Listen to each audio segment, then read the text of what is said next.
ಸೇವೆಯ ಅವಕಾಶವನ್ನ ಕಲ್ಪಿಸ್ಕೊಟ್ಟಿರ್ತಕ್ಕಂಥ ಎಲ್ಲರಿಗೂ ಕೂಡ ಅನಂತ ಪ್ರಣಾಮಗಳು. ಮೊದಲನೇದಾಗಿ ಮಂಗಳಾಚರಣೆಯನ್ನು ಹೇಳ್ತಾ ಪ್ರಾರಂಭ ಮಾಡಿ. ಓಂ ಅಜ್ಞಾನತಿಮಿರಾಂಧಸ್ಯ ಜ್ಞಾನಾಂಜನಶಲಾಕಯ ಚಕ್ಷುರುನ್ಮಿಲಿತಂ ಯೇನ ತಸ್ಮೈ ಶ್ರೀ ಗುರುವೇ ನಮಃ. ಶ್ರೀ ಚೈತನ್ಯಮನೋಭೀಷ್ಟಂ ಸ್ಥಾಪಿತಂ ಯೇನ ಭೂತಲೆ ಸ್ವಯಂ ರೂಪಾ ತದಾ ಮಹ್ಯಂ ದದಾತಿ ಸ್ವಪದಾಂತಿಕಂ. ವಂದೇಹಂ ಶ್ರೀಗುರೋ ಶ್ರೀಯುತಾಪದಕಮಲಂ ಶ್ರೀಗುರೋನ್ ವೈಷ್ಣವಾಂಶ್ಚ ಶ್ರೀರೂಪಂ ಸಾಗ್ರಜಾತಂ ಸಹಗಣ ರಘುನಾಥಾನ್ವಿತಂ ಸಜೀವಂ ಸಾದ್ವೈತಂ ಸಾವಧೂತಂ ಪರಿಜನ ಸಹಿತಂ ಕೃಷ್ಣ ಚೈತನ್ಯದೇವಂ ಶ್ರೀ ರಾಧಾ ಕೃಷ್ಣ ಪಾದಾನ್ ಸಹಗಣ ಲಲಿತಾ ಶ್ರೀ ವಿಶಾಖಾನ್ವಿತಾಂಶ್ಚ. ಹೇ ಕೃಷ್ಣ ಕರುಣಾ ಸಿಂಧೋ ದೀನಬಂಧೋ ಜಗತ್ಪತೆ ಗೋಪೇಶ ಗೋಪಿಕಾ ಕಾಂತ ರಾಧಾ ಕಾಂತ ನಮೋಸ್ತುತೆ. ಸಪ್ತಕಾಂಚನ ಗೌರಂಗಿ ರಾಧೆ ವೃಂದಾವನೇಶ್ವರಿ ವೃಷಭಾನುಸುತೆ ದೇವಿ ಪ್ರಣವಾಮಿ ಹರಿಪ್ರಿಯೆ. ವಾಂಛಾ ಕಲ್ಪತರುಭ್ಯಶ್ಚ ಕೃಪಾ ಸಿಂಧುಭ್ಯೇವ ಚ ಪತಿತಾನಾಂ ಪಾವನೇಭ್ಯೋ ವೈಷ್ಣವೇಭ್ಯೋ ನಮೋ ನಮಃ. ನಮೋ ವಿಷ್ಣುಪಾದಾಯ ಕೃಷ್ಣ ಶ್ರೇಷ್ಠಾಯ ಭೂತಲೆ ಶ್ರೀಮತೆ ಭಕ್ತಿ ವೇದಾಂತ ಸ್ವಾಮಿನಿ ನಾಮಿನೆ. ನಮಸ್ತೆ ಸರಸ್ವತಿ ದೇವಿ ಗೌರವಾಣಿ ಪ್ರಚಾರಿಣಿ ನಿರ್ವಿಶೇಷ ಶೂನ್ಯವಾದಿ ಪಾಶ್ಚಾತ್ಯಾಧೀಶಧಾರಿಣಿ. ಜೈ ಶ್ರೀ ಕೃಷ್ಣ ಚೈತನ್ಯ ಪ್ರಭು ನಿತ್ಯಾನಂದ ಶ್ರೀ ಅದ್ವೈತ ಗದಾಧರ ಶ್ರೀವಾಸಾದಿ ಗೌರಭಕ್ತರಲ್ಲ. ಹರೇ ಕೃಷ್ಣ ಕೃಷ್ಣ ಕೃಷ್ಣ ಹರೇ ಹರೇ ಹರೇ ರಾಮ ರಾಮ ರಾಮ ಹರೇ ಹರೇ. विघ्न विनाशक नरसिंह भगवान की श्री श्री जगन्नाथ सुभद्र बलदेव श्री चैतन्य महाप्रभु श्री नित्यानंद महाप्रभु पूजे. ನಮ್ಮ ಇಸ್ಕಾನ್ ಸಂಸ್ಥೆಯ ಸಂಸ್ಥಾಪನಾಚಾರ್ಯರು ಜಗದ್ಗುರುಗಳಾಗಿರ್ತೀನಿ ಶ್ರೀ ಪ್ರಭುಪಾದ್, ಹಾಗೆ ನನ್ನ ಶಿಕ್ಷಾ ಗುರುಗಳಾಗಿರ್ತಕ್ಕಂಥ ಸುನಾಥ್ ಪ್ರಭುಗಳಿಗೆ ವಂದಿಸ್ತಾ, ಹಾಗೆ ಎಲ್ಲ ಪ್ರಹ್ಲಾದ್ ಸರ್ಕಲ್ನ ಎಲ್ಲಾ ರೆಪ್ರೆಸೆಂಟೇಟಿವ್ಗೂ ಕೂಡ ವಂದನೆಗಳನ್ನ ಸಲ್ಲಿಸ್ತಾ, ಹಾಗೆ ಇಲ್ಲಿರ್ತಕ್ಕಂಥ ಎಲ್ಲಾ ಶುದ್ಧ ವೈಷ್ಣವರಿಗೂ ಕೂಡ ಪ್ರಣಾಮಗಳನ್ನು ಸಲ್ಲಿಸ್ತಾ ಸೊ ಇವತ್ತಿನ ಅಧಿವೇಶನವನ್ನ ಪ್ರಾರಂಭ ಮಾಡೋಣ. ಹಾಗೆ ಬೇಸಿಕಲಿ ಮೊದಲನೇದ್ರಿಂದ ನನಗೆ PPT ಮಾಡ್ಬೇಕು ಅಂತ ನನಗೆ ಇರೋದಿಲ್ಲ. ಹಾಗಾಗಿ PPT ಮಾಡ್ಕೊಟ್ಟಿರ್ತಕ್ಕಂಥ ಶೇಷಾದ್ರಿ ಪ್ರಭುಗಳಿಗೆ ಮತ್ತೆ ಹಾಗೆ ಕಿರಣ್ ಪ್ರಭು ಅದಕ್ಕೆ ಸಪೋರ್ಟ್ ಮಾಡಿರ್ತಕ್ಕಂಥವ್ರಿಗೆ ಅವ್ರು ಕೂಡ ಸ್ಪೆಷಲ್ ಥ್ಯಾಂಕ್ಸ್ ಹೇಳ್ತಾ, ಯಾಕೆಂದ್ರೆ ನಮ್ಮ ಜೀವನದಲ್ಲಿ ನಡೆಯುವಂತ ಪ್ರತಿಯೊಂದು ಸಂಘಟನೆಗೂ ಕೂಡ ಯಾರೆಲ್ಲ ಭಾಗವಹಿಸಿರ್ತಾರೋ ಎಲ್ಲರಿಗೂ ಕೂಡ ನಮ್ಮ ಗ್ರಾಟಿಟ್ಯೂಡ್ ಅನ್ನೋದನ್ನ ಸಲ್ಲಿಸ್ಬೇಕಂತೆ. ಅದು ಆಕ್ಚುಲಿ ಮನುಷ್ಯನ ಒಂದು ಮೂಲ ಒಂದಿದೆ. ಹಾಗಾಗಿ ಪ್ರತಿಯೊಬ್ಬರಿಗೂ ಕೂಡ ಅನಂತ ಪ್ರಣಾಮಗಳು. ಹಾಗೆ ಇವತ್ತು ತಗೊಂಡಿರ್ತಕ್ಕಂಥ ಟಾಪಿಕ್ ಬಂದು ಶ್ರೀಮದ್ ಭಾಗವತದಲ್ಲಿ 8ನೇ ಸ್ಕಂದದಲ್ಲಿ ಗಜೇಂದ್ರನ ಒಂದು ಅಂದ್ರೆ ಸಂಪೂರ್ಣವಾಗಿ ಗಜೇಂದ್ರ ಮೋಕ್ಷ ಅಂತ ತಗೊಂಡ್ಬಿಡ್ಬೋದು, ಆದ್ರೆ ಪ್ರಭುಗಳು ಟಾಪಿಕ್ ವೈಸ್ ತಗೊಂಡ್ ಮಾಡ್ಕೊಂಡು ಹೋಗಿ ಅಂತ ಹೇಳಿದ್ರಲ್ಲ ಚಾಪ್ಟರ್ ವೈಸ್. ಹಾಗಾಗಿ ಗಜೇಂದ್ರನ ಒಂದು ಸಂಕಟ, ಹಾಗೆ ಸಾಧ್ಯವಾದ್ರೆ ಗಜೇಂದ್ರನ ಪ್ರಾರ್ಥನೆಗಳು, ಇವೆರಡೂ ಕೂಡ ನೋಡೋಣ ಎಷ್ಟು ಸಾಧ್ಯವಾಗುತ್ತೋ ಅಷ್ಟೆಲ್ಲ ಮುಗಿಸ್ಕೊಡುವಂತ ಪ್ರಯತ್ನ ಮಾಡ್ತೀವಿ. ಸೊ ಗಜೇಂದ್ರ ಮೋಕ್ಷ ಅಥವಾ ಗಜೇಂದ್ರನ ವಿಚಾರ ಅಂತ ಬಂದಾಗ ಎಲ್ಲರಿಗೂ ಕೂಡ ಆಲ್ರೆಡಿ ಗೊತ್ತಾಗ್ಬಿಟ್ಟಿದೆ ಅಲ್ವಾ.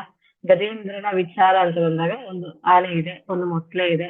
ಸೊ ಆ ಆನೆ ಒಂದು ಒಂಥರ ರಾಜನ್ ತರ ಇರುತ್ತೆ. ಸೊ ಅಲ್ಲಿ ಹೋಗುತ್ತೆ, ಆ ನೀರಿನಲ್ಲಿ ಇಳಿಯುತ್ತೆ, ಮೊಸಳೆ ಬಂದು ಹಿಡ್ಕೊಳುತ್ತೆ, ಆಮೇಲೆ ಭಗವಂತ ಬಂದು ರಕ್ಷಿಸ್ತಾನೆ. ಇಷ್ಟೇ ಸಿಂಪಲ್. ಇದು ಹೆಂಗಂದ್ರೆ ರಾಮಾಯಣದ ತರ ರಾಮ ಹುಟ್ತಾನೆ, ಮತ್ತೆ ಅಲ್ಲಿ ಆಮೇಲೆ ಇವ್ರು ಬರ್ತಾರೆ ಕರ್ಕೊಂಡ್ ಹೋಗ್ತಾರಂತೆ, ಮತ್ತೆ ಸೀತೆನ ವರಸ್ತಾನಂತೆ, ಮತ್ತೆ ಅರಣ್ಯಕ್ಕೆ ಹೋಗ್ತಾರಂತೆ, ಮತ್ತೆ ರಾವಣ ಕರ್ಕೊಂಡ್ ಹೋಗ್ತಾರಂತೆ. ಇಷ್ಟೇ ಸಿಂಪಲ್.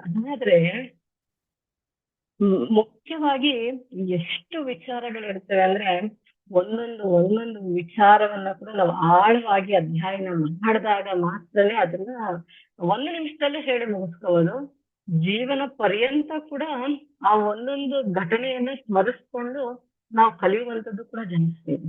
ಹಾಗಾಗಿ ಇವತ್ತು 8ನೇ ಸ್ಕಂದದಲ್ಲಿ ಈ ಗಜೇಂದ್ರನ ಒಂದು ವಿಚಾರ, ಅವನು ಯಾವ ರೀತಿ ಸಂಕಟಕ್ಕೆ ಒಳಪಡ್ತಾನೆ ಅನ್ನೋದನ್ನ ಫಸ್ಟ್ ತಿಳ್ಕೊಂಡು, ಈ ಅಧ್ಯಾಯದಲ್ಲಿ ನಮ್ಗೆ ಭಕ್ತನನ್ನ ಹೇಗ್ ರಕ್ಷಿಸ್ತಾನೆ ಭಗವಂತ, ಇದು ಅತ್ಯಂತವಾಗಿರ್ತಕ್ಕಂಥ ಅಂದ್ರೆ ಆ ಒಂದು ಮೂಕ ಪ್ರಾಣಿಗೆ ಮಾತು ಬರಲ್ಲ, ಏನು ಬರಲ್ಲ. ಆದ್ರೂ ಕೂಡ ಭಗವಂತ ಕರುಣಿಸ್ತಾನೆ ಅಂದ್ರೆ ಅವನು ಎಲ್ಲರ ತಂದೆ ಅವನೇ. ಸೊ 84 ಲಕ್ಷ ಜೀವರಾಶಿ ಯೋನಿಗಳು ಅಂತ ನಾವೇನ್ ಹೇಳ್ತೀವೋ, ಎಲ್ಲಾ ಬ್ರಹ್ಮಾಂಡ ಅಹಂ ಬೀಜ ಪ್ರದಾತಂ ಅಂದ್ರೆ ಎಲ್ಲರಿಗೂ ಕೂಡ ಅವನೇ ಅನ್ನುವಂತ ಮೂಲಾದ ಒಂದು ಜ್ಞಾನ ನಮಗೆ ಕೊಡುವಂಥದ್ದು. ಸೊ ಇದು ಈ ಆನೆ ಅಥವಾ ಈ ಮೊಸಳೆ ಫಸ್ಟ್ ಇವರಿಬ್ರು ಯಾಕೆ ಇಂಥ ಜನ್ಮವನ್ನ ಪಡ್ಕೊಂಡ್ರು ಫಸ್ಟ್ ಬೇಸಿಕ್ ತಿಳ್ಕೋಣ. ಯಾಕೆಂತಂದ್ರೆ ಇವರು ಯಾಕೆ ಈ ರೀತಿಯ ಒಂದು ಜನ್ಮಕ್ಕೆ ಬಂದ್ರು ಅನ್ನುವಂಥದ್ದು. ಈತ ಆನೆ ಅಂದ್ರೆ ಈ ಗಜೇಂದ್ರನು ಬೇರೆ ಯಾರು ಅಲ್ಲ, ಈ ಒಂದು ಜನ್ಮವನ್ನ ಪ್ರಾಣಿಯ ಜನ್ಮವನ್ನ ಪಡೆಯೋಕ್ಕಿಂತ ಮುಂಚೆ ಇಂದ್ರದ್ಯುಮ್ನ ಅಂತ ಮಹಾರಾಜ ಆಗಿರ್ತಾನೆ. ಈತ ದ್ರಾವಿಡ ದೇಶದಲ್ಲಿ ಒಬ್ಬ ರಾಜನಾಗಿರ್ತಾನೆ. ಅಂಡ್ ರಾಜನಾಗಿದ್ರು ಕೂಡ ಈತನ ನಾರ್ಮಲ್ ಆಗಿ ಭೌತಿಕವಾಗಿ ತೊಡಗಿರ್ತಕ್ಕಂಥ ರಾಜ ಅಲ್ಲ. ಆದ್ರೂ ಕೂಡ ನೋಡಿ, ಶುದ್ಧ ಭಕ್ತರಿಗೆ ಕೆಲವೊಂದ್ಸತಿ ಕೆಲವೊಂದು ಶಾಪಗಳು ವರವಾಗಿ ಪರಿಗಣಿಸುತ್ತಂತೆ. ಅಂದ್ರೆ ನಾವ್ ಅನ್ಕೊಳ್ತಿರ್ತೀವಿ, ಯಾರಾದ್ರೂ ನಮ್ಮನ್ನ ಏನಾದ್ರು ಅನ್ನೋದು ಮಾಡೋದು ಮಾಡಿದಾಗ ನಾನು ಎಷ್ಟು ಭಕ್ತಿ ಮಾಡ್ತೀನಿ ಆದ್ರೂ ನನ್ನ ಈ ರೀತಿ ದೂಷಿಸ್ಬಿಟ್ರು ಅಂತ. ಆದ್ರೆ ಇಲ್ಲಿ ಎಷ್ಟೋ ವಿಚಾರಗಳನ್ನ ನಾವು ಗಮನಿಸ್ಕೊಳ್ಬೇಕು. ಇಲ್ಲಿ ಎಂತ ಶುದ್ಧ ಭಕ್ತ ಅಂತಂದ್ರೆ ಆ ಪಾಂಡ್ಯ ದೇಶದಲ್ಲಿ ಅಂದ್ರೆ ರಾಜನಾಗಿ ಆ ಇಡೀ ರಾಜ್ಯದ ಜನತೆಯನ್ನ ಅದ್ಭುತವಾಗಿ ನೋಡ್ಕೊಳ್ತಿರ್ತಾನೆ ಇಂದ್ರದ್ಯುಮ್ನ ರಾಜ. ಮತ್ತೆ ಭಗವಂತನ ಅನನ್ಯ ಭಕ್ತನು ಕೂಡ ಆಗಿರ್ತಾನೆ. ಅಲ್ಲಿ ಬೇಸಿಕಲಿ ರಾಜ ಅಂದ್ರೆ ಹೆಚ್ಚಾಗಿ ರಾಜಕೀಯವನ್ನ ಮಾಡಬೇಕು ಅಂದ್ರೆ ಆ ರಾಜಕೀಯದ ಒಂದು ಏನ್ ಹೇಳ್ತಾರೆ ಅಂತ ಸ್ಕಿಲ್ಸ್ ಅಲ್ಲಿ ಜಾಸ್ತಿ ಒಳಪಡ್ಬೇಕು. ಆದ್ರೆ ಈತ ತನ್ನ ರಾಜಕೀಯ ಒಂದು ವೈಭವಕ್ಕಿಂತ ಭಗವಂತನ ಸೇವೆಯೇ ಮುಖ್ಯ ಅಂತಕ್ಕಂಥ ಜ್ಞಾನವನ್ನ ಪಡ್ಕೊಂಡಿರ್ತಕ್ಕಂಥ ಇಂದ್ರದ್ಯುಮ್ನ. ಆದ್ರೂ ಕೂಡ ಏನಾಯ್ತು, ಈತನಿಗೆ ಶಾಪ ಬಂತು. ಈ ಪರೀಕ್ಷಿತ್ ಮಹಾರಾಜರಿಗೂ ಹಂಗೆ ಅಲ್ವಾ, ಅವ್ರನ್ನ ಸಾಮಾನ್ಯ ವ್ಯಕ್ತಿನ ಆಲ್ರೆಡಿ ಗರ್ಭದಲ್ಲೇ ಭಗವಂತನನ್ನು ನೋಡಿರ್ತಕ್ಕಂಥ ವ್ಯಕ್ತಿ, ಆದರೂ ಕೂಡ ಆತನಿಗೂ ಕೂಡ ಶಾಪ ಬಂತು. ಕರೆಕ್ಟ್ ಅಲ್ವಾ? ನಮಗೆ ಭಾಗವತ ಫುಲ್ಲು ಒಂದ್ ಕಡೆಯಿಂದ ನೋಡ್ಕೊಂಡ್ ಬಂದಾಗ ಪ್ರತಿಯೊಬ್ಬ ಶುದ್ಧ ಭಕ್ತ, ಆ ಶುದ್ಧ ಭಕ್ತನಿಗೆ ಎಲ್ಲೋ ಒಂದು ಸಂದರ್ಭ ಸನ್ನಿವೇಶ ಎದುರಾಗುತ್ತೆ, ಯಾರೋ ಒಬ್ರು ಶಾಪ ಕೊಡ್ತಾರೆ, ಆಮೇಲೆ ಭಗವಂತ ಬರ್ತಾನೆ ಕಾಪಾಡೋದಕ್ಕೆ. ಕರೆಕ್ಟ್ ಅಲ್ವಾ? ಈ ರೀತಿ ಅಂದ್ರೆ ಇದೆಲ್ಲ ಯಾಕೆ ನಡೆಯುತ್ತೆ? ಒಂದು ಲೀಲೆಗಳು. ನಮಗೆ ನಮ್ಮಂತ ಬದ್ಧಾತ್ಮರಿಗೆ ಜ್ಞಾನವನ್ನ ಸಾಕ್ಷಾತ್ಕಾರವನ್ನ ಅಂದ್ರೆ ನಾವು ಈ ಮನುಷ್ಯ ಜನ್ಮವನ್ನ ಹಾಳು ಮಾಡ್ಕೊಂಡ್ಬಿಡ್ತೀವಿ ಅನ್ನೋ ಒಂದು ಉದ್ದೇಶಕ್ಕೋಸ್ಕರ ಭಗವಂತ ನಾನಾ ತರ ಲೀಲೆಗಳನ್ನ ಮಾಡಿ ಮಾಡಿ ಮಾಡಿ ನಮ್ಗೆ ಹಿಂಗ್ ಮಾಡ್ರಪ್ಪ ಹಂಗ್ ಮಾಡ್ರಪ್ಪ ಅಂತ ಹೇಳಿ ಹೇಳಿ ಹೇಳಿ ಪ್ರತಿ ಒಂದು ಉದಾಹರಣೆಗಳನ್ನ ಕೊಡ್ತಾ ಹೋಗ್ತಿರ್ತೀವಿ. ಆದ್ರೂ ಕೂಡ ನಾವೇನ್ ಮಾಡ್ತೀವಿ, ಬಿಟ್ಬಿಡ್ತೀವಿ, ಮರ್ತೇ ಹೋಗ್ತೀವಿ. ಸೊ ಈ ಒಬ್ಬ ಇಂದ್ರದ್ಯುಮ್ನ ರಾಜ ವಿಷ್ಣು ಭಕ್ತ, ವೈರಾಗ್ಯವನ್ನ ಹೊಂದಿರ್ತಕ್ಕಂಥನು. ಸಾಧ್ಯವಾದಷ್ಟು ಭಕ್ತರು ಜಾಸ್ತಿ ಮಾತಾಡೋದಿಲ್ಲ ಇನ್ ದ ಸೆನ್ಸ್ ಭಗವಂತನ ಬಗ್ಗೆ ಬಿಟ್ಟು ಭೌತಿಕ ವಿಚಾರಗಳನ್ನ ಮಾತಾಡಲ್ಲ. ಸೊ ಹಾಗಾಗಿ ಮೌನ ವ್ರತ ಅನ್ನೋದು ಜಾಸ್ತಿ ಅಂದ್ರೆ ಮಾಡ್ತಿರ್ತಾರೆ ಭಕ್ತರು. ಮತ್ತೆ ಧ್ಯಾನದಲ್ಲಿ ಸಿಂಗಲ್ ಪಾಯಿಂಟ್ ಫೋಕಸ್ ನಲ್ಲಿ ಇರುವಂತವ್ರು, ಇಂಥ ಸ್ವಭಾವಗಳೆಲ್ಲ ಈತ ಒಂದಿನ ಏನ್ ಮಾಡ್ತಾರೆ ಅಂತಂದ್ರೆ ಸಂಪೂರ್ಣವಾಗಿ ಭಗವಂತನ ಧ್ಯಾನದಲ್ಲಿ ಇರ್ತಾರೆ. ಯಾರೋ ಇಂದ್ರದ್ಯುಮ್ನ ಮಹಾರಾಜ. ತಪ್ಪ ಇದು? ಖಂಡಿತ ತಪ್ಪಲ್ಲ. ಸೊ ಈ ರೀತಿ ಧ್ಯಾನದಲ್ಲಿ ಇರ್ಬೇಕಾದ್ರೆ ಒಂದ್ಸತಿ ಏನಾಗುತ್ತೆ ಅಂದ್ರೆ ಈ ಅಗಸ್ತ್ಯ ಮಹರ್ಷಿಗಳು ಇರ್ತಾರಲ್ಲ, ಅವರು ಅವರ ಶಿಷ್ಯರೊಂದಿಗೆ ಬರ್ತಾರಲ್ಲಿ. ಬಂದಾಗ ಈತ ರಾಜ ಧ್ಯಾನದಲ್ಲಿ ತೊಡ್ಕೊಂಡಿರ್ತಾರೆ. ಪಾಪ ಆತನಿಗೆ ಅರಿವೇ ಇಲ್ಲ ಬಂದಿರುವಂತದ್ದು. ಸೊ ಹಾಗಾಗಿ ಮಹರ್ಷಿಗಳಿಗೆ ಸ್ವಾಗತಿಸೋದಿಲ್ಲ. ಬೇಸಿಕಲಿ ಯಾರಾದ್ರೂ ಒಬ್ರು ಅತಿಥಿ ಬಂದಾಗ ನಾವು ಫಸ್ಟ್ ಅವರನ್ನ ರಿಸೀವ್ ಮಾಡ್ಕೊಂಡು ಅವ್ರಿಗೆ ಬೇಕಾಗಿರ್ತಕ್ಕಂಥ ಸತ್ಕಾರ್ಯಗಳನ್ನ ಮಾಡ್ಬೇಕು. ಯಾಕಂದ್ರೆ ಅತಿಥಿ ದೇವೋಭವ. ಬಿಕಾಸ್ ಪ್ರತಿಯೊಬ್ಬರಲ್ಲೂ ಭಗವಂತ ಇರ್ತಾನೆ ಪರಮಾತ್ಮನಾಗಿ. ಹಾಗಾಗಿ ಪ್ರತಿಯೊಂದು ಜೀವಾತ್ಮನನ್ನು ಕೂಡ ನಾವು ನೋಡಿದಾಗ ಅವನಲ್ಲಿ ಅವನ ಮೇಲೆ ನಮ್ಗೆ ಆ ಭಕ್ತಿ ಬರ್ಬೇಕು, ಆ ಶ್ರದ್ಧೆ ಬರ್ಬೇಕು, ಆ ಕೃತಜ್ಞತೆ ಬರ್ಬೇಕು, ಆ ಸೇವಾ ಭಾವ ಬಂದ್ಬಿಡ್ಬೇಕು. ಸೊ ಇದ್ರಲ್ಲಿ ಈತ ನೋಡೇ ಇಲ್ಲ ಇಂದ್ರದ್ಯುಮ್ನ ರಾಜ. ಆದ್ರೂ ಕೂಡ ಏನಾಗುತ್ತೆ ಅಂದ್ರೆ ಅಗಸ್ತ್ಯ ಋಷಿಗಳು ಏನ್ ಮಾಡ್ತಾರೆ ಅಂದ್ರೆ ಅವ್ರನ್ನ ಸ್ವಾಗತಿಸ್ಲಿಲ್ವಲ್ಲ, ಅವ್ರಿಗೆ ಒಂದ್ ರೀತಿ ಆಸನ ಕೊಟ್ಟು ಅವ್ರಿಗೆ ಬೇಕಾಗಿರುವಂತ ಸೇವಾ ಇದನ್ನ ಮಾಡ್ಲಿಲ್ವಲ್ಲ ಅಂತ ಹೇಳಿ, ಆದ್ರೆ ಒಳ್ಳೆ ಜಡತ್ವದಲ್ಲಿ ಏನೋ ಕಣ್ಮುಚ್ಕೊಂಡು ಕೂತಿದ್ದಾರೆ, ಏನ್ ಮಾಡ್ತಿದ್ದಾನೆ ಅನ್ನೋದು. ಅಂದ್ರೆ ಹಾಗಾದ್ರೆ ಮಹರ್ಷಿಗಳಿಗೆ ಗೊತ್ತಿಲ್ವಾ? ಖಂಡಿತ ಗೊತ್ತಿದೆ, ಅವ್ರ ಮಹರ್ಷಿಗಳು. ಅಂದ್ರೆ ಇದೆಲ್ಲ ಯಾಕೆ ಈ ರೀತಿ ತಿಳ್ಕೊಬೇಕು ಅಂದ್ರೆ ಎಷ್ಟೊಂದು ಆಚಾರ್ಯರು ಅವ್ರದೇ ಆದಂತ ಬೇರೆ ಬೇರೆ ಬೇರೆ ಬೇರೆ ವಿಚಾರದಲ್ಲಿ ಅವರು ಅರ್ಥೈಸ್ಕೊಂಡು ನಮ್ಗೆ ಎಷ್ಟೋ ಜ್ಞಾನವನ್ನ ಕೊಡ್ತಿರ್ತಾರೆ. ಸೊ ಈ ರೀತಿ ಜಡಬುದ್ಧಿಯ ಆಣೆ ಅಂತ ವರ್ತಿಸ್ತಾ ಇದ್ದಾನೆ ಅಂತ ಹೇಳಿ ಅಗಸ್ತ್ಯ ಋಷಿಗಳು ಒಂದು ರೀತಿಯಲ್ಲಿ ನೀನು ಮುಂದಿನ ಜನ್ಮಕ್ಕೆ ಹಾನಿ ಆಗ್ಬಿಟ್ಟು ನೀನ್ ಗೊತ್ತಾಗುತ್ತೆ ಈ ರೀತಿ ಇದೆಯಲ್ಲ ಆನೆ ತರ ಅಂತ ಹೇಳಿ ಕೊಡ್ತಿರ್ತಾರೆ. ಮುಗೀತು. ಸೊ ಅಲ್ಲಿ ಅಗಸ್ತ್ಯ ಋಷಿಗಳು ಶಾಪ ಕೊಟ್ರು. ಪಾಪ ಇಂದ್ರದ್ಯುಮ್ನ ರಾಜ ತಪಸ್ಸಲ್ಲಿ ಕೂತಿರುವಂತ ಧ್ಯಾನದಲ್ಲಿ ಇದ್ದಂತ ಇಂದ್ರದ್ಯುಮ್ನ ರಾಜನಿಗೆ ಪಾಪ ಏನಾಗುತ್ತೆ, ಆದ್ರೆ ಭಕ್ತರು ಇಮಿಡಿಯೇಟ್ ಆಗಿ ಏನ್ ಮಾಡ್ತಾರೆ ಅಂದ್ರೆ ಅವ್ರು ಕೊಟ್ಟಿರುವಂತ ಶಾಪವನ್ನ ಸ್ವೀಕರಿಸ್ತಾರೆ. ಓ ಅವ್ರು ಮತ್ತೆ ಹಿಂತಿರುಗಿ ಇದು ಯಾಕಂದ್ರೆ ಆತನು ವಿಷ್ಣು ಭಕ್ತ, ಇಮಿಡಿಯೇಟ್ ಆಗಿ ಮಾತಾಡ್ಬಿಡ್ಬೋದು ಅವ್ರು. ನಮ್ಮಲ್ಲಿ ಇದೇ ಪ್ರಾಬ್ಲಮ್ ಅಲ್ವಾ, ಯಾರಾದ್ರೂ ಒಬ್ರು ಏನಾದ್ರು ನಮ್ಮನ್ನ ಅಂದ್ರು ಅಂದ್ರೆ ನಾವು ಬಾಯ್ ಸುಮ್ಮನಿರಲ್ಲ. ನೀನ್ ಯಾಕೆ ಅಲ್ಲ ಅಂತಿದ್ಯಾ, ನಾನು ಅಂತೀನಿ ತಗ ಅಂತಂದ್ರೆ ನಿನ್ಗಿಂತ ಜೋರ್ ನನಗೂ ಬರುತ್ತೆ ಬಾಯಿ ಅಂತ ನಾವು ಮಾತಾಡ್ತೀವಿ. ಇಂಥ ಕ್ವಾಲಿಟೀಸ್ ನಾವು ಕಲ್ತ್ಕೋಬೇಕು. ಭಕ್ತರಾಗಿರ್ತಕ್ಕಂಥ ಯಾರೇ ಆಗ್ಲಿ ಏನೇ ಅಂದ್ರೂ ಕೂಡ ಆ ಮೊಮೆಂಟ್ಗೆ, ಆ ಹೀಟ್ ಮೊಮೆಂಟ್ ಅಲ್ಲಿ ಮಾತನಾಡಬಾರ್ದು. ಸಮಯ ಬಂದಾಗ ಅವ್ರಿಗೆ ಅರ್ಥೈಸ್ಬೇಕು. ಕಾಲ ಅನ್ನೋದು ಸಮಾಧಾನ ಪ್ರತಿಯೊಂದಕ್ಕೂ ಉತ್ತರ ಕೊಡುವಂಥದ್ದು. ಇದನ್ನ ನಾವು ತಿಳ್ಕೊಬೇಕು ನಮ್ಮ ಜೀವನದಲ್ಲಿ. ಸೊ ಹಾಗಾಗಿ ಗಜೇಂದ್ರ, ಆ ಇಂದ್ರಜಿಮ್ನ ಗಜೇಂದ್ರ ಆಗಿದ್ ಹೇಗೆ ಅಂತ ಗೊತ್ತಾಯ್ತು. ನೆಕ್ಸ್ಟ್ ಹಾಗಾದ್ರೆ ಮೊಶ್ಲೆ ಯಾರು? ಮೊಶ್ಲೆ ಕೂಡ ಯಾರು ಅಂತಂದ್ರೆ ಗಂಧರ್ವನು, ಊಹು ಅಂತಕ್ಕಂಥ ಒಬ್ಬ ಗಂಧರ್ವ. ಈ ಊಹು ಅಂತಕ್ಕಂಥ ಬೇಸಿಕಲಿ 14 ಲೋಕಗಳಲ್ಲಿರುವಂತ ಪ್ರತಿಯೊಂದು ಜೀವಾತ್ಮರು ಕೂಡ ಏನಪ್ಪಾ ಅವ್ರ ಜವಾಬ್ದಾರಿ ಅಂದ್ರೆ ಭಗವಂತನನ್ನ ಸೇವೆ ಮಾಡುವಂಥದ್ದು, ಭಗವಂತನನ್ನ ಧ್ಯಾನಿಸುವಂಥದ್ದೇ ಆ ಪ್ರತಿಯೊಂದು ಬ್ರಹ್ಮಾಂಡದಲ್ಲಿರುವಂತ ಜೀವಿಯ ಕರ್ತವ್ಯವೂ ಅದೇ. ಸೊ ಆದ್ರೆ ಎಲ್ಲರೂ ಏನಾಗುತ್ತೆ ಅಂದ್ರೆ ಅವ್ರದೇ ಆದಂತ ಒಂದು ಕೆಲಸ, ಅದಕ್ಕೆ ಅವ್ರದೇ ಆದಂತ ಕೆಲವೊಂದು ಆಕ್ಟಿವಿಟೀಸ್ ಏನಿರುತ್ತೆ ಇದ್ರಲ್ಲಿ ತೊಡಕೊಂಡು ಭಗವಂತನ ಕೆಲವೊಂದ್ಸತಿ ಮೈ ಮರೀತಾರೆ. ಆದ್ರೆ ನಾವು ಬಿಡಿ ಮನುಷ್ಯರು ತುಂಬಾ ಜಾಸ್ತಿ, ಅದ್ರಲ್ಲಿ ನಾವು ನಂಬರ್ 1 ಭಗವಂತನ ಮರೆಯೋದ್ರಲ್ಲಿ. ಸೊ ಈ ರೀತಿ ಈ ತರ ಗಂಧರ್ವರು ಕೂಡ ಅಷ್ಟೇ. ಗಂಧರ್ವರು ಅಂದ್ರೆ ಬೇಸಿಕಲಿ ಸಿಂಗರ್ಸ್. ಇವ್ರು ಏನೇ ಹಾಡುಗಳಾಡಿದ್ರು ಭಗವಂತನನ್ನ ಗ್ಲೋರಿಫೈ ಮಾಡ್ಬೇಕು, ಭಗವಂತನ ಸಾಕ್ಷಾತ್ಕಾರ ಮಾಡ್ಕೋಬೇಕು. ಈ ರೀತಿ ಇವ್ರದೇ ಆದಂತ ಒಂದು ರೀತಿಯಲ್ಲಿ ಮಾಡ್ಕೋಬೇಕು. ಸೊ ಇನ್ನ ಸ್ವರ್ಗಲೋಕದಲ್ಲಿ ಸಂಗೀತ ಜ್ಞಾನಜ್ಞನಾಗಿರ್ತಕ್ಕಂಥ ಸುಂದರವಾಗಿರುವಂತ ರೂಪ. ಗಂಧರ್ವರ ರೂಪದಲ್ಲೂ ಚೆನ್ನಾಗಿರ್ತಾರೆ, ಸಂಗೀತ ಪ್ರತಿಭೆ ಇರುತ್ತೆ, ಐಶ್ವರ್ಯದಲ್ಲಿ ಇರ್ತಾರೆ, ಎಲ್ಲ ಇರುತ್ತೆ. ಇಷ್ಟೆಲ್ಲ ಇದ್ದಕ್ಷಣ ಅಹಂಕಾರನ ಇರ್ಬೇಕಲ್ವಾ? ಅಹಂಕಾರನ ಬಂದ್ಬಿಡುತ್ತೆ. ಇವೆಲ್ಲ ಜಾಸ್ತಿ ಇದ್ದಾಗ ಸ್ವಲ್ಪ ಚಂಚಲತೆನೂ ಬಂದ್ಬಿಡತ್ತೆ. ಸೊ ಈ ರೀತಿ ಇರ್ಬೇಕಾದ್ರೆ ಏನಾಗುತ್ತೆ ಅಂದ್ರೆ ಈ ದೇವಲ ಮುನಿ ಅಂತ ಅಂದ್ಬಿಟ್ಟು ಇವರು ಕೂಡ ಋಷಿಗಳಿರ್ತಾರೆ. ಇವರು ಬೇಸಿಕಲಿ ಏನಾಗುತ್ತೆ, ಬೆಳಗ್ಗೆ ಎದ್ದು ಸೂರ್ಯೋದಯ ಕಾಲದಲ್ಲಿ ಹೋಗಿ ಸೂರ್ಯನಿಗೆ ಅರ್ಘ್ಯವನ್ನ ಕೊಡುವಂಥದ್ದು. ಅಂದ್ರೆ ನಮ್ಮ ಜವಾಬ್ದಾರಿಗಳು ಮಾಡುದು. ಪ್ರತಿಯೊಬ್ರು ಅವ್ರದೇ ಆದಂತ ಏನ್ ಹೇಳ್ತಾರೆ ಕರ್ಮಗಳನ್ನ ಮಾಡ್ಕೊಂಡು ಹೋಗ್ತಾ ಇರ್ಬೇಕು. ಸೊ ಹೀಗೆ ಇವರ ಒಂದು ನಿತ್ಯದ ಒಂದು ಕೈಂಕರ್ಯಗಳಲ್ಲಿ ತೊಡಗಿರ್ಬೇಕಾದ್ರೆ ಈ ಊಹು ಗಂಧರ್ವ ಇರ್ತಾರಲ್ಲ, ಈ ತರ ಏನ್ ಮಾಡ್ತಾನೆ ಅಂದ್ರೆ ಅವ್ರ ಸ್ನೇಹಿತರು, ಅವ್ರ ಫ್ರೆಂಡ್ಸ್ ಜೊತೆಗೆ ಸೇರ್ಕೊಂಡು ಅವ್ರು ಎಲ್ಲಿ ನದಿಯ ಒಂದು ತೀರಕ್ಕೆ ಹೋಗಿ ಅರ್ಘ್ಯವನ್ನ ಬಿಡ್ತಾರಲ್ಲ, ಅಲ್ಲಿ ಇರ್ಬೇಕಾದ್ರೆ ಇವ್ರು ತಮಾಷೆ ಮಾಡುವಂಥದ್ದು, ಹುಡುಕುತನ. ಅಂದ್ರೆ ಒಂದ್ ರೀತಿ ಸ್ವಲ್ಪ ಜಾಸ್ತಿ ನಮ್ಗೆ ಸುಂದರವಾದ ರೂಪ, ಐಶ್ವರ್ಯ ಇನ್ನೊಂದು ಇದ್ದಾಗ ಯಾರನ್ನಾದ್ರೂ ಮಾತಾಡ್ಸ್ಬೇಕಾದ್ರೆ ಒಂಥರ ಕಾಲು ಎಳೆಯೋ ಮಾತುಗಳಿರುತ್ತೆ ನೋಡಿ. ಆ ರೀತಿ ಈತನು ಕೂಡ ಗಂಧರ್ವನಲ್ವಾ. ಸೊ ಹಾಗಾಗಿ ಈ ಋಷಿಗಳನ್ನು ಒಂದು ಆಟ ಆಡಿಸ್ಬೇಕು ಅಂತ ಹೇಳಿ ನೀರಿನೊಳಗಡೆ ಹೋಗ್ಬಿಟ್ಟು ಅವ್ರ ಕಾಲುಗಳನ್ನ ಎಳೆಯೋದು, ಈ ರೀತಿ ಮಾಡ್ತಾ ಇರ್ತಾರೆ. ಸೊ ಈ ರೀತಿ ಇದ್ದಾಗ ಏನಾಗುತ್ತೆ ಅಂದ್ರೆ ಹರೇ ಕೃಷ್ಣ ಮಾತಾಜಿ, ಋಷಿಗೆ ಅಂದ್ರೆ ತಮಾಷೆ. ಕ್ಷಮೆ ಇರ್ಲಿ. ಇದು ನೀವೇನಾರು ಇಯರ್ಫೋನ್ ಯೂಸ್ ಮಾಡ್ತಿದ್ರಿ ಮಾತಾಜಿ, ಸ್ವಲ್ಪ ಒಂದು ವಾಯ್ಸ್ ಅಲ್ಲಿ ಡಿಸ್ಟರ್ಬ್ ಬರ್ತಾ ಇದೆ, ವೇರಿಯೇಷನ್ ಆಗ್ತಾ ಇದೆ. ಒಂದ್ ನಿಮಿಷ ಇಯರ್ಫೋನ್ಸ್ ತೆಗೆದ್ಬಿಡ್ತೀನಿ.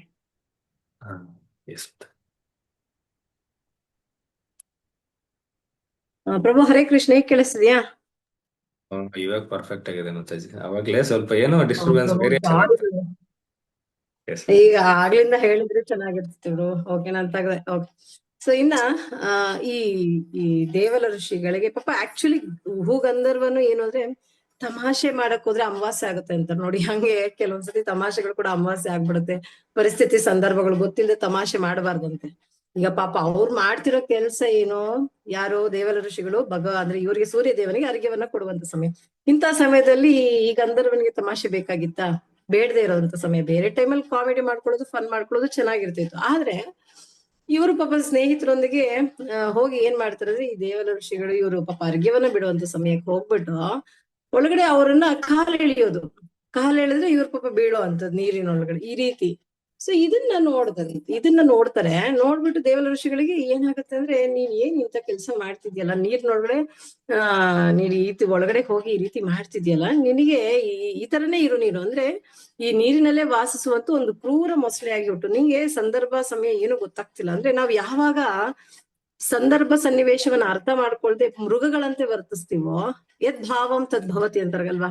ನಾವು ಭಾವನೆಗಳನ್ನ ಯಾವ ಸಮಯದಲ್ಲಿ ಯಾವ್ಯಾವ ರೀತಿ ನಾವು ಆ ಒಂದು ಏನ್ ಹೇಳ್ತಾರೆ ಕರ್ಮವನ್ನ ಮಾಡ್ತೀವಿ, ಆ ಒಂದು ಕ್ರಿಯೆನ ಕೈಗೆತ್ಕೊಳ್ತೀವೋ, ಆ ಟೈಮ್ಗೆ ಅದರದೇ ಆದಂತ ಒಂದು ಪ್ರಭಾವ ನಮ್ಗೆ ಆ ಸಂಸ್ಕರಣಗಳು ಬಂದ್ಬಿಡುತ್ತೆ. ಇವಾಗ ಈತ ನೀರಿನೊಳಗಡೆ ಹೋಗಿ ಆ ಕ್ರೌರತ್ಯವನ್ನ ಅವ್ರು ಮಾಡುವಂತ ಕೆಲಸವನ್ನ ನೋಡ್ಕೊಳ್ದೆ ಕಾಲನ್ನೇ ಎಳಿಯೋದಕ್ ಸ್ಟಾರ್ಟ್ ಮಾಡ್ತಾನಲ್ಲ. ಸೊ ಹಾಗಾಗಿ ಯದ್ಭಾವ ತದ್ಭವತಿ ಆ ರೀತಿನಲ್ಲಿ ಇವ್ರು ದೇವಲ ಋಷಿಗಳು ಏನ್ ಮಾಡ್ತಾರೆ, ನೀನು ನೀರಿನೊಳಗಡೆ ನೀನು ಗೊತ್ತಾಗ್ತಿಲ್ಲ ಅಲ್ವಾ, ಒಂದು ಮೃಗದಂತೆ ನೀನು ವರ್ತಿಸ್ತಿದ್ಯಾ, ಹಾಗಾಗಿ ನೀನು ಏನ್ ಮಾಡ್ತೀಯ ಅಂತಂದ್ರೆ ನೀನು ಮೊಶ್ಲೆ ಆಗ್ಬಿಟ್ಬಿಡು, ಗೊತ್ತಾಗ್ಬಿಡುತ್ತೆ ನಿನಗೆ ಆಮೇಲೆ ಅಂತ ಹೇಳಿದಾಗ ಇಮಿಡಿಯೇಟ್ ಆಗಿ ಭಯ ಕೊಟ್ಬಿಡ್ತಾನೆ ಯಾರೋ ಈ ಊಹು ಗಂಧರ್ವನು. ಅಯ್ಯೋ ಮುನಿಗಳ ಹತ್ರ ಭಗವಾನ್ ನೀ ದಯವಿಟ್ಟು ಕ್ಷಮಿಸ್ಬಿಡಿ ಅಂತ ಹೇಳಿದಾಗ, ಇಲ್ಲ ನೀನು ಮಾಡಿರುವಂತ ತಪ್ಪಿಗೆ ನಿನಗೆ ಇದು. ಬಟ್ ಒಂದ್ಸತಿ ಯಾವತ್ತೇ ಆಗ್ಲಿ ಶರಣಾಗತಿ ಅನ್ನೋದನ್ನ ಹೊಂದಿದಾಗ ಅವ್ರಿಗೆ ಆ ಒಂದು ಇದನ್ ಕೊಡ್ಬೇಕಲ್ವಾ. ಸೊ ಆಮೇಲೆ ಹೇಳ್ತಾರೆ, ಸೊ ಆಗ ಮುನಿಗಳು ಹೇಳ್ತಾರೆ, ನಿನಗೆ ಭಗವಂತನ ಸ್ಪರ್ಶ ಆಗುತ್ತೆ, ಆಗ ನೀನು ಮುಕ್ತಿ ಆಗ್ತಿ ಹೋಗು ಅಂತ ಹೇಳಿ ಇವ್ರು ಮೊಸಳೆಯಾಗಿ ಜನನವಾಗ್ತಾರೆ. ಇದು ಬೇಸಿಕಲಿ ಫಸ್ಟ್. ಈಗ ನಾವು ಕಂಟೆಂಟ್ ಇಳಿಯೋದಕ್ಕಿಂತ ಮುಂಚೆ ಈ ಆನೆ ಯಾರು, ಈ ಮೊಸಳೆ ಯಾರು ಅನ್ನುವಂಥದ್ದನ್ನ ತಿಳ್ಕೊಬೇಕಲ್ವಾ. ಹಾಗಾಗಿ ಇವರು ಆನೆ ಮತ್ತೆ ಮೊಸಳೆ ಅನ್ನುವಂಥವ್ರು ಒಬ್ಬ ಗಂಧರ್ವ, ಒಬ್ಬ ರಾಜ. ಸೊ ಇವರಿಬ್ರು ಹಿಂದಿನ ಜನ್ಮದಲ್ಲಿ ಹೀಗಿದ್ರು, ಇವ್ರಿಗೆ ಈಗ ಶಾಪ ಬಂತು. ಸೊ ಇವಾಗ ನಾವು ಈ 8ನೇ ಅಧ್ಯಾಯದಲ್ಲಿ 2ನೇ ಒಂದು ಚಾಪ್ಟರ್ ನಲ್ಲಿ ಇರುವಂತದ್ದು ಈ ಒಂದು ಏನು ಗಜೇಂದ್ರನ ಒಂದು ಸಂಕಟ ಅನ್ನುವಂಥದ್ದನ್ನ ತಿಳ್ಕೊಳ್ತಾ ಹೋಗೋಣ. ಈಗ ಮೊದಲನೇ ಶ್ಲೋಕ, ಈ ಒಂದು ಅಧ್ಯಾಯದಲ್ಲಿ 33 ಶ್ಲೋಕಗಳಿದ್ದಾವೆ ಭಾಗವತದಲ್ಲಿ. ಈ 33 ಶ್ಲೋಕಗಳಲ್ಲೂ ಕೂಡ ಒಂದೊಂದು ಶ್ಲೋಕದಲ್ಲಿ ಏನು ಅರ್ಥಗಳನ್ನ ಕೊಟ್ಟಿದ್ದಾರೆ, ಏನನ್ನ ನಾವು ತಿಳ್ಕೊಳ್ಬೇಕು ಅನ್ನೋದನ್ನ ತಿಳ್ಕೊಳ್ತಾ ಹೋಗೋಣ.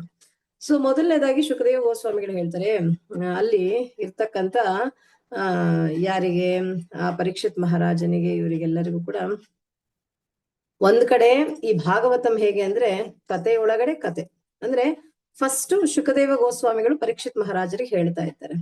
ಈಗ ಇಲ್ಲಿ ಕೇಳಿಸ್ಕೊಂಡಿರುವಂತ ವಿಚಾರ, ಶುಕದೇವ ಗೋಸ್ವಾಮಿಗಳು ಹೇಳುವಂತದ್ದು ಪರೀಕ್ಷಿತ್ ಮಹಾರಾಜರು ಹೇಳ್ಬೇಕಾದ್ರೆ ಎಷ್ಟೋ ಜನ ಬೇರೆ ಇವರು ಮುನಿಗಳು ಋಷಿಗಳೆಲ್ಲ ಇರ್ತಾರೆ. ಅಲ್ಲಿ ಸೂತ ಗೋಸ್ವಾಮಿಗಳನ್ನೋರು ಕೂಡ ಒಬ್ರು ಇರ್ತಾರೆ. ಈ ಸೂತ ಗೋಸ್ವಾಮಿಗಳು ಕೂಡ ಏನ್ ಮಾಡ್ತಾರೆ ಅಂದ್ರೆ ಇದೇ ವಿಚಾರವನ್ನ, ಅವ್ರಿಗೇನ್ ಸಾಕ್ಷಾತ್ಕಾರ ಆಗಿರುತ್ತೆ ಅದೇ ವಿಚಾರವನ್ನ ಮತ್ತೆ ನೈಮಿಷಾರಣ್ಯ ಅನ್ನುವಂತ ಒಂದು ಜಾಗದಲ್ಲಿ, ಅಲ್ಲಿ ನೈಮಿಷಾರಣ್ಯದ ಒಂದು ತಂಡ ಇರುತ್ತೆ. ಆ ಒಂದು ನೈಮಿಷಾರಣ್ಯದ ಋಷಿಗಳು ಇವ್ರೇನಿರ್ತಾರೆ, ಇವ್ರೆಲ್ಲರೂ ಸೇರಿ ಅಲ್ಲಿ ಇವ್ರನ್ನ ಕೇಳೋದಕ್ ಸ್ಟಾರ್ಟ್ ಮಾಡ್ತಾರೆ, ಭಗವಂತನ ಬಗ್ಗೆ ನಮ್ಗೆ ಹೇಳಿ ವಿಚಾರಗಳನ್ನ ತಿಳಿಸಿ ಅಂತ ಹೇಳೋದಕ್ಕೆ.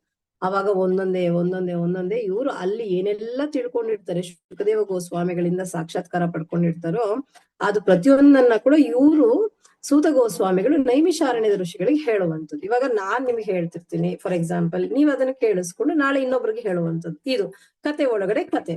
ಸೊ ಬಟ್ ಇಲ್ಲಿ ನಮ್ಮದೇ ಆದಂತ ಮಿಶ್ರಿತ ಏನು ಇರಬಾರದು, ಅದು ಇಂಪಾರ್ಟೆಂಟ್. ಇದನ್ನ ನಾವು ನೋಡ್ಕೋಬೇಕು. ನಾವು ಪೋಸ್ಟ್ ಮ್ಯಾನ್ ಕೆಲಸಗಳನ್ನ ಮಾತ್ರ ಮಾಡ್ಬೇಕು ಆಧ್ಯಾತ್ಮಿಕವಾಗಿ ಅನ್ನುವಂಥದ್ದು ಆ ರೀತಿ ಇರುತ್ತೆ. ಸೊ ಇಲ್ಲಿ ಈ ಶುಕದೇವ ಗೋಸ್ವಾಮಿಗಳು ಹೇಳುವಂಥದ್ದು, ಸೂತ ಗೋಸ್ವಾಮಿಗಳು ಹೇಳುವಂಥದ್ದು, ಇವೆರಡು ತಗೋಣ.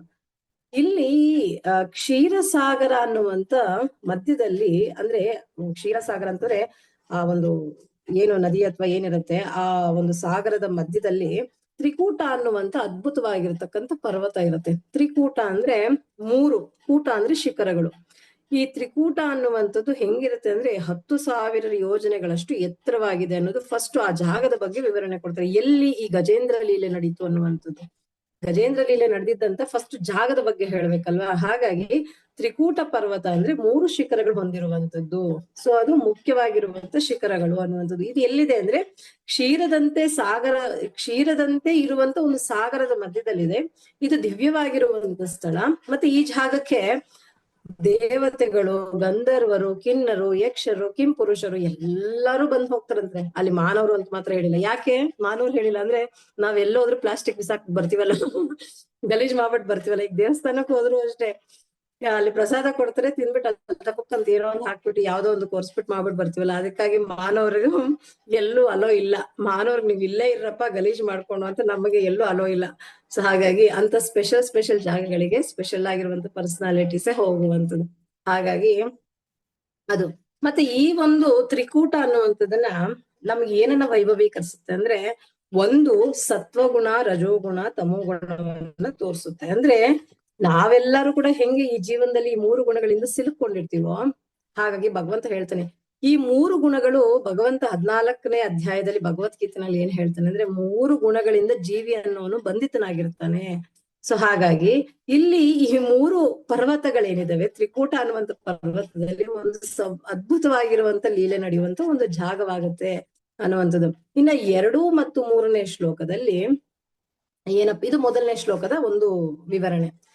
2 ಮತ್ತೆ 3ನೇ ಶ್ಲೋಕದಲ್ಲಿ ಏನಪ್ಪ ವಿವರಣೆ ಕೊಡ್ತಾರೆ ಅಂದ್ರೆ, ಈ ಒಂದು ಪರ್ವತ ಇದರ ಉದ್ದ ಅಗಲ ಎಷ್ಟಿದೆ ಅಂದ್ರೆ ಅಂದ್ರೆ 80,000 ಮೈಲಿಗಳಷ್ಟು ಇದೆ.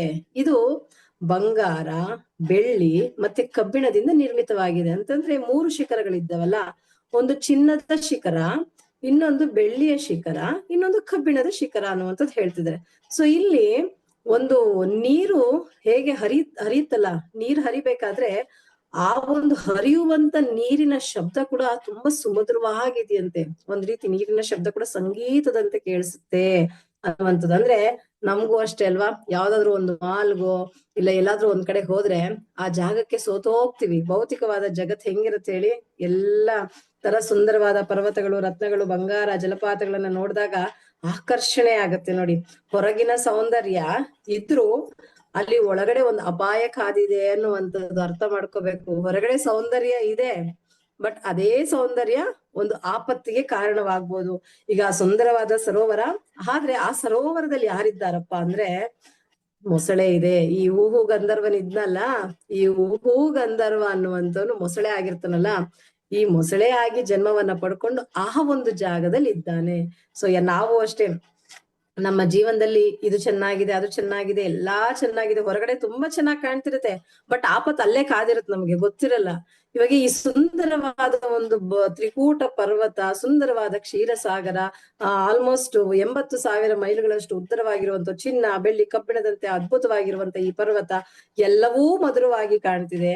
ಇಲ್ಲೇ ಒಂದು ಈಗ ಆಪತ್ ಅನ್ನೋದು ಕಾಣ್ತಿದೆ, ಒಂದು ಇವಾಗ ಅಲ್ಲಿ ಒಂದು ಆಪತ್ ಅನ್ನೋದು ಬರುತ್ತೆ ಅನ್ನುವಂತ ಎಚ್ಚರಿಕೆ ಕೊಡ್ತಾ ಇದ್ದಾರೆ. ಅಂದ್ರೆ ಅಷ್ಟು ಚೆನ್ನಾಗಿದೆ ಅನ್ನೋದು. ಇದು 2 ಮತ್ತು 3ನೇ ಶ್ಲೋಕದಲ್ಲಿ ಬಂದಿರುವಂತ ವಿವರಣೆ. ಇನ್ನ 4ನೇ ಶ್ಲೋಕದಿಂದ 19ನೇ ಶ್ಲೋಕದವರೆಗೂ ಈ ಒಂದು ತ್ರಿಕೂಟ ಪರ್ವತದ ಕೆಳಭಾಗದಲ್ಲಿ ಮತ್ತೆ ಆ ಒಂದು ಜಾಗದಲ್ಲಿ ಹೇಗೆಲ್ಲ ಇದೆ ಅನ್ನುವಂಥದ್ದನ್ನ ಹೇಳ್ತಾರೆ. ಅಂದ್ರೆ ಅದು ದೇವತೆಗಳ ಒಂದು ಉದ್ಯಾನವನ, ಅಲ್ಲಿ ಸುಂದರವಾದ ಸರೋವರಗಳಿದಾವೆ, ಅಲ್ಲಿ ಕಮಲದ ಹೂಗಳು ತುಂಬಾ ಬಿಟ್ಟಿದೆಯಂತೆ ಆ ಸರೋವರದಲ್ಲಿ. ಹಂಸಗಳು ಅದ್ಭುತವಾಗಿ, ಹಂಸಗಳು ಎಲ್ಲಿರ್ತವೆ ಬೇಸಿಕಲಿ, ಹಂಸಗಳು ಶುದ್ಧವಾಗಿರುವಂತ ಜಾಗದಲ್ಲಿ ಇರ್ತವೆ ಅಲ್ವಾ. ಅದೇ ನೊಣಗಳು ಮತ್ತೆ ಕಾಗೆಗಳು ಇವೆಲ್ಲ ಎಲ್ಲಿರುತ್ತೆ, ಗಲೀಜಾಗಿರೋ ಜಾಗದಲ್ಲಿದೆ. ಇವಾಗ ನಮ್ಗೆ ಹಂಸಗಳಲ್ಲಿ ವಾಸಿಸ್ತಾ ಇದಾವೆ ಅಂತಂದ್ರೆ ಅಲ್ಲಿ ಶುದ್ಧವಾದ ಜಾಗ ಅಂತ ಹೇಳಿ.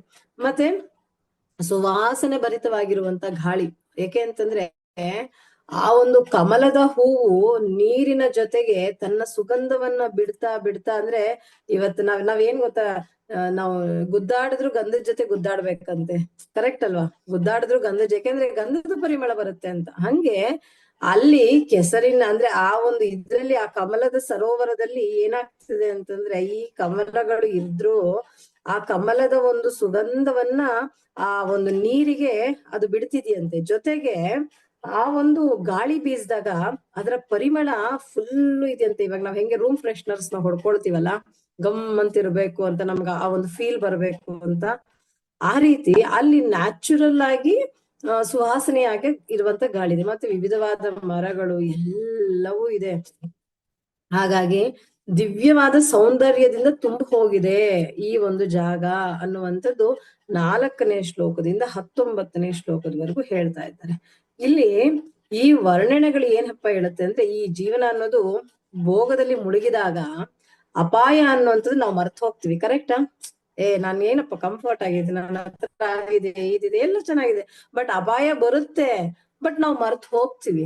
ಇಲ್ಲೂ ಅಷ್ಟೇ, ಇಲ್ಲಿ ಈ ಸ್ಥಳದಲ್ಲಿ ಒಂದು ಅಪಾಯ ಅನ್ನುವಂಥದ್ದು ಕಾದಿದೆ ಅನ್ನುವಂಥದ್ದು ಆ ಮೊಸಳೆ ಆಗಿರ್ಬೋದು, ಇಲ್ಲ ಅಲ್ಲಿರುವಂತ ಪ್ರತಿಯೊಂದಕ್ಕೂ ಏನು ಗೊತ್ತಿರಲ್ಲ. ಸೊ ಹಾಗಾಗಿ ಇದು ಒಂದು ವಿಷಯ ನಾವು ಇಲ್ಲಿ ತಿಳ್ಕೊಳ್ತೀವಿ. ಅಂದ್ರೆ ನಾವು ಭೋಗದಲ್ಲಿ ಮುಳುಗಿದ್ದಾಗ ಸಂಕಟ ಅನ್ನೋದನ್ನ ಮರ್ತು ಹೋಗ್ತೀವಿ.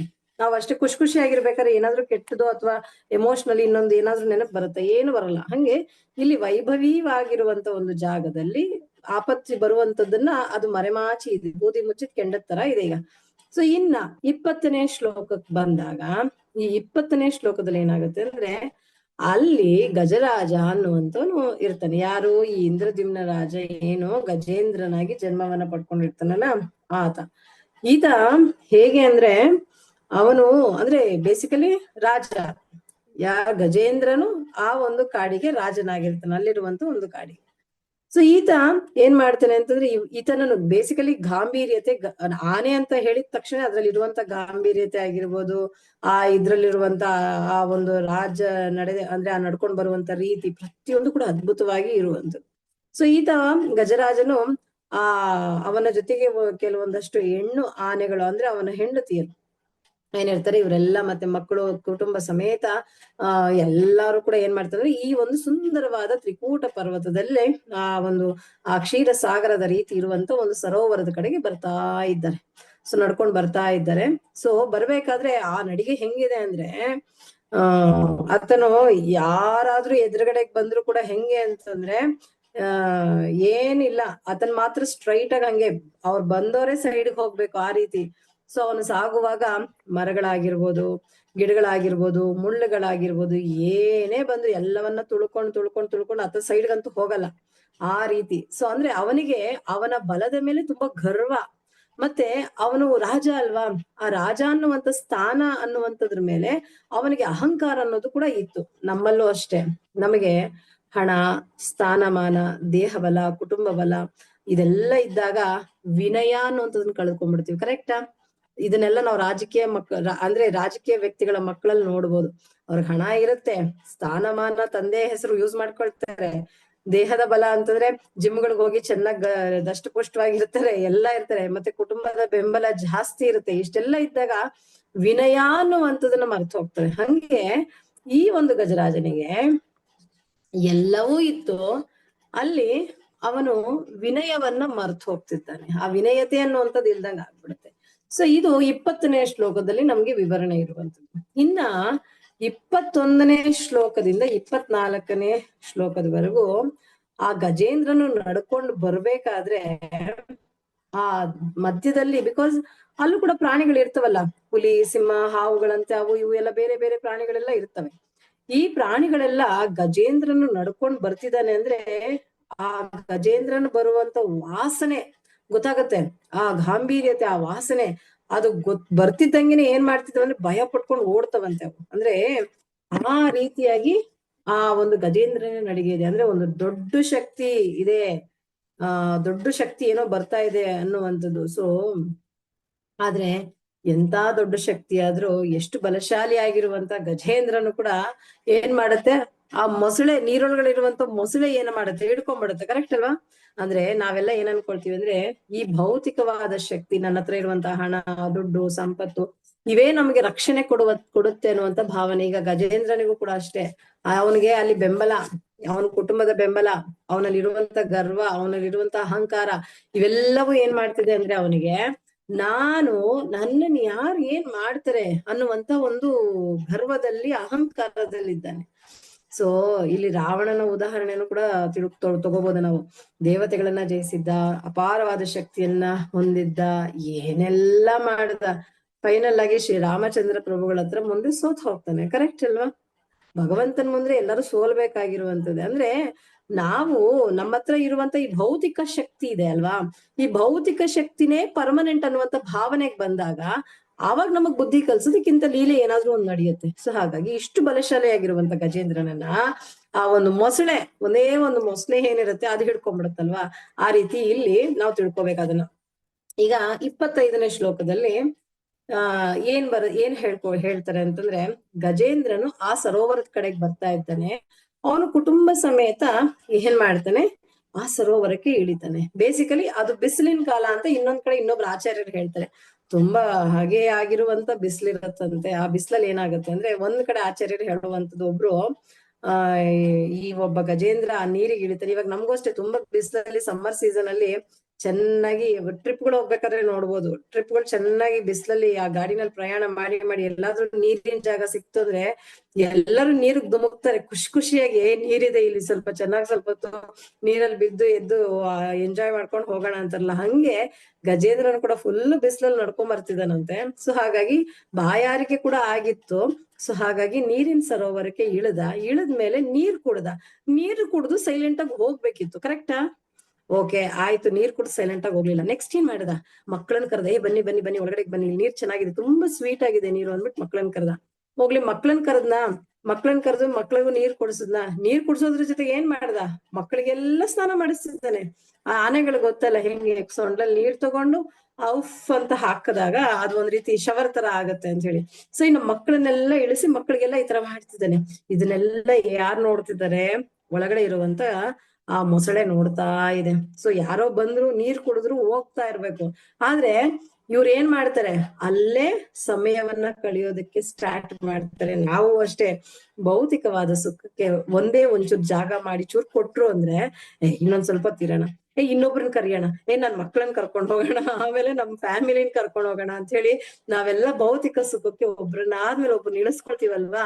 ಹಂಗೆ ಗಜೇಂದ್ರನು ಆತನಿಗ್ ಬಾಯಾರಿಕೆ ಆಗಿತ್ತು, ಕುಡಿದು ಸೈಲೆಂಟ್ ಆಗಿ ಹೋಗ್ಬೇಕಿತ್ತು. ಆದ್ರೆ ಮಕ್ಕಳನ್ನ ಕರೆದ, ಮಕ್ಕಳಿಗೆ ನೀರ್ ಕುಡಿಸ್ದ, ಮಕ್ಕಳ ಮೇಲೆ ನೀರ್ ಹಾಕದ, ಖುಷಿ ಪಡಿಸ್ಬೇಕಲ್ಲ, ಮಕ್ಕಳನ್ನ ಎಂಜಾಯ್ ಮಾಡಿಸ್ಬೇಕಲ್ಲ. ನೆಕ್ಸ್ಟ್ ಅವನ ಹೆಂಡತಿಯರ್ನೆಲ್ಲ ಕರೀತಾನೆ, ಬನ್ನಿ ಬನ್ನಿ ಬನ್ನಿ ಬನ್ನಿ ಅಂತ. ಸೊ ಇನ್ನ ಅವರೂ ಇಳಿತಾರೆ ಸರೋವರಕ್ಕೆ. ಸೊ ಇದನ್ನೆಲ್ಲ ಯಾರು ನೋಡ್ತಿದ್ದಾರೆ, ಮೊಸಳೆ ನೋಡ್ತಾ ಇದೆ, ಒಳಗಡೆಯಿಂದ ನೋಡ್ತಾ ಇದೆ.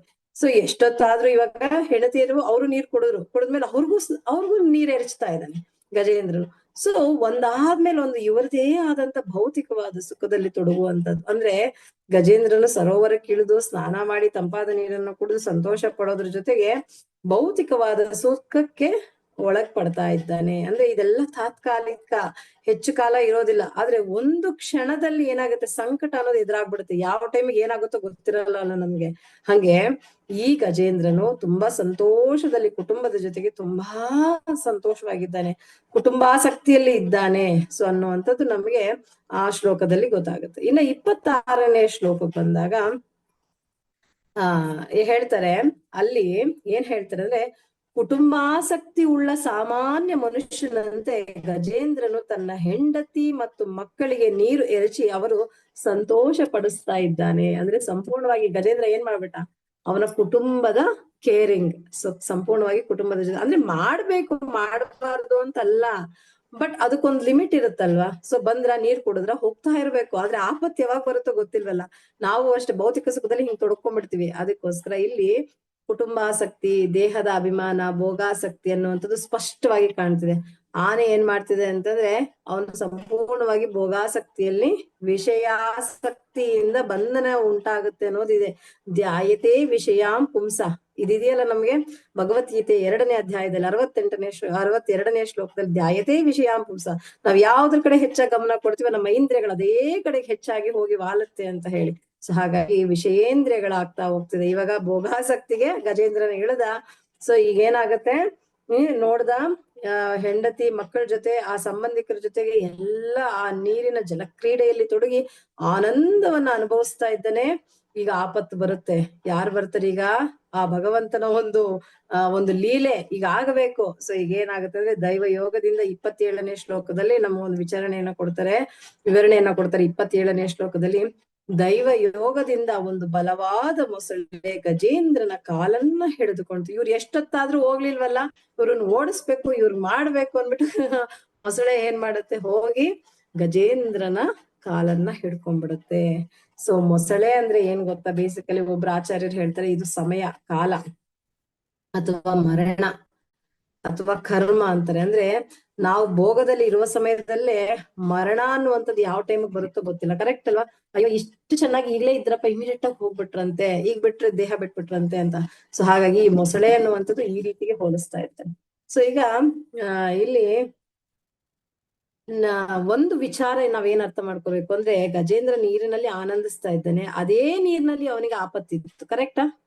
ನೀರ್ನಲ್ಲಿ ಆನಂದಿಸ್ತಾ ಇದ್ದಾನೆ, ಅದೇ ನೀರ್ನಲ್ಲಿ ಆಪತ್ತು ಬಂದ್ಬಿಡ್ತು. ಹಂಗೆ ನಾವು ಅಷ್ಟೇ, ನಾವು ಕೆಲವೊಂದು ವಿಷಯಗಳಲ್ಲಿ ತುಂಬಾ ಆಸಕ್ತಿಯನ್ನು ಹೊಂದಿರ್ತೀವಿ, ಗೊತ್ತಿಲ್ಲ, ಅದೇ ವಿಷಯ ನಮ್ಗೆ ಕೆಲವೊಂದ್ಸತಿ ಬಂಧನಕ್ಕೆ ಒಳ ಮಾಡ್ಬಿಡುತ್ತೆ, ಬಂಧಿತರನ್ನಾಗಿ ಮಾಡ್ಬಿಡುತ್ತೆ. ಸೊ ಹಾಗಾಗಿ ನಮ್ಗೆ ಆ ವಿಚಾರವನ್ನ 27ನೇ ಶ್ಲೋಕದಲ್ಲಿ ತಿಳಿಸ್ಕೊಡ್ತಾ ಇದ್ದಾನೆ. ಇನ್ನ 28, 29 ಮತ್ತೆ 29ನೇ ಶ್ಲೋಕದಲ್ಲಿ ಏನ್ ಹೇಳ್ತಾರೆ ಅಂದ್ರೆ, ಇತರ ಆನೆಗಳು ಅವನ ಜೊತೆಗಿರುತ್ತಲ್ಲ, ಮಕ್ಕಳು, ಹೆಂಡತಿಯರು, ಇವರೆಲ್ಲ ಕೂಡ ಏನ್ ಮಾಡ್ತಾರೆ ಅಂದ್ರೆ ಸಹಾಯ ಮಾಡೋದಕ್ ಪ್ರಯತ್ನ ಮಾಡ್ತಾರೆ. ಈಗ ನಾವು ಅಷ್ಟೇ ಕಷ್ಟ ಅಂದಿದ ತಕ್ಷಣ ಏನ್ ಮಾಡ್ತಾರೆ, ಎಲ್ಲರೂ ಓಡ್ ಬರ್ತಾರೆ ಇಮಿಡಿಯೇಟ್ ಆಗಿ ಫಸ್ಟ್. ಕರೆಕ್ಟ್ ಅಲ್ಲ? ಈಗ ಯಾರಾದ್ರೂ ಏನಾದ್ರು ಒಂದ್ ಸಣ್ಣದಾಗಿ ಏನೋ ತೊಂದರೆ ಆಗಿದೆ ಅಂದ್ರೆ ಅಕ್ಕಪಕ್ಕದವರು, ಸುತ್ತಮುತ್ತ ಇರೋರು, ಬಂಧು ಬಾಂಧವರು ಎಲ್ಲ ಇಮಿಡಿಯೇಟ್ ಆಗಿ ಬರ್ತಾರೆ, ಬರಲ್ಲ ಅಂತ ಹೇಳಲ್ಲ, ಖಂಡಿತ ಬರ್ತಾರೆ. ಸೊ ಆ ಮೊಮೆಂಟ್ ಬರ್ತಾರೆ. ಆಮೇಲೆ 1 ದಿನ 2 ದಿನ 3 ದಿನ 4 ದಿನ 5 ದಿನ ಅವ್ರಿಗೂ ಬೇರೆ ಅವ್ರ ಕೆಲ್ಸಗಳು ಇರುತ್ತಲ್ಲ. ಅಯ್ಯೋ ಇಲ್ಲಪ್ಪ ನಾನು ಬರ್ತೀನಿ ಅಂತ ವಾಪಸ್ಸು ಒಬ್ಬೊಬ್ರೆ ಒಂದೊಂದೇ ಹೇಳಿ ತಪ್ಪಿಸ್ಕೊಂಡು ಹೋಗ್ಬಿಡ್ತಾರೆ. ಕರೆಕ್ಟ್ ಅಲ್ವಾ? ನಮ್ ಜೊತೆ ನಮ್ಮ ಕಷ್ಟ ಪರಿಹಾರವಾಗುವವರೆಗೂ ನಮ್ಮ ಬಂಧು ಬಾಂಧವರು, ನಮ್ ಜೊತೆ ಹುಟ್ಟಿದವರು, ಇಲ್ಲ ಗಂಡ ಹೆಂಡತಿ ಮಕ್ಳು ಎಲ್ಲಾರ ಜೊತೆಗಿರ್ತಾರ. ಒಂದಿನ ಇವಾಗ ಸಿಂಪಲ್ ಆಗಿ ಹೇಳುವಂತಂದ್ರೆ ಯಜಮಾನ್ರ ಹತ್ರ ಇವತ್ತು ಒಂದಿನ ಅಯ್ಯೋ ನಂಗೆ ಇವತ್ತು ತಲೆನೋವು ಇಲ್ಲ ಕಾಲ್ ನೋವು ಅಂತ ಒಂದಿನ ಹೇಳ್ದಾಗ ಕೇಳೋದಕ್ ಚಂದ. ದಿನಾ ಹೇಳ್ತಾ ಇದ್ವಿ, ದಿನಾ ನಮ್ಮ ನೋವುಗಳನ್ನ ಹೇಳ್ಕೊಡ್ತಿದ್ ಏನಾಗುತ್ತೆ, ಅವರು ಕೇರ್ ಕೂಡ ಮಾಡೋದಿಲ್ಲ. ನಿನ್ ನೋವು ನೀನ್ ಅನ್ಭವ್ಸು, ಏನ್ ಮಾಡಕ್ಕಾಗುತ್ತೆ ಅಂತಾರೆ. ಕರೆಕ್ಟಾ? ಹಾಗೆ ಪ್ರತಿಯೊಂದು ಅಷ್ಟೇ. ಇಲ್ಲಿ 28, 29ನೇ ಶ್ಲೋಕದಲ್ಲಿ ಈ ಹೆಣ್ಣು ಆನೆಗಳಾಗಿರ್ಬೋದು, ಮಕ್ಕಳಾಗಿರ್ಬೋದು, ಇವರೆಲ್ಲರೂ ಕೂಡ ಸಹಾಯ ಮಾಡುವಂತ ಪ್ರಯತ್ನ ಮಾಡ್ತಿದ್ದಾರೆ. ಅಂದ್ರೆ ಗಜೇಂದ್ರನನ್ನ ಎಳಿಯೋದಕ್ಕೆ ಕುಟುಂಬದ ಒಂದು ಮಿತಿ ಇಲ್ಲಿ ಕುಟುಂಬ ತುಂಬಾ ಪ್ರೀತಿಸುತ್ತಲ್ವಾ. ಸೊ ಸಾಂತ್ವನ ಕೊಡ್ಬೇಕಲ್ವಾ, ಕುಟುಂಬದ ಜವಾಬ್ದಾರಿ ಪ್ರೀತಿ ಕೊಡುತ್ತೆ, ಸಾಂತ್ವನ ಕೊಡುತ್ತೆ. ಆದ್ರೆ ಮರಣದಿಂದ ರಕ್ಷಣೆ ಮಾಡೋದಕ್ಕಾಗತ್ತಾ? ಸಾಧ್ಯನೇ ಇಲ್ಲ, ಯಾವುದೇ ಕಾರಣಕ್ಕೂ ಮಾಡೋದಕ್ಕಾಗಲ್ಲ. ಸೊ ಅಂದ್ರೆ ನಮ್ಗೆ ಶಾಸ್ತ್ರ ಏನ್ ಹೇಳುತ್ತೆ ಅಂದ್ರೆ ಜನನ ಮರಣದ ಸಮಯದಲ್ಲಿ ಜೀವಿ ಒಬ್ಬನೇ ಆಗ್ಬಿಡ್ತಾನೆ. ಕರೆಕ್ಟಾ? ಒಬ್ಬನೇ ಆಗೋದಿಲ್ಲ. ಯಾವಾಗ ಅವನ್ ಜೊತೆಗೆ ಪರಮಾತ್ಮನ ನಾವ್ 84 ಲಕ್ಷ ಜೀವರಾಶಿ ಯೋನಿಗಳನ್ನ ದಾಟ್ಕೊಂಡು ಮನುಷ್ಯ ಜನ್ಮಕ್ಕೆ ಬಂದಿದೀವಿ. ನಮ್ ಜೊತೆಗೆ ನಾವ್ ಹಿಂದಿನ ಜನ್ಮದಲ್ಲಿ ಏನಾಗಿದ್ವೋ, ಪ್ರಾಣಿಗಳಾಗಿದ್ವೋ, ಪಕ್ಷಿಗಳಾಗಿದ್ವೋ, ಮರಗಳಾಗಿದ್ವೋ, ಗಿಡಗಳಾಗಿದ್ವೋ, ಇಲ್ಲ ಬೇರೆ ಅಂದ್ರೆ ಯಾವ್ದಾಗಿದ್ರು ಕೂಡ ಎಲ್ಲವನ್ನ ಬಿಟ್ಟು ಬಂದಿದೀವಿ. ಆದ್ರೆ ಪರಮಾತ್ಮನ ಮಾತ್ರ ನಮ್ಮ ಹೃದಯದಲ್ಲಿ ಸದಾ ನಾವು ಮನದಲ್ಲಿ ಉಳುವಾಗಿರ್ಬೇಕಾದ್ರೂ ನಮ್ ಜೊತೆಗೆ ಇದ್ದ, ಇವತ್ತು ನಾವು ಮನುಷ್ಯನಾಗಿರ್ಬೇಕಾದ್ರೂ ನಮ್ ಜೊತೆಗೆ ಇದ್ದಾನೆ. ಸೊ ನಾಳೆ ದಿನ ನಾವ್ ಇನ್ನೇನಾದ್ರೂ ಕೂಡ ನಮ್ ಜೊತೆಗೆ ಇರ್ತಾನೆ. ಸೊ ಇದು ಪರಮಾತ್ಮ ಅಂದ್ರೆ ಅವನು ನಮ್ಗೆ ಎಟರ್ನಲ್ ಆಗಿರುವಂತ ತಂದೆ, ಎಟರ್ನಲ್ ಆಗಿರುವಂತ ಗಂಡ, ಎಟರ್ನಲ್ ಆಗಿರುವಂತ ಪ್ರತಿಯೊಂದು ಅಂದ್ರೆ ಫ್ರೆಂಡ್ ಏನಾದ್ರೂ ಅನ್ಕೋಬಹುದು, ನಮ್ಮ ಭಾವನೆಗೆ ಬಿಟ್ಟಂತೆ. ಅವನೇ ನಮ್ಮ ಎಟರ್ನಲ್ ಕನೆಕ್ಟಿವಿಟೀಸ್ ಕೊಡುವಂತವನು. ಹಾಗಾಗಿ ಈ ಕುಟುಂಬಕ್ಕೆ ಒಂದು ಮಿತಿ ಇರುತ್ತೆ. ಏನು, ಒಂದು ಲಿಮಿಟ್ ವರೆಗೂ ನಮ್ ಜೊತೆಗೆ ಇರ್ತಾರೆ. ಆಮೇಲೆ ಯಾವುದೇ ಕಾರಣಕ್ಕೂ ಅವ್ರು ನಮ್ ಜೊತೆಗೆ ಬರೋದಕ್ಕೆ ಸಾಧ್ಯನೇ ಇಲ್ಲ. ಆ ಒಂದು ಸತ್ಯವನ್ನ ಈ ಒಂದು ಗಜೇಂದ್ರನ ಒಂದು ವಿಚಾರದಲ್ಲಿ ನಾವೆಲ್ಲರೂ ಅರ್ಥ ಮಾಡ್ಕೋಬೇಕು. ನಾವು ಇವಾಗ ನೋಡಿ, ಕುಟುಂಬಗಳಿಗೋಸ್ಕರ, ಮಕ್ಕಳಿಗೋಸ್ಕರ, ಎಲ್ಲರಿಗೋಸ್ಕರ ಎಷ್ಟೋ ಸಂಪಾದನೆ ಮಾಡ್ತೀವಿ. ಪ್ರತಿ ಜನರೇಷನ್ ಕೇಳುವಂತ ಪ್ರಶ್ನೆ ಒಂದೇ, ಅವ್ರ ತಂದೆ ತಾಯಂದ್ರಿಗೆ ನೀವೇನ್ ಮಾಡಿದ್ರಿ, ನಿಮ್ಮನ್ ಯಾರು ಮಾಡು ಅಂದ್ರು. ಕರೆಕ್ಟಾ? ಫೈನಲ್ ಆಗಿ ನೀವೇನ್ ಮಾಡಿದ್ರಿ ಅಂತಾನೆ ಕೇಳ್ತಾರೆ ಪ್ರತಿ ಒಂದು ಜನರೇಷನ್. ಇವತ್ ನಾವು ನಮ್ಮ ತಂದೆ ತಾಯಿ ಕೇಳ್ತೀವಿ, ನಾಳೆ ನಮ್ಮ ಮಕ್ಕಳು ನಮ್ಮನ್ನ ಕೇಳ್ತಾರೆ. ಪ್ರತಿ ಬಾರಿ ಇದು ಒಂದೇ ಪ್ರಶ್ನೆ ಬರುತ್ತೆ ಪ್ರತಿಯೊಬ್ಬರ ಹತ್ರನು, ನೀವೇನ್ ಮಾಡಿದ್ರಿ. ಯಾವಾಗಾದ್ರೂ ಒಂದ್ ಸಂದರ್ಭದಲ್ಲಿ ಅಂದೇ ಅಂತಾರೆ, ನೀವೇನ್ ಮಾಡಿದ್ರಿ ನಮ್ಗೆ ಅನ್ನುವ ರೀತಿ ಬಂದೇ ಬರುತ್ತೆ ಪ್ರಶ್ನೆ. ಸೊ ಅಂದ್ರೆ ನಾವ್ ಏನ್ ಮಾಡಿದ್ರು ಏನ್ ಮಾಡದೇ ಇದ್ರು ಭಗವಂತನ ಸ್ಮರಣೆ ಅನ್ನೋದಂತೂ ಮಾಡಬೇಕು. ಸೊ ಹಾಗಾಗಿ ಅದೊಂದೇ ಫೈನಲ್ ಆಗಿ ಬರುವಂತದ್ದು. ಅಂತ್ಯಕಾಲದಲ್ಲಿ ಭಗವಂತನನ್ನ ನೆನೆಸ್ಕೊಳ್ಳುವಂಥದ್ದು ಬರಬೇಕು ನಮ್ಗೆ ಅಂದ್ರೆ ಅದನ್ನೆಲ್ಲ ನಾವು ಈಗ್ಲಿಂದ ಸಾಧನೆಯನ್ನ ಮಾಡ್ತಾ ಹೋಗ್ಬೇಕು. ಸೊ ಅದು ನಮ್ಗೆ ನೋಡಿ, ಇಲ್ಲಿ 29ನೇ ಶ್ಲೋಕದಲ್ಲಿ 28, 29ರಲ್ಲಿ ಆ ಕುಟುಂಬದ ಒಂದು ವಿವರಣೆಯನ್ನ ಕೊಡ್ತಿದ್ದಾರೆ. ಕುಟುಂಬದಲ್ಲಿ ಎಷ್ಟರವರೆಗೂ ನಮ್ಮ ಒಂದು ಸಂಬಂಧಗಳು ಆ ಕನೆಕ್ಟಿವಿಟಿ ಇಟ್ಕೊಳ್ಬೇಕು. ಸೊ ಅದನ್ನ ನಮ್ಗೆ ಹೇಳ್ತಾ ಇದ್ದಾರೆ. ಸೊ ಇನ್ನ 30ನೇ ಶ್ಲೋಕದಲ್ಲಿ ಸೊ ಹೇಳ್ತಾರೆ, ನೀರಿನಲ್ಲಿ ಈ ಗಜೇಂದ್ರನು ಹೋರಾಟವನ್ನ ಮಾಡ್ತಾ ಇದ್ದಾನೆ. ಎಷ್ಟೋ ಸಹಸ್ರ ವರ್ಷಗಳು ಇವ್ರಿಬ್ಬರ ಮಧ್ಯೆ ಜಗ್ಗಾಟ, ಹಗ್ಗ ಜಗ್ಗಾಟ ಅಂತ ನೋಡಿ. ಆ ರೀತಿ ಒಂದಷ್ಟು ಸರಿ ಯಾಕಂದ್ರೆ ಬೇಸಿಕಲಿ ಗಜೇಂದ್ರನು ಮೊಸಳೆ ನೀರಿನಲ್ಲಿ ಇರುವಂತವನು. ಕರೆಕ್ಟ್ ಅಲ್ವಾ? ಆತನ ನಿಜವಾದ ಸ್ಥಾನ ನೀರಿನ ಒಂದು ಯಾವ್ಯಾವ ಜೀವಿಗಳು ಎಲ್ಲೆಲ್ಲಿ ಇರ್ಬೇಕು ಅಲ್ಲಲ್ಲಿ ಇರ್ಬೇಕು. ಇದು ವಾಟರ್ ಅನಿಮಲ್, ಯಾವುದು ಮೊಸಳೆ. ಗಜೇಂದ್ರನ ಬಂದು ಲ್ಯಾಂಡ್ ಅನಿಮಲ್, ಅಂದ್ರೆ ಅಲ್ಲಿ ಭೂಮಿಯ ಮೇಲೆ ವಾಸ ಮಾಡುವಂತವನು. ಸೊ ಈತನ ಏನ್ ಮಾಡ್ತಾನೆ, ಎಷ್ಟೊಂದ್ ಶಕ್ತಿ ಮೊಸಳೆಗೆ ನೀರಲ್ಲಿದ್ದಾಗ ಶಕ್ತಿ ಜಾಸ್ತಿ ಅಂತಾರೆ. ಗಜೇಂದ್ರನನ್ನ ದರ ಅಂತ ಎಳ್ಕೊಂಡು ಫುಲ್ಲು ಕೆಳಕ್ ಹೋಗ್ಬಿಡತ್ತಂತೆ. ಅಂದ್ರೆ ಕೆಲವೊಂದ್ಸತಿ ಗಜೇಂದ್ರ ಮೇಲೆ ಕಾಣೋದೇ ಇಲ್ವಂತೆ, ಇಲ್ಲಿ ಏನು ನಡೀತಾ ಇಲ್ಲ ಅನ್ನೋ ರೀತಿ ಕಾಣತ್ತಂತೆ. ಇನ್ನೊಂದ್ ಸ್ವಲ್ಪ ಹೊತ್ತಿಗೆ ಗಜೇಂದ್ರನು ಪ್ರಯತ್ನದಿಂದ ಮೊಸಳೆಯನ್ನ ಎಳ್ಕೊಂಡ್ ಮೇಲಕ್ ಬರುವ ಪ್ರಯತ್ನ, ಅಂದ್ರೆ ಈ ರೀತಿ ಹಗ್ಗ ಜಗ್ಗಾಟ ಅವ್ರ ಮಧ್ಯೆ. ನಾವು ಅಷ್ಟೇ, ನಮ್ಮ ಭೌತಿಕ ಜೀವನದಲ್ಲಿ ಇದೆ ಹಗ್ಗ ಜಗ್ಗಾಟ. ತಿಂಗಳೆಲ್ಲ ಕಷ್ಟಪಟ್ಟು ಸಂಪಾದನೆ ಮಾಡಿ ಒಂದ್ ದಿನಕ್ಕೆ ಸಂಬಳ ಬರುತ್ತೆ. ಆ ಒಂದ್ ದಿನಕ್ಕೆ ಬರುವಂತ ಸಂಬಳವನ್ನ ಇಮಿಡಿಯೇಟ್ ಆಗಿ ಏನಾಗುತ್ತೆ, ಎಲ್ಲ ನೀರ್ ಸುರಿದು ಮುಗಿಸ್ಕೊಬಿಡ್ತೀವಿ. ಮತ್ತೆ ಜಗ್ಗಾಟ, ಹಿಂಗ್ ಎಳಿಯೋದು ಹಿಂಗ್ ಬರೋದು, ಹಿಂಗ್ ಎಳಿಯೋದು, ಇದೇ ಜೀವನ. ಹಂಗೆ ಮೊಸಳೆ ಮತ್ತೆ ಗಜೇಂದ್ರ ಇವರಿಬ್ರು ಕೂಡ ಹಿಂಗೆ ಹಗ್ಗ ಜಗ್ಗಾಟದ ರೀತಿ ಅವ್ರನ್ನ ಹೇಳ್ಕೊಂಡು ಹೋಗ್ತಾ ಇರ್ತಾರೆ. ನಮ್ಮ ಭೌತಿಕ ಜಗತ್ತು, ಈ ಜೀವಾತ್ಮನು ಹಂಗೆ ಅಲ್ವಾ. ಈ ಭೌತಿಕ ಜಗತ್ತು ಒಳಗಡೆ ಸಂಪೂರ್ಣವಾಗಿ ಇನ್ವಾಲ್ವ್ ಆಗ್ಬಿಡ್ತಾನೆ ಇಂದ್ರಿಯಾಸಕ್ತಿಯಿಂದ. ಆಮೇಲೆ ಇಲ್ಲ ಬೇಡ ಬೇಡ ನಾನು ಕೃಷ್ಣ ಸ್ಮರಣೆಗೆ ಹೋಗ್ಬೇಕು ಅಂದ್ಬಿಟ್ಟು ಹೇಳ್ಕೊಂಡ್ ಮಾಯಾದೇವಿ ಯೋಗ ಮಾಯೆ ಇವರಿಬ್ಬರ ಮಧ್ಯೆ ಫೈಟ್ ನಡೆದಂಗೆ ಒಂದ್ಸತಿ ಯೋಗ ಮಾಯೆ ಎಳ್ಕೊಂಡ್ ಬರ್ತಾಳೆ, ಒಂದ್ಸತಿ ಮಹಾಮಾಯೆ ಎಳ್ಕೊಂಡ್ ಹೋಗ್ತಾಳೆ ನಮ್ಮ ಜೀವನದಲ್ಲಿ. ಹಂಗೆ ಈ ತರ ಎಳ್ಕೊಂಡ್ ಬರ್ತಿದ್ರೆ ಈ ತರ ಎಳ್ಕೊಂಡ್ ಹೋಗ್ತಿದ್ದಾರೆ. ಸೊ ಈಗ ಗಜೇಂದ್ರನ ನೋಡ್ತಿದ್ದಾನೆ, ಯೋಚಿಸ್ತಾ ಇದ್ದಾನೆ. ಇನ್ನ 31, 32ನೇ ಶ್ಲೋಕಕ್ಕೆ ಬರೋಣ.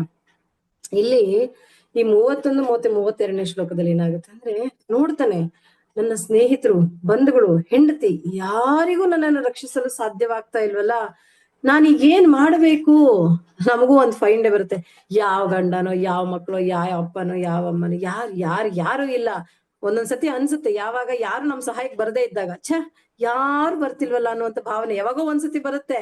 ಮತ್ತೆ ಆ ಜೇನಿನ ರುಚಿ, ಭೌತಿಕವಾದ ಜೇನಿನ ರುಚಿ ಮತ್ತೆ ಸೋತೋಗ್ತಾ ಇರ್ತೀವಿ. ಕರೆಕ್ಟ್? ನಾವು ಅವಾಗ ನಮ್ ಜೀವನದಲ್ಲಿ ಇಂತ ಘಟನೆಗಳಾದ್ರೂ ಕೂಡ ನಾವು ಮತ್ತೆ ಇನ್ನೊಂದೇ ಒಂದು ಒಂದು ಜೇನುತುಪ್ಪಕ್ಕೋಸ್ಕರ ಏನ್ ಮಾಡ್ತೀವಿ, ಆಸೆ ಬಿದ್ಬಿಡ್ತೀವಿ. ಹಂಗೆ ಇಲ್ಲಿ ಗಜೇಂದ್ರನು ಮಹಾನ್ ಭಕ್ತ ಹಿಂದಿನ ಜನ್ಮದಲ್ಲಿ, ಹಾಗೆ ಅವನ್ಗೆ ಆ ರೀತಿ ಮತ್ತೆ ಮಾಯೆಗೆ ಹೋಗುವ ಅವಕಾಶ ಸಿಗಲ್ಲ. ಆದ್ರೆ ನಮ್ಮಂತವ್ರು ಬಿಡಿ, ನಾವೇನ್ ಶುದ್ಧ ಭಕ್ತರಲ್ವಲ್ಲ, ಹಾಗಾಗಿ ಬೇಗ ಇದ್ ಕಡೆಗೆ ಬರ್ತೀವಿ, ಹಿಂಗ್ ಹೋಗ್ತೀವಿ, ಹಿಂಗ್ ಬರ್ತೀವಿ, ಹಿಂಗ್ ಹೋಗ್ತೀವಿ. ಸೊ ಇಲ್ಲಿ ಗಜೇಂದ್ರನು ಯೋಚನೆ ಮಾಡ್ತಾನಂತೆ 31, 32ರಲ್ಲಿ, ಇಷ್ಟು ದೊಡ್ಡ ನನಗೆ ಎಷ್ಟು ಶಕ್ತಿ ಇದೆ, ಇಷ್ಟು ಜನರಿದ್ದಾರೆ ನನ್ನ ಜೊತೆಗೆ, ಯಾರು ಕೂಡ ನನ್ನ ಬಲ, ನಾನು ಕುಟುಂಬ, ನನಗೆ ಯಾರು ಕೂಡ ಸಹಾಯಕ್ಕೆ ಆಗ್ತಿಲ್ವಲ್ಲ, ನನಗೆ ಇನ್ಯಾರ ಸಹಾಯಕ್ಕೆ, ಇನ್ಯಾರಿದ್ದಾರೆ? ಆ ಪರಮೇಶ್ವರನಿಗೆ ಶರಣಾಗತಿಯನ್ನು ಹೊಂದಬೇಕು ಅನ್ನುವಂತ ಭಾವನೆ ಆ 31, 32ನೇ ಶ್ಲೋಕಕ್ಕೆ ಬಂದ್ಬಿಡುತ್ತೆ. ಸೊ ಇದು ಆ ಗಜೇಂದ್ರನಿಗೆ ಬರ್ತಾ ಇರುವಂತ ಭಾವನೆಗಳೀಗ ಫೈನಲ್ ಆಗಿ ಒಂದು ಡೇ ಆ ಸಾಕ್ಷಾತ್ಕಾರ ಪ್ರತಿಯೊಂದು ಜೀವಾತ್ಮನಿಗೆ ಆಗುತ್ತೆ. ಬಟ್ ಯಾವಾಗ ಅಂದ್ರೆ every cloud as a silver shining ಅಂತಾರಲ್ಲ, ಯಾವಾಗ ಆಗುತ್ತೋ ಗೊತ್ತಿಲ್ಲ. ಆ ಸಿಲ್ವರ್ ಶೈನಿಂಗ್ ನಮ್ ಜೀವನದಲ್ಲಿ ಯಾವಾಗ ಬರುತ್ತೋ ಗೊತ್ತಿಲ್ಲ. ಹಂಗೆ ಈಗ ಆ 31, 32ರಲ್ಲಿ ಈ ರೀತಿಯ ಭಾವನೆಗೆ ಗಜೇಂದ್ರನು ಆಲೋಚನೆಗೆ ಬೀಳ್ತಾನೆ, ನನ್ನನ್ನು ರಕ್ಷಿಸುವಂತವ್ರು ಇನ್ಯಾರ ಕೈಯಲ್ಲೂ ಆಗಲ್ಲ, ಇನ್ನ ಭಗವಂತನೊಬ್ಬನೇ. ಸೊ ಮರಣಕ್ಕೂ ಕೂಡ ಭಯಪಡಿಸುವಂತವನ್ ಯಾರು? ಆ ಶ್ರೀಹರಿ ಒಬ್ಬನೇ, ಆ ಭಗವಂತನೊಬ್ಬನೇ. ಯಮರಾಜನಿಗೂ ಕೂಡ ಆದೇಶ ಕೊಡುವಂತವನ್ ಯಾರು? ಆ ಕೃಷ್ಣನೊಬ್ಬನೇ. ಸೊ ಅಲ್ಲಿ ದ್ರೌಪದಿಯ ರಕ್ಷಣೆ, ಅಜಾಮಿಳನ ರಕ್ಷಣೆ, ಪ್ರಹ್ಲಾದನ ರಕ್ಷಣೆ, ಧ್ರುವ ಮಹಾರಾಜನ ರಕ್ಷಣೆ, ಎಷ್ಟು ಜನರದ್ದು ತಗೊಂಡ್ರು ಕೂಡ ಎಲ್ಲರೂ ಕೂಡ ನಮ್ಗೆ ಏನಾಗತ್ತೆ, ಫೈನಲ್ ಆಗಿ ಭಗವಂತನೇ ಎಲ್ಲರನ್ನು ರಕ್ಷಣೆ ಮಾಡ್ಬೇಕು. ಸೊ ಹಾಗಾಗಿ ಇನ್ನ 33ನೇ ಶ್ಲೋಕದಲ್ಲಿ ಏನ್ ಹೇಳ್ತಾರೆ ಅಂದ್ರೆ, ಮರಣ ರೂಪ ಸರ್ಪದಿಂದ ಭಯಪಡುವವರು ಭಗವಂತನಿಗೆ ಶರಣಾಗಿದರೆ ಮರಣವು ಭಗವಂತನಿಗೆ ಭಯಪಟ್ಟು ಓಡೋಗುತ್ತಂತೆ. ಆದ್ರಿಂದ ನಾವು ಪರಮೇಶ್ವರನಿಗೆ ಶರಣಾಗತಿಯನ್ನು ಹೊಂದಬೇಕು. ಸೊ ಯಾವ್ದಾದ್ರು ಒಂದು ನಮ್ಗೆ ಆ ಇನ್ಸಿಡೆಂಟ್ ನಡೆದಾಗ, ಅದೇ ನಮ್ಗೆ ಮರಣ ಅಂತ ಬಂದಾಗ, ನಾವು ಆ ಭಗವಂತನಿಗೆ ಶರಣಾಗತಿಯನ್ನ ಹೊಂದಿದ್ವಿ ಅಂದ್ರೆ, ಆ ಭಗವಂತನಿಗೆ ಶರಣಾಗತಿ ಆದಾಗ ಆ ಮರಣ ಅನ್ನುವಂಥದ್ದು ಭಗವಂತನಿಗೆ ಭಯಪಟ್ಟು ಓಡ್ ಹೋಗುತ್ತೆ ಅಂತ ಹೇಳುವಂಥದ್ದು. ಸೊ ಹಾಗಾಗಿ ಮರಣಕ್ಕೆ ಯಾರು ಭಯ?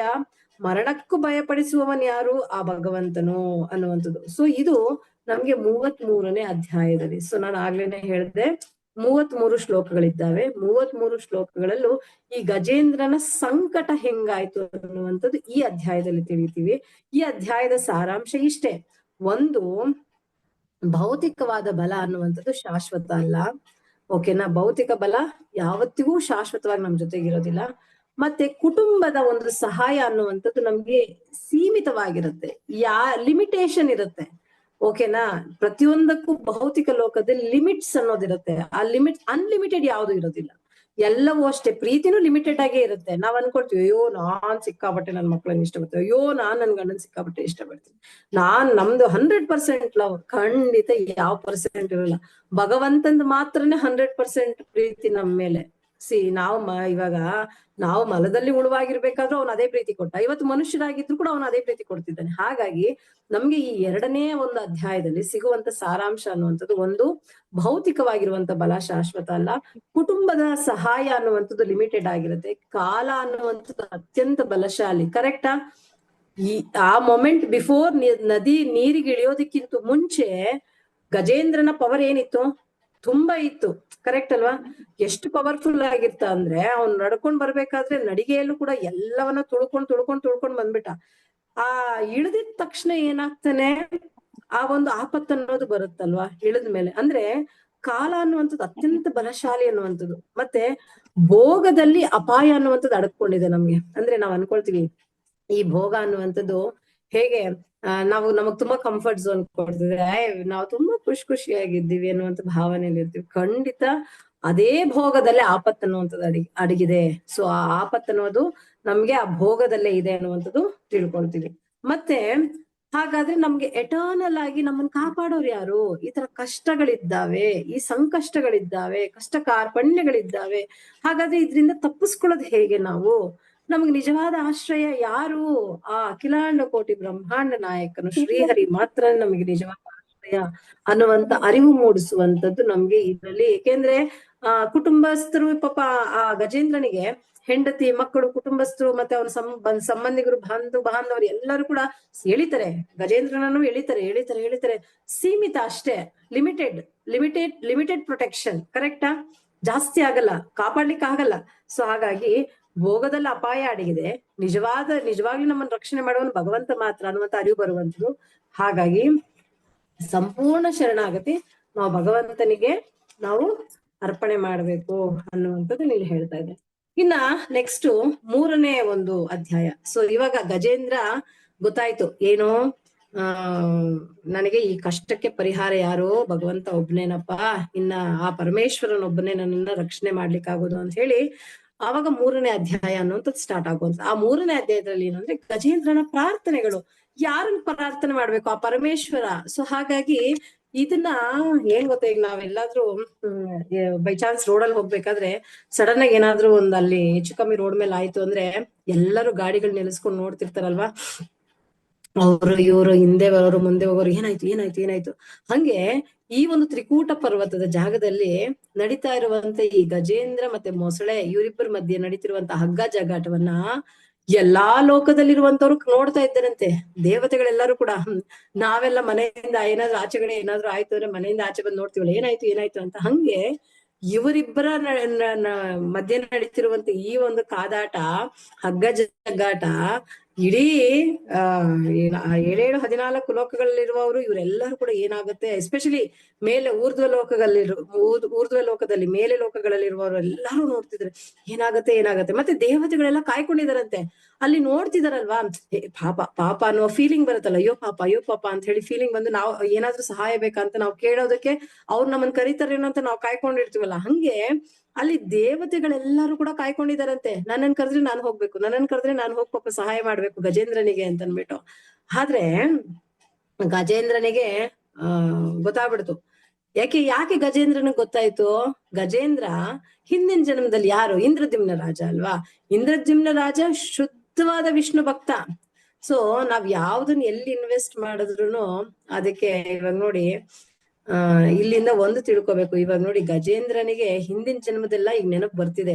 ಆ ಶುದ್ಧ ಭಕ್ತನಾಗಿದ್ದಿದ್ದಾಗಿರ್ಬೋದು, ಭಗವಂತನೇ ಎಟರ್ನಲ್ ಫ್ರೆಂಡ್, ನಮಗೆ ಭಗವಂತನಿಂದಲೇ ನಾನು ರಕ್ಷಣೆ ಒಳಪಡುವಂತದ್ದು.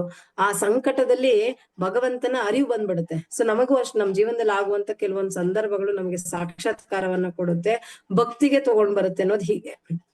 ಸೊ ಈ ಗಜೇಂದ್ರನಿಗೆ ಈಗ ಇಮಿಡಿಯೇಟ್ ಆಗಿ ಏನಾಯ್ತು, ಹಿಂದಿಂದೆಲ್ಲ ನೆನಪು ಬರೋದಕ್ ಸ್ಟಾರ್ಟ್ ಆಯ್ತು. ಸೊ ಹಾಗಾಗಿ ಇನ್ನ ಫೈನಲ್ ಆಗಿ ಬೇರೆಯವ್ರನ್ನ ಏನ್ ಕರೀತಾನ ಅವಾಗ ಗಜೇಂದ್ರ? ದೇವತೆಗಳೆಲ್ಲ ಕಾಯ್ಕೊಂಡಿರ್ತಾರಲ್ಲ, ನನ್ ಕರೆದ್ರೆ ನಾನು ಪಾಪ ಹೆಲ್ಪ್ ಮಾಡೋಣ ಅಂತ ಅನ್ಬಿಟ್ಟು. ನಾವು ಅಷ್ಟೇ, ಪಾಪ ನನ್ನ ಫ್ರೆಂಡ್ ಕಷ್ಟ ಇದೆ, ನನ್ನನ್ ಕರೆದ್ರೆ ನಾನು ಹೋಗಿ ಹೆಲ್ಪ್ ಮಾಡ್ಬೇಕು ಅಂತ ನಾವೆಲ್ಲ ಕಾಯ್ಕೊಂಡಿರ್ತೀವಿ ಅಲ್ವಾ. ಹಂಗೆ ಅಲ್ಲಿರುವಂತ ದೇವತೆಗಳು ಪಾಪ ಊರ್ಧ್ವ ಲೋಕಗಳಲ್ಲಿ ಇರುವವರೆಲ್ಲ ಪಾಪ ಗಜೇಂದ್ರ ಏನಾದ್ರು ಕರೆದ್ರೆ ಹೋಗೋಣ ಅಂತ ಕಾಯ್ಕೊಂಡಿರ್ತಾರೆ. ಸೊ ಆದ್ರೆ ಗಜೇಂದ್ರನ್ ಯಾರನ್ನೂ ಕರೆಯಲ್ಲ. ಗಜೇಂದ್ರ ಕರೆಯೋದು ಒಬ್ಬರನ್ನೇ, ಆ ಹರಿಯನ್ನ ಮಾತ್ರ. ಆ ಹರಿಯ ಪ್ರಾರ್ಥನೆಗಳು ನಮ್ಗೆ ಈ 3ನೇ ಒಂದು ಅಧ್ಯಾಯದಲ್ಲಿ ನಡೆಯುವಂಥದ್ದು. ಸೊ ಹಾಗಾಗಿ ಇದೆಲ್ಲ ನೆನಪು ಬರ್ಲಿಕ್ಕೆ ಹೆಂಗ್ ಸಾಧ್ಯ ಅಂದ್ರೆ ಆ ಇಂದ್ರದ್ಯುಮ್ನ ರಾಜ, ಇವಾಗ ನಾವು ಅಷ್ಟೇ, ನಾವು ಮಾಡುವಂತ ಈಗ ಭಕ್ತಿ ಇದೆ ನೋಡಿ, ಇದು ಕೃಷ್ಣ ಬ್ಯಾಂಕ್ ಅಂತ ಕರಿತೀವಿ ನಾವು. ಕೃಷ್ಣ ಬ್ಯಾಂಕ್ ಅಂದ್ರೆ ಏನ್ ಗೊತ್ತಾ? ಇವಾಗ ಬ್ಯಾಂಕ್ ಅಲ್ಲಿ ಫಾರ್ ಎಕ್ಸಾಂಪಲ್ ಈ ಜನ್ಮದಲ್ಲಿ ನಾವು ಕೋಟಿಗಟ್ಟಲೆ ಟರ್ನ್ ಓವರ್ ಮಾಡಿ ಇಟ್ಟಿರ್ತೀವಿ. ನಾವು ಆ ಬ್ಯಾಂಕ್ ಮ್ಯಾನೇಜರ್ಗೆ ಹೋಗ್ಬಿಟ್ಟು, ನೋಡಿ ಸ್ವಾಮಿ, ನಾನು ಇವಾಗ ಈ ಜನ್ಮದಲ್ಲಿ ನನ್ನ ಹತ್ರ ಕೋಟಿಗಟ್ಟಲೆ ಅಕೌಂಟ್ ಅಲ್ಲಿ ಇದೆ, ಮುಂದಿನ ಜನ್ಮಕ್ ನಾನು ಬರ್ತೀನಿ, ಇದೆಲ್ಲ ಮತ್ತೆ ವಾಪಸ್ ನನಗೆ ಕೊಡ್ಬೇಕು ಅಂತ ನಾವು ಹೋಗಿ ಕೇಳಿದ್ರೆ ಏನಂತಾರೆ ಹೇಳಿ? ಖಂಡಿತವಾಗ್ಲೂ ಕೊಡೋದಿಲ್ಲ. ಅಂದ್ರೆ ಈ ಜನ್ಮದಲ್ಲಿ ನಾವ್ ಏನೆಲ್ಲ ಪಡ್ಕೊಂಡಿರ್ತೀವೋ ಅದು ಮುಂದಿನ ಜನ್ಮಕ್ ಸಿಗೋದಿಲ್ಲ. ಯಾವ್ದ್ರಲ್ಲಿ? ಭೌತಿಕ ವಿಚಾರದಲ್ಲಿ.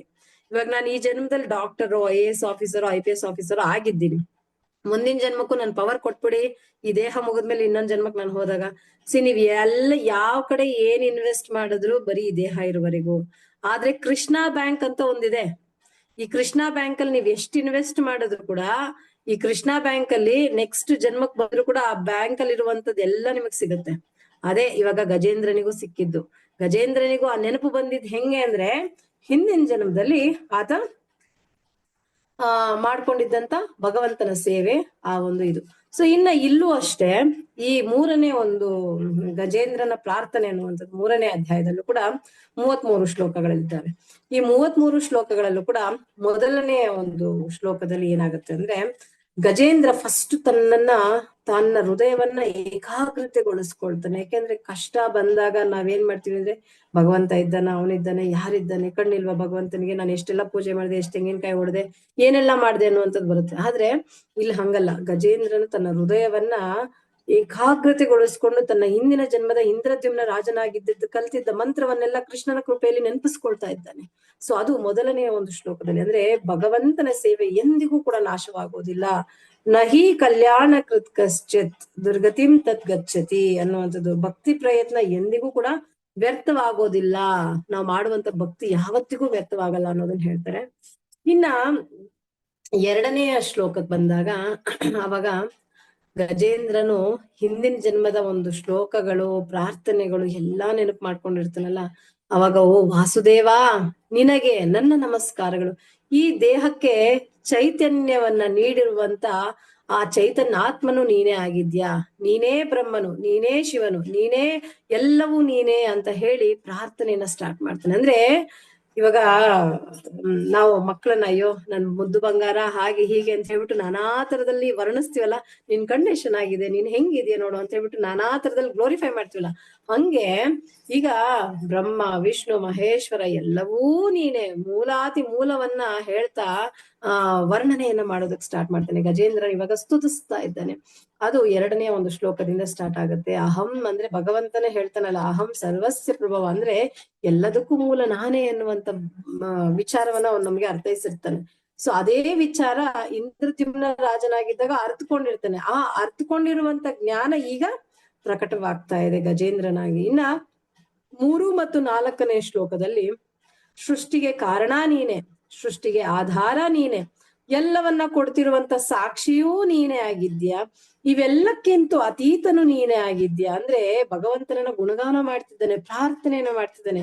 ನಾವು ಏನ್ ಮಾಡ್ತೀವಿ ಈಗ ನೋಡಿ, ಭಗವಂತನ ಮುಂದೆ ನಾವು ದೇವಸ್ಥಾನದಲ್ಲೋ ಮನೆಯಲ್ಲೋ ಪೂಜೆ ಮಾಡಿದ ತಕ್ಷಣ ನಾವೇನ್ ಮಾಡ್ತೀವಿ, ಫಸ್ಟ್ ಹೆಂಗ್ ಪ್ರಾರ್ಥನೆ ಮಾಡ್ಬೇಕು ತಿಳ್ಕೊಬೇಕು ನಾವಿಲ್ಲಿ. ನೋಡಿ, ಕುಂತಿಯ ಪ್ರಾರ್ಥನೆ, ಧ್ರುವನ ಪ್ರಾರ್ಥನೆ, ಪ್ರಹ್ಲಾದನ ಪ್ರಾರ್ಥನೆ, ಈಗ ಗಜೇಂದ್ರನ ಪ್ರಾರ್ಥನೆ, ದ್ರೌಪದಿಯ ಪ್ರಾರ್ಥನೆ, ಇವರೆಲ್ಲ ಗ್ರೇಟ್ ಪರ್ಸನಾಲಿಟೀಸ್. ಇವರೆಲ್ಲ ಮಾಡುವಂತ ಪ್ರಾರ್ಥನೆಗಳ ಮೂಲಕ ನಾವು ತಿಳ್ಕೊಂಡು ನಾವು ಕೂಡ ಭಗವಂತನ ಅದೇ ರೀತಿ ಪ್ರಾರ್ಥನೆಗಳನ್ನ ಮಾಡ್ಬೇಕು. ಇವ್ರನ್ನೆಲ್ಲ ನಾವು ಏನ್ ಗೊತ್ತಾ, ಅವ್ರು ಹಾಕೊಟ್ಟಿರುವಂತ ಹಾದಿಯಲ್ಲಿ ಪ್ರಾರ್ಥನೆಗಳನ್ನ ಮಾಡ್ಬೇಕು. ನಾವು ಭಗವಂತನ ಮುಂದೆ ಹೋಗಿದ ತಕ್ಷಣ, ಅಪ್ಪ ಕೃಷ್ಣ ನನಗೆ ನೋಡಿ ಇವತ್ತು ಇಂಟರ್ವ್ಯೂ ಇದೆ, ನನಗೆ ಇವತ್ತು ಇಂಟರ್ವ್ಯೂ ಪಾಸ್ ಮಾಡಿಸ್ಬಿಡು, ನಾನು ಇವತ್ತು ಎಲೆಕ್ಷನ್ ನಿಂತ್ಕೊಳ್ತಿದ್ದೀನಿ, ಇವತ್ತು ನಂದು ರಿಸಲ್ಟ್ ಇದೆ, ನಂದು ಎಕ್ಸಾಮ್ ಇದೆ, ನನ್ನ ಮಕ್ಕಳಿಗೆ ಅದು ಅಂದ್ರೆ ನಾವು ಹೋಗಿ ನಮ್ದೇ ಆದಂತ ಒಂದು ಫೈಲ್ಸ್ ಗಳನ್ನೆಲ್ಲ ಸಬ್ಮಿಟ್ ಮಾಡಿ ಬರ್ತೀವಿ. ಹಿಂಗಲ್ಲ ನಮ್ಮ ಪ್ರಾರ್ಥನೆಗಳು ಇರ್ಬೇಕಾಗಿರುವಂತದ್ದು. ಇಲ್ಲಿ ಗಜೇಂದ್ರ ನೋಡಿ ಹೆಂಗೆ ಪ್ರಾರ್ಥನೆ ಮಾಡ್ತಿದ್ದಾನೆ. ಅಫ್ಕೋರ್ಸ್ ಗಜೇಂದ್ರನು ಕಷ್ಟದಲ್ಲೇ ಇದ್ದಾನೆ, ಕರೆಕ್ಟ್ ಅಲ್ವಾ? ಗಜೇಂದ್ರನ್ ಸುಖವಾಗಿದ್ದಾನ? ಅಲ್ಲಿ ಮೊಸಳೆ ಬಂದು ಕಾಲಿಡ್ಕೊಂಡಿರ್ಬೇಕಾದ್ರೆ ಗಜೇಂದ್ರನ್ ಸುಖ ಎಲ್ಲಿದೆ? ನೋವಿದೆ, ಕಷ್ಟ ಇದೆ. ಗಜೇಂದ್ರ ಇಮಿಡಿಯೇಟ್ ಆಗಿ ಅಯ್ಯೋ ನನ್ ಕಾಲು ಇಟ್ಕೊಂಡ್ಬಿಟ್ಟಿದೆ, ನೋಡಪ್ಪ ಕೃಷ್ಣ ಕಾಲಿಂದ ಬಿಡಿಸು ನನ್ಗೆ ಅಂತ ಕೇಳಿದ್ನ ಈಗ ಇಮಿಡಿಯೇಟ್ ಆಗಿ? ಕೇಳಿಲ್ಲ. ನಮಗೂ ನಾವೆಲ್ಲರೂ ಭೌತಿಕವಾದ ಕಷ್ಟದಲ್ಲೇ ಇದ್ದೀವಿ. ಆದ್ರೆ ನಾವೇನ್ ಮಾಡ್ತೀವಿ, ಇಮಿಡಿಯೇಟ್ ಆಗಿ ನಾನು ಕಷ್ಟವನ್ನ ಎತ್ತಿ ಫಸ್ಟ್ ಹೈಲೈಟ್ ಮಾಡ್ಬಿಡ್ತೀನಿ. ನನ್ಗೆ ಈ ತರ ಆಗ್ಬೇಕು, ನನ್ಗೆ ಆತರ ಆಗ್ಬೇಕು, ನಾನು ಈ ತರ ಇದ್ದೀನಿ ಅಂತ. ಗಜೇಂದ್ರ ನೋಡಿ ಈಗ ನಾವು ಕಲ್ತ್ಕೋಬೇಕು. ಗಜೇಂದ್ರ ಫಸ್ಟ್ ಏನ್ ಮಾಡ್ತಿದ್ದಾನೆ, ಆ ಭಗವಂತನನ್ನ ಗ್ಲೋರಿಫೈ ಮಾಡ್ತಿದ್ದಾನೆ. ಹೇಗೆ ಅಂದ್ರೆ ಸೃಷ್ಟಿಗೆ ಕಾರಣ ನೀನು, ಆಧಾರ ನೀನು, ಎಲ್ಲವನ್ನ ನೋಡುವಂತ ಸಾಕ್ಷಿಯು ನೀನು ಅಂತ. ಅಂಡಾಂತರಸ್ತು ಪರಮಾಣು ಚಯಾಂತರಸ್ತ ಅಂತ ಹೇಳ್ತಾರೆ ನೋಡಿ ಬ್ರಹ್ಮ ಸಂಹಿತೆ. ಅಂದ್ರೆ ಪ್ರತಿಯೊಂದು ಅಣುವಿನೊಳಗೂ ನೀನಿದ್ದೀಯಾ ಅನ್ನುವಂತ ವಿವರಣೆಯನ್ನ 2ನೇ ಶ್ಲೋಕದಲ್ಲಿ ಕೊಡುವಂಥದ್ದು. ಇನ್ನ 3 ಮತ್ತೆ 4ನೇ ಶ್ಲೋಕದಲ್ಲಿ ಕೊಡುವಂಥದ್ದು. ಇನ್ನು 5ನೇ ಶ್ಲೋಕದಲ್ಲಿ ಹೇಳ್ತಾನೆ, ಗಜೇಂದ್ರನು ಪ್ರಾರ್ಥನೆಯನ್ನ ಮಾಡ್ತಾನೆ, ಪ್ರಳಯ ಸಮಯದಲ್ಲಿ ಎಲ್ಲವೂ ನಾಶವಾದ್ರೂ ಕೂಡ ಆ ಕತ್ತಲೆ ಇದೆ ನೋಡಿ. ಪ್ರಳಯ ಅಂದ್ರೆ ಕತ್ತಲೆ, ಕಗ್ಗತ್ತಲೆ, ಅಂಧಕಾರ. ಸೊ ಎಲ್ಲ ಮುಗಿದೋಗಿದೆ ಅಂತ ಹೇಳಿ, ಆ ಕತ್ತಲೆಗೆ ಆಚೆ ಅಂತಂದ್ರೆ ಎಲ್ಲ ಮುಗಿದೋಗುತ್ತೆ, ಯಾರು ಇಲ್ಲ. ನೆಕ್ಸ್ಟ್ ಯಾರೋ ಒಬ್ರು ಇದ್ದಾರಲ್ಲ, ಆ ಯಾರೋ ಒಬ್ರು ಇರೋರು ಯಾರಪ್ಪ ಅಂತಂದ್ರೆ ಆ ಭಗವಂತ ನೀನೇ ಕಣಪ್ಪ. ಅಂದ್ರೆ ಎಲ್ಲಾ ಮುಗಿದೋಗಿದ್ರು ಕೂಡ ಫೈನಲ್ ಆಗಿ ಉಳ್ಕೊಳ್ಳುವಂತವ್ ನೀನೊಬ್ಬನೇ. ಭಗವಂತನ ಯಾವ್ಯಾವ ರೀತಿ ಕರೀತಿದ್ದಾನೆ ನೋಡಿ. ಅಂದ್ರೆ ಪ್ರಳಯ ಸಮಯದಲ್ಲಿ ಎಲ್ಲಾ ನಾಶವಾಗುತ್ತೆ, ಕತ್ತಲೆ ಆಚೆ ನೀನಿದ್ದೀಯಪ್ಪ. ಸೊ ಹಾಗಾಗಿ ನೀನು ಶಾಶ್ವತನು, ನೀನು ನಿನ್ನ ಪಾದಗಳಿಗೆ ನಾನು ಶರಣಾಗತಿಯನ್ನ ಹೊಂದ್ತಾ ಇದ್ದೀನಿ. ಸೊ ಅಂದ್ರೆ ಇದರ ಅರ್ಥ ಏನು? ನಾವು ಪಡ್ಕೊಂಡಿರುವ ಈ ದೇಹ, ನಮ್ಮ ಕುಟುಂಬ, ನಮ್ಮ ಸಂಪತ್ತು, ನಮ್ಮ ಈ ನಾವಿರುವಂತ ಈ ಬ್ರಹ್ಮಾಂಡ ಎಲ್ಲವೂ ನಾಶವಾಗತ್ತೆ. ಹಾಗಾದ್ರೆ ನಾಶವಾಗದೇ ಇರುವಂತದ್ದು ಯಾವುದು? ಆ ಅವಿನಾಶಿ ಯಾವುದು? ಆ ಪರಬ್ರಹ್ಮನ್ ಅನ್ನುವಂಥದ್ದನ್ನ ಇಲ್ಲಿ ಹೇಳ್ತಾ ಇದ್ದಾರೆ. ಇನ್ನ 6ನೇ ಶ್ಲೋಕಕ್ಕೆ ಬಂದಾಗ, ಇದು ರಂಗಭೂಮಿ. ಅಂದ್ರೆ ಇದು ಒಂಥರ ನಾಟಕವಾಗಿರುವಂತ ಸ್ಟೇಜ್ ಇದು.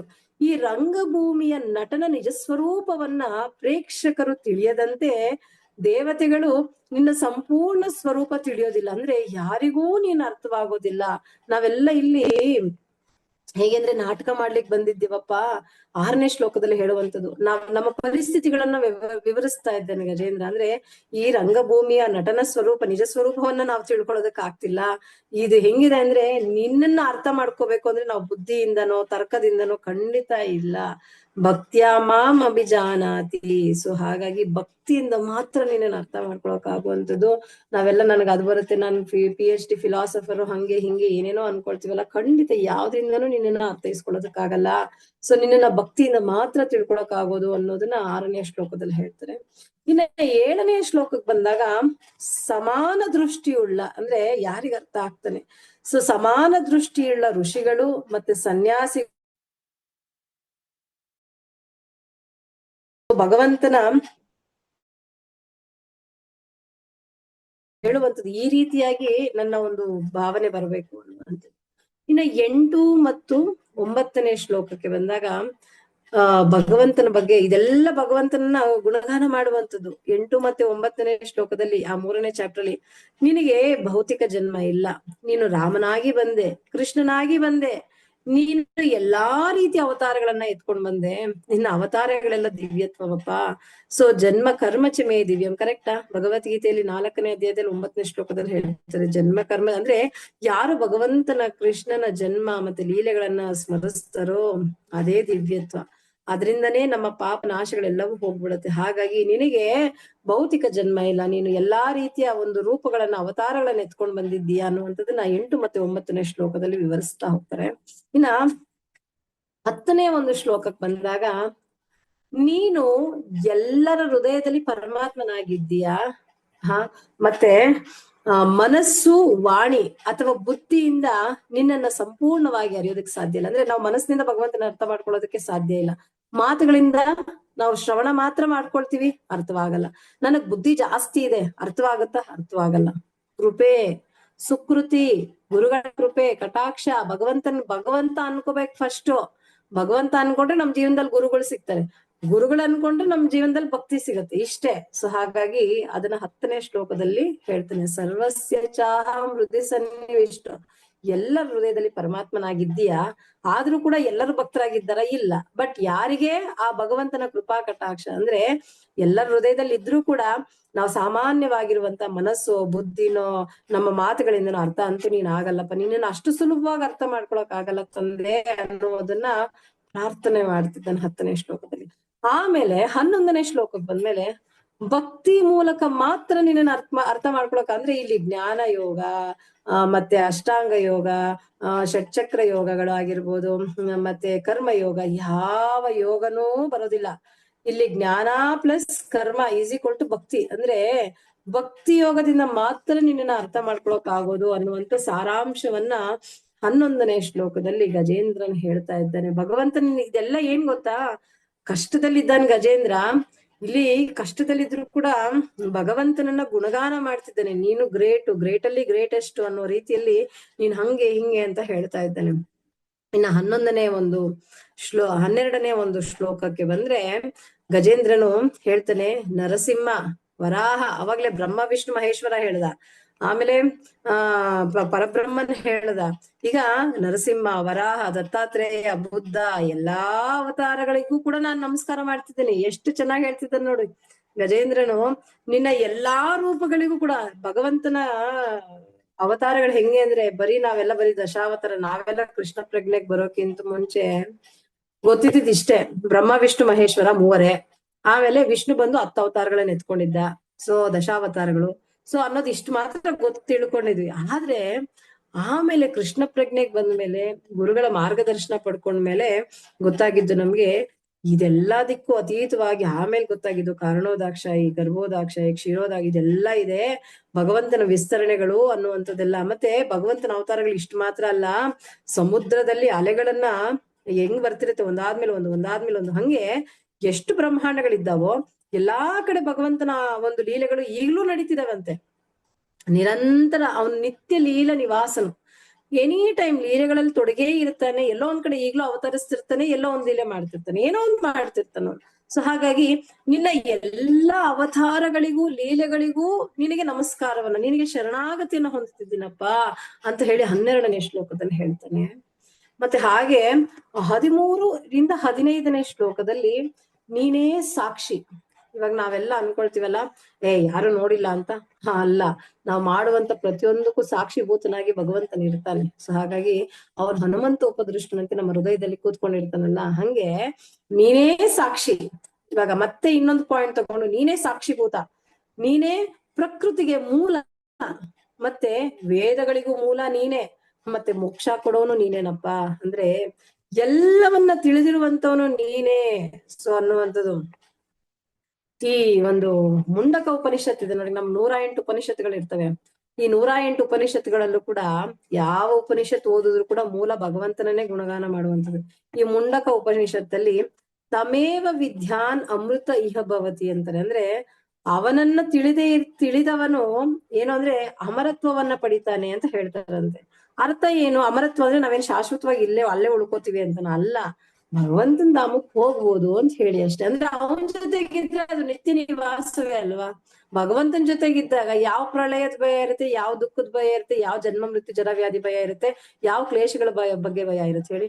ಏನು ಭಯ ಇರಲ್ಲ. ಸೊ ಹಾಗಾಗಿ ಅದನ್ನ ಹೇಳ್ತಾರೆ. ಸೊ ಹಾಗಾಗಿ 13 ಮತ್ತೆ 15ನೇ ಒಂದು ಶ್ಲೋಕದಲ್ಲಿ ನಮ್ಗೆ ಆ ವಿಚಾರನನ್ನ ಹೇಳ್ತಾರೆ. ಮತ್ತೆ 16ನೇ ಶ್ಲೋಕದಲ್ಲಿ ಒಂದು ಸಾದೃಶ್ಯವನ್ನ ಕೊಡ್ತಾರೆ. ಏನಪ್ಪ 16ನೇ ಶ್ಲೋಕ ಅಂದ್ರೆ, ಈ ಒಂದು ಕಟ್ಟಿಗೆ ಒಳಗಡೆ ಬೆಂಕಿ ಅಡಗಿರುತ್ತಲ್ವಾ, ಹಾಗೆ ಕಟ್ಟಿಗೆ ಒಳಗಡೆ ಬೆಂಕಿ ಇರೋದು ಯಾರಿಗಾದ್ರೂ ಕಾಣಿಸುತ್ತಾ? ಕಾಣಿಸಲ್ಲ, ಹಚ್ಚಿದಾಗ ಮಾತ್ರನೇ ಗೊತ್ತಾಗೋದು. ಹಾಗೆ ಪ್ರತಿಯೊಬ್ಬರ ಹೃದಯದಲ್ಲೂ ಕೂಡ ಭಗವಂತನಿದ್ದಾನೆ. ಜೊತೆಗೆ ಎಲ್ಲಾ ಕಡೆ ಕೂಡ ಭಗವಂತನಿದ್ದಾನೆ. ಆದ್ರೆ ಮಾಯೆ ಅನ್ನುವಂಥದ್ದು ಏನ್ ಮಾಡಿದೆ, ಮರೆಮಾಚಿಸ್ತಿದೆ ನಮಗೆ. ಆ ಮಾಯೆ ಏನ್ ಮಾಡ್ತಾಳೆ, ಪರದೆಯನ್ನ ಹಾಕ್ಬಿಟ್ಟಿರ್ತಾಳಲ್ಲ, ಆ ಪರದೆಯನ್ನ ಹಾಕಿರೋದ್ರಿಂದ ನಮಗ್ ಭಗವಂತ ಕಾಣಿಸ್ತಿಲ್ಲ. ಈ ಸತ್ಯವನ್ನ ಹೇಳ್ತಿದ್ದೇನೆ. ಸೊ ಈ ಮಾಯೆ ಅನ್ನುವಂತ ಪರದೆಯನ್ನ ನಾವು ಭಕ್ತಿ ಅನ್ನುವಂತ ಶಾಖದಿಂದ ಮೇಲಕ್ಕೆ ಲಿಫ್ಟ್ ಮಾಡ್ಬೇಕಂತೆ. ಸೊ ಹಾಗಾಗಿ ಮಾಯೆಯ ಪರದೆ ಇದೆಯಪ್ಪ, ನಿನ್ನನ್ನು ನನಗೆ ಕಾಣಿಸ್ಲಿಲ್ಲ ಅಂತ ಹೇಳಿ ಪ್ರಾರ್ಥನೆ ಮಾಡ್ತಿದ್ದಾನೆ. ಮತ್ತೆ 17ನೇ ಶ್ಲೋಕಕ್ಕೆ ಬಂದಾಗ, ನಾನು ಪ್ರಾಣಿ. ಇವಾಗ ನೋಡಿ, ಈ ದೇಹದ ಒಂದು ಜ್ಞಾನಕ್ಕೆ ಬರ್ತಾ ಇದ್ದಾನೆ ಆ ಗಜೇಂದ್ರನು. ಇಷ್ಟೊತ್ತು ಏನ್ ಮಾಡ್ದ, ನೆನಪು ಬಂದಿದ್ದೆಲ್ಲ ಹೇಳ್ದ. ಈಗ ನಾನೀಗ ಪ್ರಾಣಿ ಆಗಿದ್ದೀನಿ. ಎಷ್ಟು ಅದ್ಭುತ ಅಲ್ವಾ ಈ ಮೊಮೆಂಟು. ನನ್ ಕೈಲಾದವಳಪ್ಪ, ನನ್ ಕೈಯಲ್ಲಿ ಏನೂ ಇಲ್ಲ, ನನ್ನ ನಿಸ್ಸಹಾಯಕಳು, ಭಗವಂತ ನನ್ ನೋಡಿ ಇಂಥ ಪರಿಸ್ಥಿತಿ ಇದೆ ಅಂತ ಹೇಳಿ ಹೇಳ್ಕೊಳ್ತೀವಲ್ಲ. ಆ ರೀತಿ ಇವಾಗ ಗಜೇಂದ್ರನು 17ನೇ ಶ್ಲೋಕಕ್ಕೆ, ನಾನು ಪ್ರಾಣಿನಪ್ಪ, ನಾನು ನೋಡು ನನ್ಗೆ ಎಂತ ದೇಹ ಇದೆ ನೋಡಿ, ಈಗ ಆದ್ರೂ ಕೂಡ ನಾನು ನಿನಗೆ ಶರಣಾಗತಿಯನ್ನ ಹೊಂದಿದ್ದೀನಿ. ದಯವಿಟ್ಟು ನೋಡು, ನೀನು ನನ್ನನ್ನ ರಕ್ಷಿಸ್ತೀಯಾ ಅಂತ ನನಗ್ ಗೊತ್ತು. ಅಂದ್ರೆ ನೀನ್ ರಕ್ಷಿಸು ಅಂತ ಆರ್ಡರ್ ಮಾಡ್ತಿಲ್ಲ. ನಾವಿಲ್ಲಿ ಕಾಂಪ್ಲಿಕೇಶನ್ಸ್ ಅರ್ಥ ಮಾಡ್ಕೋಬೇಕು. ನೀನ್ ನನ್ನ ಕಾಪಾಡ್ತೀಯಾ ಅಂತ ಗೊತ್ತು ನನಗೆ, ನೀನು ನನ್ನನ್ನ ಖಂಡಿತವಾಗೂ ರಕ್ಷಿಸ್ತೀಯ. ಅಂದ್ರೆ ಇಲ್ಲಿ ಭಗವಂತನು ಖಂಡಿತ ಕಾಪಾಡ್ತಾನೆ ಅಲ್ವಾ. ಆ ಒಂದು ಆ ಕನ್ಫರ್ಮೇಶನ್ ಗಜೇಂದ್ರನಿಗಿದೆ. ಎನಿ ಕಾಸ್ಟ್ ನನಗ್ ಭಗವಂತ ಅಂದ್ರೆ ಆ ಕಾನ್ಫಿಡೆನ್ಸ್ ನಮಗಿದ್ಯಾ ಭಗವಂತನ ಮೇಲೆ? ಈಗ ಆ ಭಕ್ತಿ ಆ ಒಂದು ಇದಿದ್ಯಾ? ಕಾಪಾಡ್ತಾನ ಭಗವಂತ? ಇಲ್ಲ, ಫಸ್ಟ್ ನನ್ನನ್ನು ನಾನು ನೋಡ್ಕೊಂಡ್ಬಿಡ್ತೀನಿ, ನನ್ನಲ್ಲಿರುವ ಶಕ್ತಿನ ನಾನು ಉಪಯೋಗಿಸ್ಕೊಂಡ್ಬಿಡ್ತೀನಿ. ಭಗವಂತ ನನ್ನ ಆಮೇಲೆ ಕಾಪಾಡ್ತಾನೆ ಇಲ್ವೋ ಗೊತ್ತಿಲ್ಲ, ಭಗವಂತ ನನ್ನ ಕಾಪಾಡ್ತಾನೆ ಇಲ್ವಾ ಅಂತ ಹೇಳ್ಬಿಟ್ಟು ನಮ್ಮ ಶಕ್ತಿನ ನಾವು ಉಪಯೋಗಿಸ್ತೀವಿ. ಸೊ ಹಂಗೆ ಆ 17ನೇ ಶ್ಲೋಕದಲ್ಲಿ ಗಜೇಂದ್ರನ ಅವನ ಆ ಒಂದು ಪರಿಸ್ಥಿತಿಯನ್ನ, ನಾನು ಪ್ರಾಣಿ ಆದ್ರೂ ನಿನಗ್ ಶರಣಾಗತಿಯನ್ನ ಹೊಂದಿದ್ದೀನಿ, ಸೊ ನನಗೆ ಖಂಡಿತ ನೀನ್ ರಕ್ಷಿಸ್ತೀಯ ಅಂತ ನನಗ್ ಗೊತ್ತಿದೆ ಅನ್ನುವಂಥದ್ದು. ಇನ್ನ 18ನೇ ಶ್ಲೋಕಕ್ಕೆ ಬಂದ್ರೆ, ಮನೆ, ಬಂಧುಗಳು, ಹಣ, ಸೇವಕರು ಇವುಗಳಲ್ಲಿ ಆಸಕ್ತಿ ಹೊಂದಿರುವವರಿಗೆ ನೀನ್ ಯಾವುದೇ ಕಾರಣಕ್ಕೂ ಸಿಗೋದಿಲ್ಲ ಅಂತ ನನಗ್ ಗೊತ್ತು. ಅಂದ್ರೆ ನಾವು ಮಾಯೆಗೆ ಯಾರೆಲ್ಲ ಒಳಪಟ್ಟಿದೀವಿ. ಈಗ ಗಜೇಂದ್ರನ್ ಫಸ್ಟ್ ಹಂಗೆ ಅಲ್ವಾ ಇದ್ದಿದ್ದು, ಅವನದೇ ಆದಂತ ಒಂದು ಭೋಗ ವಿಲಾಸದಲ್ಲಿ ತೊಡಗಿದ್ದ. ಅವನದೇ ಆದಂತ ಒಂದು ಜಲಕ್ರೀಡೆಯಲ್ಲಿ ತೊಡಗಿದ್ದ, ಅಹಂಕಾರದಲ್ಲಿದ್ದ, ಗರ್ವದಲ್ಲಿದ್ದ, ಇದೆಲ್ಲ ಇದ್ದಾಗ ನಮಗ್ ಭಗವಂತ ನೆನಪು ಬರಲ್ಲ. ಇವಾಗ ನೀವ್ ಯಾರಾದ್ರೂ ಚೆನ್ನಾಗಿ ಒಳ್ಳೆ ಹೈಫೈ ಆಗಿರುವಂತ ಭೋಗದ ಒಂದು ಜೀವನದಲ್ಲಿ ತೊಡಗಿರುವಂತವ್ರಿಗೆ ಹೋಗ್ಬಿಟ್ಟು ಹರೇ ಕೃಷ್ಣ ಹೇಳಪ್ಪ ಒಂಚೂರು ಬನ್ನಿ ಅಂತ ಹೇಳಿದ್ರೆ ಹೇಳ್ತಾರ ಅವರು, ಅಮ್ಮ ನೀನ್ ಹೋಗು, ನೀನ್ ಮಾಡಕ್ ಕೆಲ್ಸ ಇಲ್ಲ, ನೀನೇನೋ ಹೇಳ್ತೀಯ ಅಂದ್ರೆ ನಮಗ್ ತುಂಬಾ ಇದೆ ಕೆಲ್ಸ ಅಂತ ಹೇಳ್ತಾರೆ. ಕರೆಕ್ಟ್ ಅಲ್ವಾ? ಅಂದ್ರೆ ಯಾರು ಈ ಭೌತಿಕವಾದ ಭೋಗಾಸಕ್ತಿಯಲ್ಲಿ ಇರ್ತಾರೋ ಅವರಿಗಂತೂ ನೀನ್ ಖಂಡಿತ ಸಿಗೋದಿಲ್ಲ ಅನ್ನುವಂತ ವಿವರಣೆಯನ್ನ ಕೊಡ್ತಿದ್ದಾರೆ. ಇನ್ನ 19ನೇ ಶ್ಲೋಕಕ್ಕೆ ಬಂದಾಗ ಈ ಧರ್ಮ, ಅರ್ಥ, ಕಾಮ, ಮೋಕ್ಷ ಬೇಕು ಅಂತ ಬೇಡೋರಿಗೆ ನೀನ್ ಅದನ್ನ ಕೊಡ್ತೀಯ, ಆದ್ರೆ ನನಗೀಗ ಏನ್ ಬೇಕು? ನನ್ಗೇನು ಬೇಡ, ನನಗೆ ನಿನ್ನ ಆಶ್ರಯ ಬೇಕು. ಎಷ್ಟು ಚೆನ್ನಾಗಿ ಹೇಳ್ತಿದ್ದ ನೋಡಿ. ನಾವು ಬೇಸಿಕಲಿ ನಾವೆಲ್ಲ ಫಸ್ಟ್ ಭಕ್ತರು ಅನ್ಕೊಳ್ತೀವಿ. ಈಗ್ಲೂ ಕೂಡ ನಾವು ಭಕ್ತಿಗೆ ಬಂದಿದೀವಿ, ಬಟ್ ಗೊತ್ತಿಲ್ಲ ನೀವೆಲ್ಲ ಶುದ್ಧ ಭಕ್ತರು, ಬಟ್ ನಾನು ಈಗ್ಲೂ ಕೂಡ ಧರ್ಮಾರ್ಥ ಕಾಮ ಮೋಕ್ಷದಲ್ಲೇ ಇದ್ದೀವಿ. ನಾವೆಲ್ಲ ಏನೋ ಒಂದ್ ಕೇಳ್ಕೊಳ್ತಿರ್ತೀವಿ, ಕರೆಕ್ಟಾ? ಸೊ ಹಂಗೆ ಈ ಧರ್ಮ ಅರ್ಥ ಕಾಮ ಮೋಕ್ಷ ಬೇಕು ಅಂತ ಕೇಳುವಂತವ್ರಿಗೆಲ್ಲರಿಗೂ ಕೂಡ ಕೊಡ್ತೀಯ ನೀನು, ಅದ್ ನನಗ್ ಗೊತ್ತು. ನನಗ್ ಅದು ಬೇಡಪ್ಪ ಕೃಷ್ಣ, ನನಗೆ ಗಜೇಂದ್ರನ್ ಕೇಳುವಂಥದ್ದು, ನನಗೆ ಭಗವಂತ ಹರಿ ನನಗಿದೇನೂ ಬೇಡ ಕಣಪ್ಪ, ನಿನ್ನ ಆಶ್ರಯ ಸಾಕು ಅಂದ್ರೆ ಈಗ ಗಜೇಂದ್ರನ ಭಕ್ತಿ ಶುದ್ಧವಾಗ್ತಾ ಇದೆ. ನಾವು ಅಷ್ಟೇ, ಮನೆ ಬೇಕು, ಮಠ ಬೇಕು, ಕೆಲಸ ಬೇಕು, ಮಕ್ಕಳಿಗೆ ಮದುವೆ ಆಗ್ಬೇಕು, ಅವ್ರಿಗೊಂದ್ ಮಗು ಆಗ್ಬೇಕು, ಅಕಸ್ಮಾತ್ ಹೆಣ್ಮಗು ಆದ್ರೆ ಗಂಡ್ ಮಗು ಬೇಕು, ಕರೆಕ್ಟಾ? ಇನ್ನೊಂದು ಬೇಕು, ಮತ್ತೊಂದು ಬೇಕು, ಎಲ್ಲಾ ಕೇಳ್ತಾನೆ ಹೋಗ್ತಿವಿ. ಭೌತಿಕವಾದ ಒಂದು ಲಾಲಸೆಗಳಲ್ಲಿ ಬೇಕು ಬೇಕು ಬೇಕು ಅನ್ನುವ ಭಾವನೆಯಲ್ಲೇ ಇರ್ತೀವಿ. ಯಾವಾಗ ನೀವ್ ಇಟ್ಟಂಗ ಆಗತ್ತಪ್ಪ, ಏನ್ ಕೊಡ್ತೀಯೋ ಬಿಡ್ತೀಯೋ, ನೀನ್ ಮಾತ್ರ ನನ್ ನೆನಪಲ್ಲಿದ್ರೆ ಸಾಕು ಅನ್ನುವಂತ ಭಾವನೆಗೆ ನಾವ್ ಯಾವಾಗ ಬರ್ತೀವೋ ಅಲ್ಲಿವರೆಗೂ ನಮ್ಮಲ್ಲೂ ಭಕ್ತಿ ಶುದ್ಧಿ ಆಗಲ್ಲ. ಹಂಗೆ ಈಗ ಗಜೇಂದ್ರನು ಇಷ್ಟೆಲ್ಲ ಪ್ರಾರ್ಥನೆಗಳನ್ನ ಮಾಡ್ತಾ ಮಾಡ್ತಾ ಮಾಡ್ತಾ ಮಾಡ್ತಾ ಏನ್ ಹೇಳ್ತಿದ್ದಾನೆ? ನನಗೆ ಇದೇನು ಬೇಡ, ಧರ್ಮಾರ್ಥ ಕಾಮ ಮೋಕ್ಷ ಖಂಡಿತವಾಗ್ಲೂ ಬೇಡ, ನನಗೆ ನಿನ್ನ ಭಕ್ತಿ, ನಿನ್ನ ಆಶ್ರಯ ಒಂದ್ ಸಾಕು ಅನ್ನುವಂಥದ್ದು. ಅವಾಗ 20 ಮತ್ತೆ 21ನೇ ಶ್ಲೋಕದಲ್ಲಿ ಶುದ್ಧ ಭಕ್ತರು ಯಾವ ವರವನ್ನ ಬೇಡೋದಿಲ್ಲ, ಬರೀ ಭಗವಂತನ ಸೇವೆಯಲ್ಲಿ ಮಾತ್ರ ಸಂತೋಷವಾಗಿ ಆನಂದವಾಗಿರ್ತಾರೆ. ನಮಗೆ ಚೈತನ್ಯ ಮಹಾಪ್ರಭುಗಳು ಶಿಕ್ಷಾಷ್ಟಕಮಲ್ಲಿ ಹೇಳ್ತಾರೆ, ನದನಂ ನ ಜನಂ ನ ಸುಂದರಿಂ ಕವಿತಾಂಬಾ ಜಗದೀಶ ಕಾಮಯಿ ಅಂತ ಹೇಳ್ತಾರೆ ನೋಡಿ. ಹಾಗೆ ನನಗೇನೂ ಬೇಡ, ಏನೂ ಬೇಡ, ಏನೂ ಬೇಡ ನನಗೆ ಅಂತ ಹೇಳ್ತಾರಲ್ಲ, ಹಂಗೆ ಶುದ್ಧ ಭಕ್ತನು ಏನು ಕೇಳೋದಿಲ್ವಂತೆ, ಬರೀ ಭಗವಂತನ ಸೇವಾ ಭಾವವನ್ನೋದು ಒಂದೇ ಕೇಳ್ತಾನೆ ಅನ್ನುವಂಥದ್ದು 20-21ರಲ್ಲಿ ಹೇಳ್ತಾರೆ.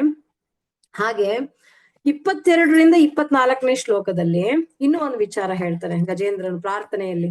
ಎಲ್ಲಾ ಜೀವಿಗಳು ಕೂಡ ನಿನ್ನಿಂದಲೇ ಬಂದಿರುವಂತರು, ಮತ್ತೆ ನಿನ್ನಲ್ಲೇ ಲೀನವಾಗ್ತಾರೆ. ಅಂದ್ರೆ ಸೃಷ್ಟಿಯ ಮೂಲವನ್ನ ತಿಳಿಸ್ತಿದ್ದಾನೆ, ಪ್ರಳಯದ ಸಮಯವನ್ನೂ ತಿಳಿಸ್ತಿದ್ದಾನೆ. ಅಂದ್ರೆ ಎಲ್ಲವೂ ನಿನ್ನಿಂದಲೇ ಬರುತ್ತೆ, ಎಲ್ಲವೂ ನಿನ್ನೊಳಗಡೆ ಬರುತ್ತಪ್ಪ, ಲೀನವಾಗುತ್ತೆ. ಸೊ ನೀನು ದೇವನೂ ಅಲ್ಲ, ಮನುಷ್ಯನೂ ಅಲ್ಲ, ಎಲ್ಲಕ್ಕೂ ಮಿತಿಮೀರಿರ್ತಕ್ಕಂಥವನು, ಅಂದ್ರೆ ಅಖಿಲಾಂಡ ಕೋಟಿ ಬ್ರಹ್ಮಾಂಡ ನಾಯಕನು ನೀನು ಅನ್ನುವಂಥ ಪರಮ ಸತ್ಯ. ಅಂದ್ರೆ ನೇತಿ ಅಂದ್ರೆ ಭಗವಂತನ ಭೌತಿಕ ವರ್ಗೀಕರಣಕ್ಕೆ ಸೀಮಿತನಲ್ಲ ಅನ್ನುವಂಥದ್ದನ್ನ ಹೇಳ್ತಾ ಇದ್ದಾನೆ. ಅಂದ್ರೆ 22ರಿಂದ 24ನೇ ಶ್ಲೋಕಕ್ಕೆ ಭಗವಂತನು ಅವನು ಗುಣಗಳಿಗೆ ಅತೀತನು, ನಿರ್ಗುಣಾತೀತನು, ಪರಮೇಶ್ವರನು, ಎಲ್ಲಾ ತರದ ಏನೆಲ್ಲ ಇದಾವೋ ಎಲ್ಲಕ್ಕೂ ಅತೀತನಾಗಿರ್ತಕ್ಕಂಥ ಒಂದು ಇದ್ರಲ್ಲಿರುವಂತವನು ಅಂತ ಹೇಳ್ತಾ ಇದ್ದಾರೆ. ಇನ್ನ 25ನೇ ಶ್ಲೋಕಕ್ಕೆ ಬಂದಾಗ ನನಗೆ ಈ ಆನೆ ದೇಹ ಉಳಿಬೇಕು ಅಂತ ಆಸೆ ಇಲ್ಲ. ಕಾಪಾಡು ಅಂತ ಹೇಳಿದ ತಕ್ಷಣ ನಾವ್ ಅರ್ಥ ಏನ್ ಮಾಡ್ಕೊಳ್ತೀವಿ ಹೇಳಿ? ಕಾಪಾಡು ಅಂದ್ರೆ ಈಗ ಈ ದೇಹಕ್ಕೆ, ಈಗ ಈ ಆನೆ ದೇಹಕ್ಕೆ ಮೊಸಳೆ ಬಂದು ಇಟ್ಕೊಂಡ್ಬಿಟ್ಟಿದೆ. ಈಗ ಮೊಸಳೆಯಿಂದ ಕಾಪಾಡ್ಬಿಡು ಅಂತಂದ್ರೆ ಮತ್ತೆ ನಾನು ಇಲ್ಲಿಂದ ಕಾಪಾಡ್ಕೊಂಡು ಮತ್ತೆ ಅದೇ ಆನೆ ಜನ್ಮದಲ್ಲೇ ಇರುವಂತದಲ್ವಾ ಅರ್ಥ? ಗಜೇಂದ್ರನು ಸ್ಪಷ್ಟವನ್ನ ಮಾಡ್ತಿದ್ದಾನೆ, ನನಗೆ ಈ ಆನೆ ದೇಹ ಬೇಕು ಅಂತ ನನ್ಗೆ ಆಸೆ ಇಲ್ಲ. ಮತ್ತೆ ಈ ಕಾಪಾಡು ಅಂತ ಹೇಳಿದ ತಕ್ಷಣ ಈ ಮೊಸಳೆಯನ್ನ ಬಿಡಿಸ್ಬಿಡು, ನನಗೆ ಮತ್ತೆ ಇದೇ ತರ ಆನೆಯಾಗಿ ನಾನು ಉಳ್ಕೊಳ್ತೀನಿ, ನನಗ್ ಅದು ಬೇಡ ಕೃಷ್ಣ, ನನಗ್ ಆತರ ಬೇಡ. ನನ್ಗೇನ್ ಬೇಕು? ಅಜ್ಞಾನ. ಬಿಕಾಸ್ ಬೇಸಿಕಲಿ ಪ್ರಾಣಿಯ ಜನ್ಮ ಅಂದ್ರೆ ಏನು? ಅಜ್ಞಾನದ ಜನ್ಮ ಅಲ್ವಾ? ಬರೀ ಜನ್ಮ, ಮೃತ್ಯು, ಜರಾ, ವ್ಯಾಧಿ, ಆಹಾರ, ನಿದ್ರೆ, ಭಯ, ಮೈಥುನ ಪ್ರಾಣಿ ಜನ್ಮ ಅಂದ್ರೆ. ಈಗ ಇದಕ್ಕೆ ಅತೀತವಾಗಿ ತಗೊಂಡ್ ಬಾ ನನ್ನನ್ನು, ಅಂದ್ರೆ ಅಜ್ಞಾನದಿಂದ ಮುಕ್ತಿಯನ್ನ ಕೊಡು. ಅಂದ್ರೆ ಇಲ್ಲಿ ಗಜೇಂದ್ರನು ತುಂಬಾ ಸ್ಪಷ್ಟವಾಗಿ ಹೇಳ್ತಿದ್ದಾನೆ, ನನಗೆ ಈ ದೇಹ ರಕ್ಷಣೆ ಬೇಕು ಅಂತ ಕೇಳ್ತಿಲ್ಲ. ನಾವೀಗ ಏನಾದ್ರು ಹೆಚ್ಚು ಕಮ್ಮಿಯಾಗಿ ಹಾಸ್ಪಿಟಲ್ ಇದ್ರೆ ನಾವೆಲ್ಲ ಬೇಡ್ಕೊಳ್ತೀವಿ, ಅಯ್ಯೋ ಕಾಪಾಡಿ ಅಂತ ಹೇಳ್ಬಿಟ್ಟು ಎಲ್ಲರೂ ಒಂದ್ಸತಿ ಹರೇ ಕೃಷ್ಣ ಹೇಳಿ ಇನ್ನೊಂದ್ ಮಾಡಿ ಅಂತ ಹೇಳ್ಕೊಳ್ತೀವಿ. ಕರೆಕ್ಟ್ ಇಲ್ವಾ? ಅರ್ಥ ಏನು? ಈ ದೇಹದಿಂದ ಕಾಪಾಡಿ ಅಂತಂದ್ರೆ ಮತ್ತೆ ಈ ದೇಹ ಬೇಕು ನನಗೆ ಅನ್ನುವ ಭಾವನೆ, ಕರೆಕ್ಟಾ? ಆದ್ರೆ ಇಲ್ಲಿ ಗಜೇಂದ್ರನ್ ಎಷ್ಟು ಕ್ಲಾರಿಟಿ ಆಗಿದ್ದಾನೆ ಅಂದ್ರೆ, ನನಗೆ ಈ ದೇಹ ರಕ್ಷಣೆ ಬೇಡ, ನನಗ್ ಬೇಕಾಗಿರುವಂತದ್ದು ಆತ್ಮದ ಒಂದು ರಕ್ಷಣೆ. ಅರ್ಥ ಆಯ್ತಾ? ಆತ್ಮರಕ್ಷಣೆ ಅಂದ್ರೆ ಏನು? ಆತ್ಮಕ್ಕೆ ಪರಮಾತ್ಮನನ್ನ ಕೊಡುವಂತದ್ದು ಆತ್ಮರಕ್ಷಣೆ. ದೇಹ ರಕ್ಷಣೆ ಅಂದ್ರೆ ಏನು? ಈ ದೇಹ, ಆನೆ ದೇಹ ಕಾಪಾಡ್ಕೊಂಡು ಮತ್ತೆ ಆನೆ ದೇಹದಲ್ಲಿ ಮತ್ತೆ ಜೀವನ ಸಾಗಿಸುವಂತದ್ದು ಆನೆ ದೇಹ ರಕ್ಷಣೆ. ಈಗ ಗಜೇಂದ್ರ ಕೇಳ್ತಾ ಇರುವಂತದ್ದೇನು? ನನಗೆ ದೇಹ ರಕ್ಷಣೆ ಅಲ್ಲ, ಯಾವುದೇ ಕಾರಣಕ್ಕೂ ನನಗೆ ದೇಹ ರಕ್ಷಣೆ ಬೇಡ, ನನಗೆ ಆತ್ಮರಕ್ಷಣೆ ಬೇಕು ಅನ್ನುವಂಥದ್ದನ್ನ ಗಜೇಂದ್ರ ಕೇಳ್ತಿದ್ದಾನೆ. ಅದ್ಭುತವಾದ ಪಾಯಿಂಟ್ಸ್ ಇವೆಲ್ಲ ಕೂಡ ನಾವು ನೆನ್ಪಿಟ್ಕೋಬೇಕು. ಮತ್ತೆ 26ರಿಂದ ಮತ್ತೆ 29ನೇ ಶ್ಲೋಕದವರೆಗೂ ನನಗೆ ಈ ಭೌತಿಕವಾದ ಜೀವನದಿಂದ ಮುಕ್ತಿ ಬೇಕು. ಅಂದ್ರೆ ಈ ಭೌತಿಕ ಅಂದ್ರೆ ಈಗ ಸದ್ಯಕ್ಕೆ ಅಲ್ಲಿ ಏನು ಆ ಪರಿಸ್ಥಿತಿ ಇದೆ, ಈ ಒಂದು ಕಷ್ಟ ಕಾರ್ಪಣ್ಯ ಇದರಿಂದ ಮುಕ್ತಿ ಬೇಕು ಅಂದ್ರೆ ನೀನ್ ಯಾರು? ನೀನು ಯೋಗಿಗಳಿಗೆ ಗುರಿಯಾಗಿದ್ದೀಯಾ? ನೀನು ಯಾರನ್ನೆಲ್ಲ ರಕ್ಷಣೆ ಅಂದ್ರೆ ಯಾರಿಗ್ ರಕ್ಷಕ? ನೀನು ಯಾರೆಲ್ಲ ಶರಣಾಗತಿಯನ್ನ ಹೊಂದಿದ್ದಾರೋ ಅವ್ರಿಗೆಲ್ಲ ರಕ್ಷಣೆ ಮಾಡುವಂತವನು ನೀನು. ಅಂದ್ರೆ ಶರಣಾಗತರಿಗೆ ರಕ್ಷಕನು ನೀನು. ಮತ್ತೆ ನಿನ್ನ ಮಾಯೆಯಿಂದ ಜೀವನ ಅನ್ನುವಂಥದ್ದು ನಿಜ ಸ್ವರೂಪವನ್ನ ಮರೆತು ಬಿಡ್ತಾರೆ. ಹಿಂಗೂ ಹೇಳ್ತಿದ್ದಾನೆ ಗಜೇಂದ್ರನು. ಏನು ಅಂದ್ರೆ ಮಾಯೆ ಅನ್ನುವಂಥದ್ದು ನಿನ್ನಿಂದ ಬಂದಿರುವಂತ ಶಕ್ತಿಯೇ. ಈ ಮಾಯೆಯಿಂದ ನಾವೆಲ್ಲ ಮಾಯಾ ಜೀವನದಲ್ಲಿ ತೊಡಗ್ಬಿಟ್ಟಿದ್ದೀವಿ. ಈ ಮಾಯಾ ಜೀವನದಲ್ಲಿ ತೊಡಗಿರ್ಬೇಕಾದ್ರೆ ನಾವು ನಿನಗ್ ಶರಣಾಗತಿಯನ್ನು ಹೊಂದಿದಾಗ ರಕ್ಷಣೆಯನ್ನ ಮಾಡುವಂತವನು ನೀನೇ. ಅಂದ್ರೆ ನನಗೆ ಈ ಭೌತಿಕ ಜೀವನದಿಂದ ಮುಕ್ತಿಯನ್ನ ಕೊಡಪ್ಪ ಅಂತ. ಅಂದ್ರೆ ಭಗವಂತ ಈ ಮಮೈ ವಾಂಶೋ ಜೀವಲೋಕೆ ಜೀವಭೂತ ಸನಾತನ ಅಂದ್ರೆ ಜೀವಾತ್ಮನು ಭಗವಂತನ ಅಂಶ. ಅಂದ್ರೆ ನನ್ನನ್ನ ಕಾಪಾಡಪ್ಪ, ನಾನು ನಿನ್ನ ಅಂಶವೇ ಅಲ್ವಾ, ನೀನ್ ನನ್ನನ್ನು ಕಾಪಾಡ್ಲೇಬೇಕಲ್ವಾ ಅನ್ನೋ ರೀತಿಯಲ್ಲಿ ಕೇಳ್ಕೊಳ್ತಾ ಇದ್ದಾನೆ ಈಗ. ಸೊ ಅಂದ್ರೆ ಈ ರೀತಿ ಕನೆಕ್ಟಿವಿಟಿಯನ್ನ ಕನೆಕ್ಟ್ ಮಾಡ್ತಿದ್ದಾನೆ. ಮತ್ತೆ 30ನೇ ಶ್ಲೋಕಕ್ಕೆ ಬಂದಾಗ ನಾನು ನಿಮ್ಗೆ ಸ್ಟಾರ್ಟಿಂಗ್ ಅಲ್ಲಿ ಹೇಳಿದೆ, ಈ ಒಂದು 3ನೇ ಅಧ್ಯಾಯದ ಹೇಳ್ಬೇಕಾದ್ರೆ ಗಜೇಂದ್ರನು ಯಾವ ನಿರ್ದಿಷ್ಟ ದೇವತೆಯನ್ನ ಕರೀಲಿಲ್ಲ. ಇಲ್ಲಿ 30ನೇ ಶ್ಲೋಕಕ್ಕೆ ಅದನ್ನು ಹೇಳ್ತಾರೆ. ನಿರ್ದಿಷ್ಟ ದೇವತೆ ಅಂದ್ರೆ ಬ್ರಹ್ಮನನ್ನ, ಶಿವನನ್ನ, ಇಂದ್ರನನ್ನ, ಬೇರೆ ದುರ್ಗೆ, ಇನ್ನೊಬ್ರು ಮತ್ತೊಬ್ರು ಯಾರನ್ನೂ ಕರ್ದಿಲ್ಲ. ಸೊ ಗಜೇಂದ್ರನು ಕರ್ದಿದ್ ಯಾರನ್ನ? ಅಖಿಲಾಂಡ ಕೋಟಿ ಬ್ರಹ್ಮಾಂಡ ನಾಯಕನನ್ನ, ಸರ್ವೋತ್ತಮನನ್ನ ರಕ್ಷಿಸ್ತಕ್ಕಂತ ಪರಮೇಶ್ವರನ್ನ ಕರೆದ. ಸೊ ಹಾಗಾಗಿ 30ನೇ ಶ್ಲೋಕದಲ್ಲಿ ಗಜೇಂದ್ರನು ಯಾವ ದೇವತೆಗಳನ್ನ ಕೂಡ ರಕ್ಷಣೆ ಮಾಡ್ಲಿಕ್ಕೆ ಕರೀಲಿಲ್ಲ ಅನ್ನುವಂತ ಸ್ಪಷ್ಟೀಕರಣ ಇದೆ. ಸೊ ಹಾಗಾಗಿ ಗಜೇಂದ್ರನು ಕರೆದಿದ್ದು ಅಖಿಲಾಂಡ ಕೋಟಿ ಬ್ರಹ್ಮಾಂಡ ನಾಯಕನನ್ನ ಮಾತ್ರ ಅನ್ನುವಂಥದ್ದನ್ನ 30ನೇ ಶ್ಲೋಕದಲ್ಲಿ ಹೇಳ್ತಾರೆ. ಇನ್ನ 31ನೇ ಶ್ಲೋಕಕ್ಕೆ ಬಂದಾಗ ಈಗ ಯಾರನ್ನ ಕರೆದ? ಇವಾಗ ಎಲ್ಲರೂ ಕಾಯ್ಕೊಂಡಿದ್ರಲ್ಲ, ದೇವತೆಗಳೆಲ್ಲರೂ ಕೂಡ ಕಾಯ್ಕೊಂಡಿದ್ರು, ಯಾರನ್ನ ಕರೀತಾನೋ ಇವಾಗ. ಇಷ್ಟೆಲ್ಲ ಪ್ರಾರ್ಥನೆಗಳನ್ನ ಮಾಡ್ತಿದ್ದಾನೆ. ಇಂಥ ಗ್ರೇಟೆಸ್ಟ್ ಪರ್ಸನಾಲಿಟಿ, ಇಂಥವ್ರು ಅಂತವ್ರು ಅಂತ ಎಲ್ಲ ಹಿಂಟ್ಸ್ ಕೊಟ್ಟು ಎಲ್ಲಕ್ಕೂ ಅತೀತನಾಗಿರ್ತಕ್ಕಂಥನು ಪರಮೇಶ್ವರನ್ ನೀನು, ಹಾಗೆ ಹೀಗೆ ಎಲ್ಲ ಹೇಳಿ ಯಾರನ್ನ ಕರಿತಿದ್ದಾನೆ ಅಂತ ಹೇಳಿದ್ಮೇಲೆ 31ನೇ ಶ್ಲೋಕಕ್ಕೆ ಭಗವಂತನು ಗರುಡನ ಮೇಲೆ ವೇಗವಾಗಿ ಗಜೇಂದ್ರನ ಕಡೆಗೆ ಬಂದಂತೆ. ಅದ್ಭುತ ಅಲ್ವಾ? ಇನ್ನೊಂದ್ ಕಡೆಗೆ ಹೇಳ್ತಾರೆ, ಇನ್ನೊಬ್ರು ಆಚಾರ್ಯರು ಇದೇ ವಿಚಾರವನ್ನ ಎಷ್ಟು ಚೆನ್ನಾಗಿ ಹೇಳ್ತಾರೆ ಅಂದ್ರೆ, ಅದನ್ನ ಕೇಳಿದಾಗ ನನಗೆ ಇನ್ನಷ್ಟು ಅಂದ್ರೆ ಎಷ್ಟು ಖುಷಿ ಆಯ್ತು ಅಂದ್ರೆ, ಒಂದ್ ರೀತಿ ಭಗವಂತ ಇಷ್ಟು ಕೃಪೆನ. ಬೇಸಿಕಲಿ ಭಗವಂತನು ಗರುಡನ ಮೇಲೆ ಫಾಸ್ಟ್ ಆಗಿ ಬರ್ತಾನಲ್ವಾ. ಸೊ ಈ ಮೊಮೆಂಟ್ ನ ಒಬ್ರು ಆಚಾರ್ಯರು ಏನ್ ಮಾಡ್ತಾರೆ ಅಂದ್ರೆ ಹೇಳ್ತಾರಂತೆ, ಗರುಡ ಸ್ಲೋ ಆಗ್ಬಿಟ್ನಂತೆ. ಅದಕ್ಕೋಸ್ಕರ ಭಗವಂತನ ಏನ್ ಮಾಡ್ತಾನೆ, ಗರುಡನನ್ನ ಭುಜದ ಮೇಲೆ ಭಗವಂತನ ಭುಜದ ಮೇಲೆ ಹಾಕೊಂಡು ಗರುಡನನ್ನ ಎತ್ಕೊಂಡು ಬೇಗ ಓಡ್ ಬಂದ ಅಂತ ಹೇಳಿ. ಅಂದ್ರೆ ಇವಾಗ ಆ ಸ್ಪೀಡ್ ಕೊಟ್ಟಿದ್ಯಾರು? ಗರುಡನಿಗೆ ಸ್ಪೀಡ್ ಕೊಟ್ಟಿದ್ಯಾರು? ಭಗವಂತನೇ ಅಲ್ವಾ. ಸೊ ಹಾಗಾಗಿ ಈಗ ಗರುಡನು ಸ್ಲೋ ಆಗ್ತಿದ್ದಾನೆ ಗಜೇಂದ್ರನ ಹತ್ರಕ್ಕೆ ಹೋಗೋದಕ್ಕೆ ಅಂತ ಹೇಳಿ ಭಗವಂತನನ್ನೇ ಗರುಡನನ್ನ ಭುಜದ ಮೇಲೆ ಹಾಕೊಂಡು ಕರ್ಕೊಂಡ್ ಬಂದ್ಬಿಟ್ಟ ಫಾಸ್ಟ್ ಆಗಿ ಅನ್ನೋದನ್ನ ಒಬ್ರು ಆಚಾರ್ಯರು ಒಂದ್ ಕಡೆ ಉಲ್ಲೇಖ ಮಾಡ್ತಾರೆ. ಅಂದ್ರೆ ಭಗವಂತನ ಕೃಪೆ ಎಷ್ಟು ಭಕ್ತರ ಮೇಲೆ ಅಂದ್ರೆ ಶರಣಾಗತಿ ಹೊಂದಿರುವಂತ ಭಕ್ತರನ್ನ ಇನ್ನೆಷ್ಟು ಫಾಸ್ಟ್ ಆಗಿ ಬಂದು ರಕ್ಷಣೆ ಮಾಡ್ತಾನೆ, ಆ ಕನ್ಫರ್ಮೇಶನ್ ಅನ್ನ ಕೊಡುವಂಥದ್ದು. ಸೊ ಹಾಗಾಗಿ ಒಂದೊಂದು ಆಚಾರ್ಯರು ಒಂದೊಂದ್ಸತಿ ಅವ್ರವ್ರ ಭಾವನೆಗಳು ಭಗವಂತನ ಜೊತೆ ಕನೆಕ್ಟ್ ಆದಾಗ ಕೆಲವೊಂದು ಎಕ್ಸ್ಪ್ಲನೇಷನ್ಸ್ ನ ಈ ರೀತಿ ಕೊಡ್ತಾರೆ. ಓಕೆನಾ? ಸೊ ಹಾಗಾಗಿ ಭಗವಂತನು ಗರುಡನ ಮೇಲೆ ಅತ್ಯಂತ ವೇಗದಿಂದ ಬಂದ್ರು ಅಂತ ಹೇಳಿ ಹೇಗೋ ಅಂತ. ಮತ್ತೆ ಇಲ್ಲೂ ಅಷ್ಟೇ, ನಮ್ಗೆ ಈ ದ್ರೌಪದಿ ವಿಚಾರವನ್ನ ತಗೊಂಡ್ರು ಅಷ್ಟೇ. ದ್ರೌಪದಿ ಅಷ್ಟೇ, ಹೇ ಗೋವಿಂದ ಅಂತ ಎಲ್ಲ ಫಸ್ಟ್ ನೋಡ್ತಾಳೆ. ಆ ಸಭೆಯಲ್ಲಿ ಇದ್ದಂತವ್ರನ್ನ ಎಲ್ಲಾರ ಕಡೆಗೂ ಹಿಂಗ್ ಕಣ್ಣಾಯಿಸ್ತಾಳೆ, ಯಾರಾದ್ರೂ ಕಾಪಾಡ್ತಾರೇನೋ. ಆಕೆ ಪರಿಸ್ಥಿತಿ ಎಂತ ಪರಿಸ್ಥಿತಿ ಅಲ್ವಾ, ಆ ಒಂದು ವಸ್ತ್ರಾಭರಣದ ಒಂದು ಪರಿಸ್ಥಿತಿಯನ್ನ ಯಾರು ಕೂಡ ಕಾಪಾಡೋದಕ್ ಬರ್ಲಿಲ್ಲ. ಇದ್ ಕಡೆ 5 ಜನ ಪಾಂಡವರ ಕಡೆಗೆ ನೋಡ್ತಾಳೆ, ಅದ್ ಕಡೆ ಭೀಷ್ಮಾಚಾರ್ಯರ ಕಡೆಗೆ ನೋಡ್ತಾಳೆ, ದ್ರೋಣಾಚಾರ್ಯರ ಕಡೆಗೆ ನೋಡ್ತಾಳೆ, ಎಲ್ಲಾರ ಕಡೆನೂ ನೋಡ್ತಾಳೆ ಯಾರಾದ್ರೂ ಕಾಪಾಡ್ತಾರೇನೋ ನನ್ನನ್ನ ಅಂತ ಹೇಳಿ. ಯಾರು ಆ ಒಂದು ಅಧರ್ಮಕ್ಕೆ ಯಾರು ಕೂಗನ್ನ ಎತ್ತಲಿಲ್ಲ. ಸೊ ಏನಾಯ್ತು, ಇಮಿಡಿಯೇಟ್ ಆಗಿ ಇನ್ನ ಮುಗೀತು. ಆಕೆ ಕೂಡ ಸ್ವಂತ ಪ್ರಯತ್ನ ಮಾಡ್ತಾಳೆ, ತನ್ನ ಒಂದು ಶಕ್ತಿಯನ್ನ ಹಿಡ್ಕೊಂಡು ಆಕೆನು. ಆಮೇಲೆ ಯಾವಾಗ ನನ್ನ ಶಕ್ತಿ ಇನ್ನ ಆಗಲ್ಲ, ಮುಗಿದೋಯ್ತು ಅಂತ ಹೇಳಿದ ತಕ್ಷಣ ಎರಡೂ ಕೈಗಳನ್ನ ಮೇಲಕ್ಕೆ ಎತ್ತಿ ಗೋವಿಂದ ಅಂತ ಕರೆದಿದ ತಕ್ಷಣ ಭಗವಂತನು ಅವನಿಗಿಂತೂ ಬೇಗ ಅವನ ಒಂದು ನಾಮದಿಂದ ರಕ್ಷಣೆ ಆಗೋಯ್ತು ಅಂತ ಕೂಡ ಕೆಲವೊಂದ್ ಕಡೆ ಆಚಾರ್ಯರು ಹೇಳ್ತಾರೆ. ಸೊ ಹಾಗಾಗಿ ನಮ್ಗೆ ಈ 31ನೇ ಶ್ಲೋಕದಲ್ಲಿ ಏನ್ ಬರುತ್ತೆ ಅಂದ್ರೆ, ಭಗವಂತನು ಗರುಡನ ಮೇಲೆ ಬಂದ್ಬಿಟ್ಟ ಅಂತ ಹೇಳ್ತಾರೆ. ಇನ್ನು 32ನೇ ಶ್ಲೋಕದಲ್ಲಿ ಏನಾಗತ್ತೆ, ಗಜೇಂದ್ರನು ತನ್ನ ಸೊಂಡಲಿನಿಂದ ಅಲ್ಲೇ ಒಂದು ಕಮಲದ ಒಂದು ಹೂ ಇತ್ತಂತೆ.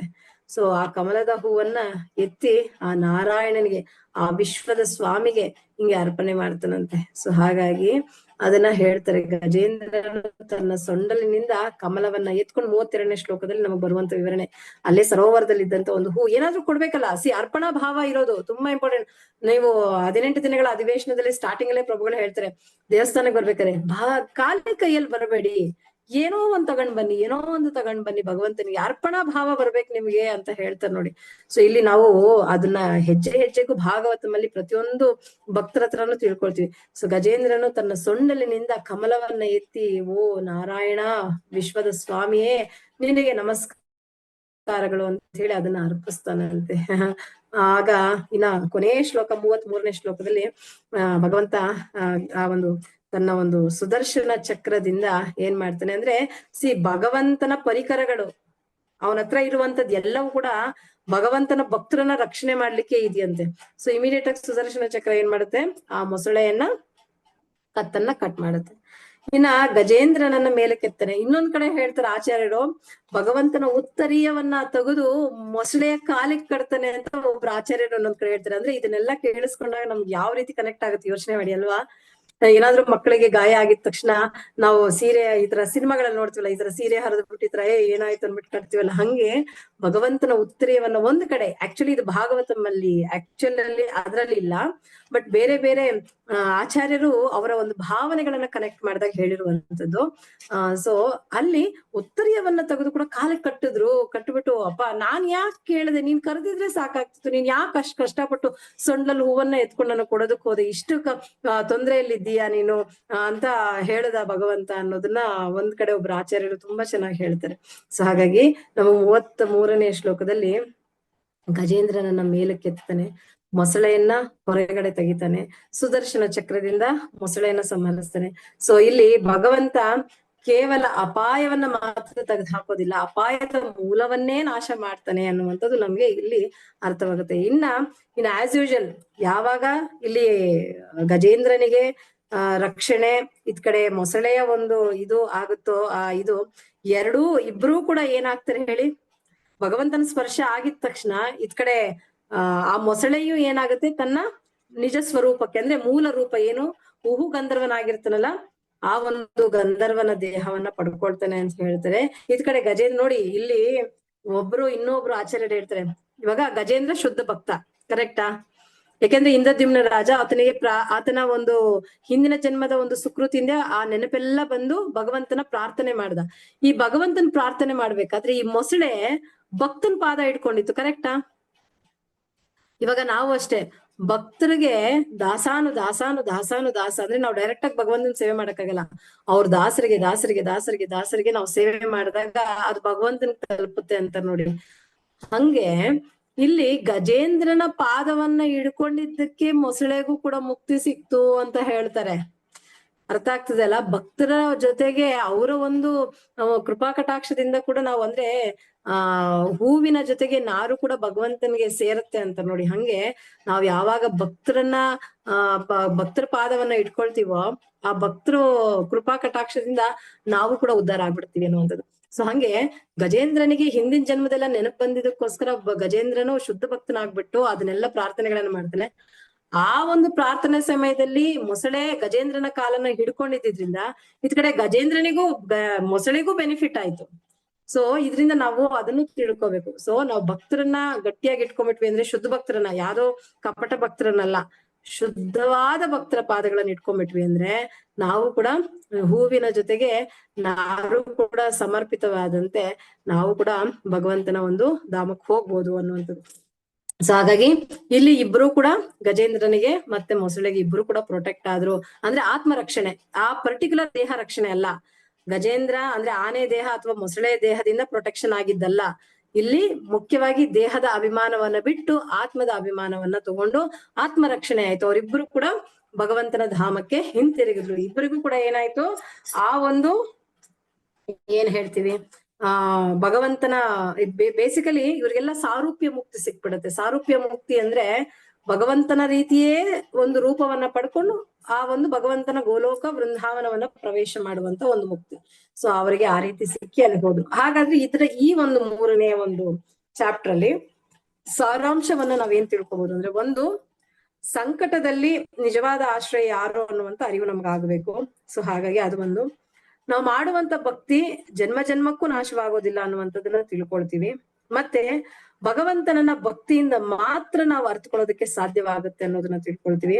ಮತ್ತೆ ಶರಣಾಗತಿಯನ್ನ ಭಗವಂತನು ತಕ್ಷಣ ಸ್ವೀಕರಿಸ್ತಾನೆ ನಮಗೆ.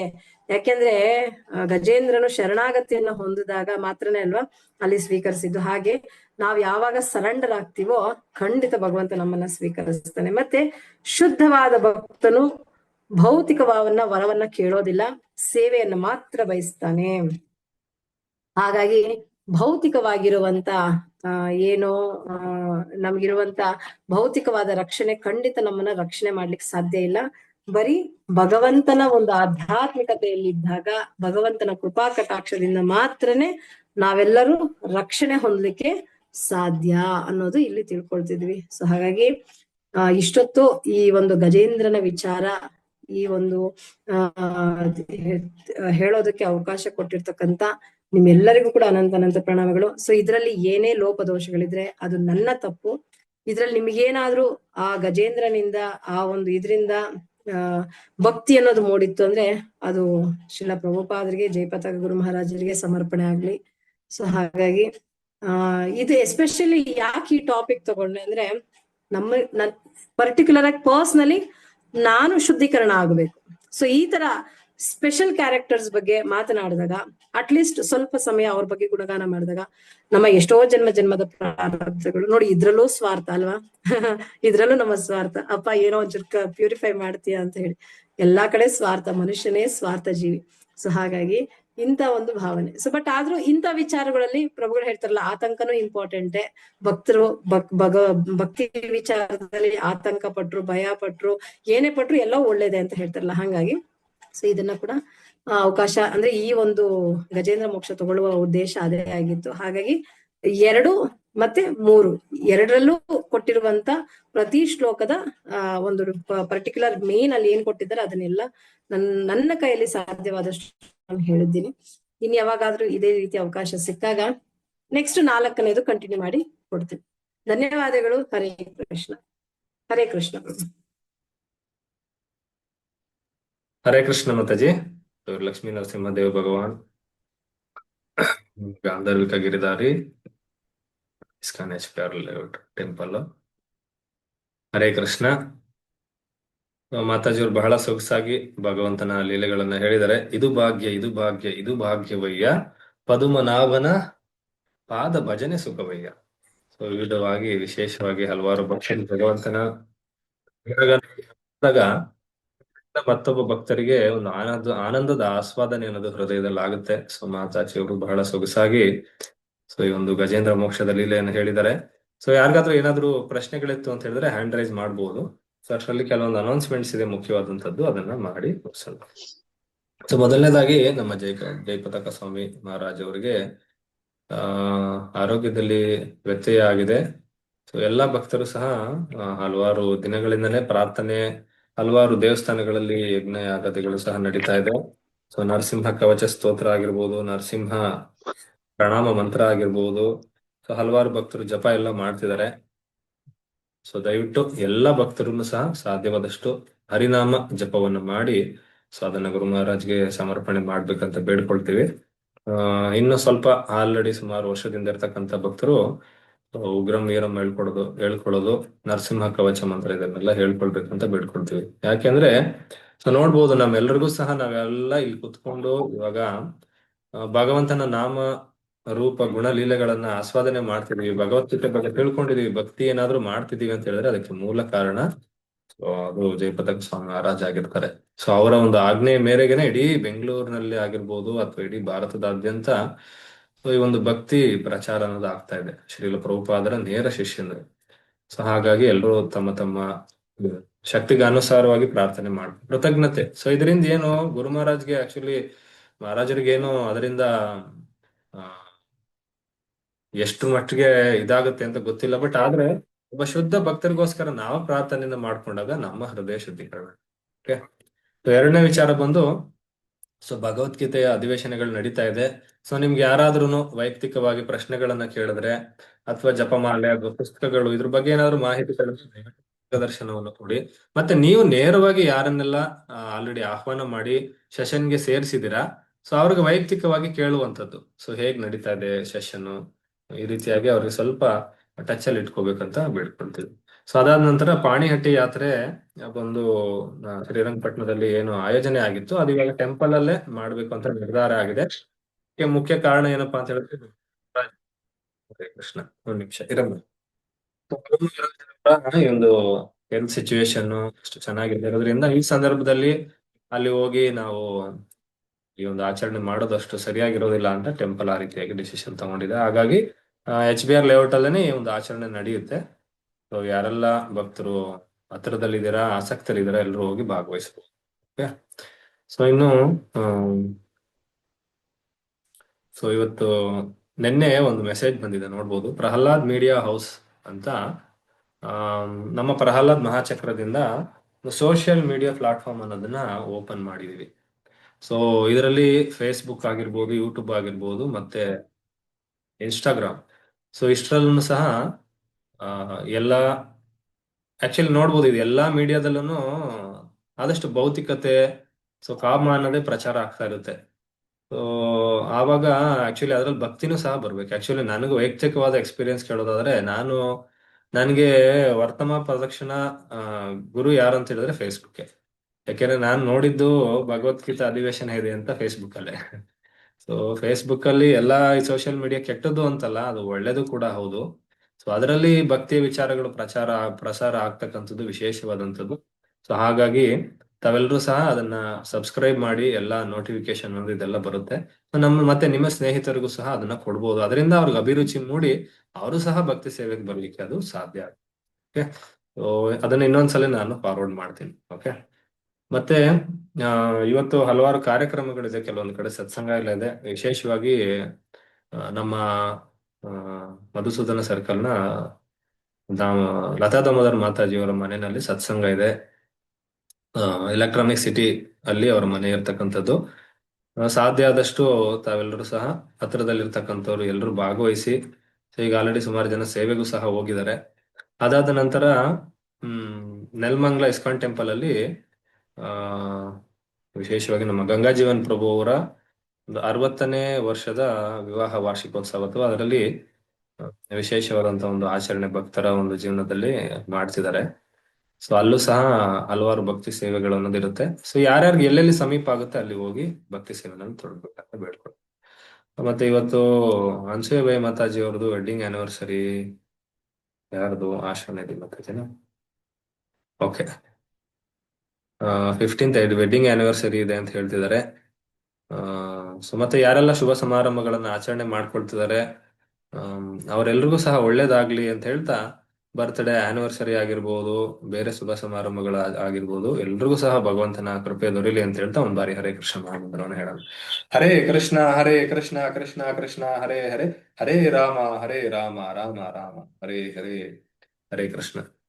ಸೊ ಇನ್ನು ಹಲವಾರು ಭಕ್ತರು ಮನೆಯಲ್ಲಿ ಮಕ್ಕಳೆಲ್ಲ ಎಕ್ಸಾಮ್ಸ್ಗೆಲ್ಲ ಹೋಗ್ತಿದ್ದಾರೆ. ಅದನ್ನು ಸಹ ಮೆಸೇಜ್ಗಳು ಬಂದಿದೆ.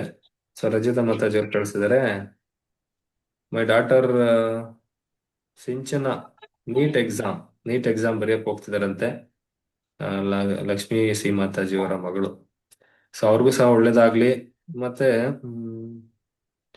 ಜೈ ಭುವನ್ಸ್ ಬರ್ತಡೆ, ಮತ್ತೆ ಅವ್ರಿಗೆ ನೀಟ್ ಎಕ್ಸಾಮ್ ಬರೀತಿದಾರಂತೆ, ವಿಶಾಲಕ್ಷ್ಮಿ ಮಾತಾಜಿ ಅವರ ಮಗ.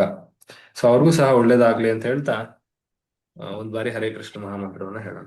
ಹರೇ ಕೃಷ್ಣ ಹರೇ ಕೃಷ್ಣ ಕೃಷ್ಣ ಕೃಷ್ಣ ಹರೇ ಹರೇ ಹರೇ ರಾಮ ರಾಮ ರಾಮ ಹರೇ ಹರೇ.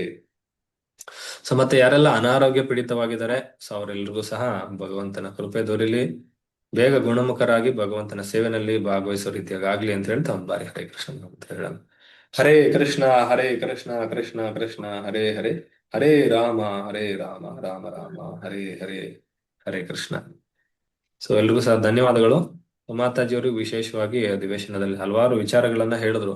ಸೊ ಹೇಗೆ ಶುದ್ಧ ಭಕ್ತರ ಜೊತೆನಲ್ಲಿದ್ದು ಆ ಅವ್ರ ಜೊತೆನಲ್ಲಿ ನಾವು ಗುದ್ದಾಡೋರು ಸಹ ಒಳ್ಳೇದೇ. ಯಾಕೆ ಅಂತ ಹೇಳಿದ್ರೆ ಅವ್ರು ಶಾಪ ಕೊಟ್ರು ಅದು ನಮಗೆ ಕೃಪೆನೇ ಆಗಿರುತ್ತೆ. So ಅದೇ ರೀತಿಯಾಗಿ ಅಲ್ಲಿ ಇಂದ್ರದ್ಯುಮ್ನ ಮಹಾರಾಜ ಆಗಿರ್ಬೋದು, ಇನ್ನೊಬ್ರಿಗಾಗಿರ್ಬೋದು, ಶಾಪ ಏನ್ ದೊರೀತು ಅದು ಸಹ ಅವ್ರಿಗೆ ಅನುಗ್ರಹನೇ ಆಗೋಯ್ತು. ಸೊ ಅದಾದ ನಂತರ ಈ ಒಂದು ಭೌತಿಕದಲ್ಲಿ ಐಹಿಕ ಭೋಗಗಳು ಹೇಗಿರುತ್ತೆ, ಅದರಲ್ಲಿ ಮಿಂದಿ ಹೇಳ್ತಾ ಇರುವಂತ ವ್ಯಕ್ತಿಗಳಿಗೆ ಹೇಗೆ ದೃಷ್ಟಿ ಕುರುಡಾಗಿರುತ್ತೆ. ಸೊ ಈ ವಿಚಾರ ಎಲ್ಲ ತಿಳಿಸಿದ್ರು. ಅದೇ ಅದಾದ ನಂತರ ಸಂಕಟ ಬಂದಾಗ ಯಾವ ರೀತಿಯಾಗಿ ಒಂದು ಪ್ರಾಣಿ ಆದ್ರೂ ಸಹ ಅವ್ರಿಗೆ ದೇವರ ಹೆಸರು ಸಹ ಗೊತ್ತಿಲ್ಲ. ಯಾರಿಗೆ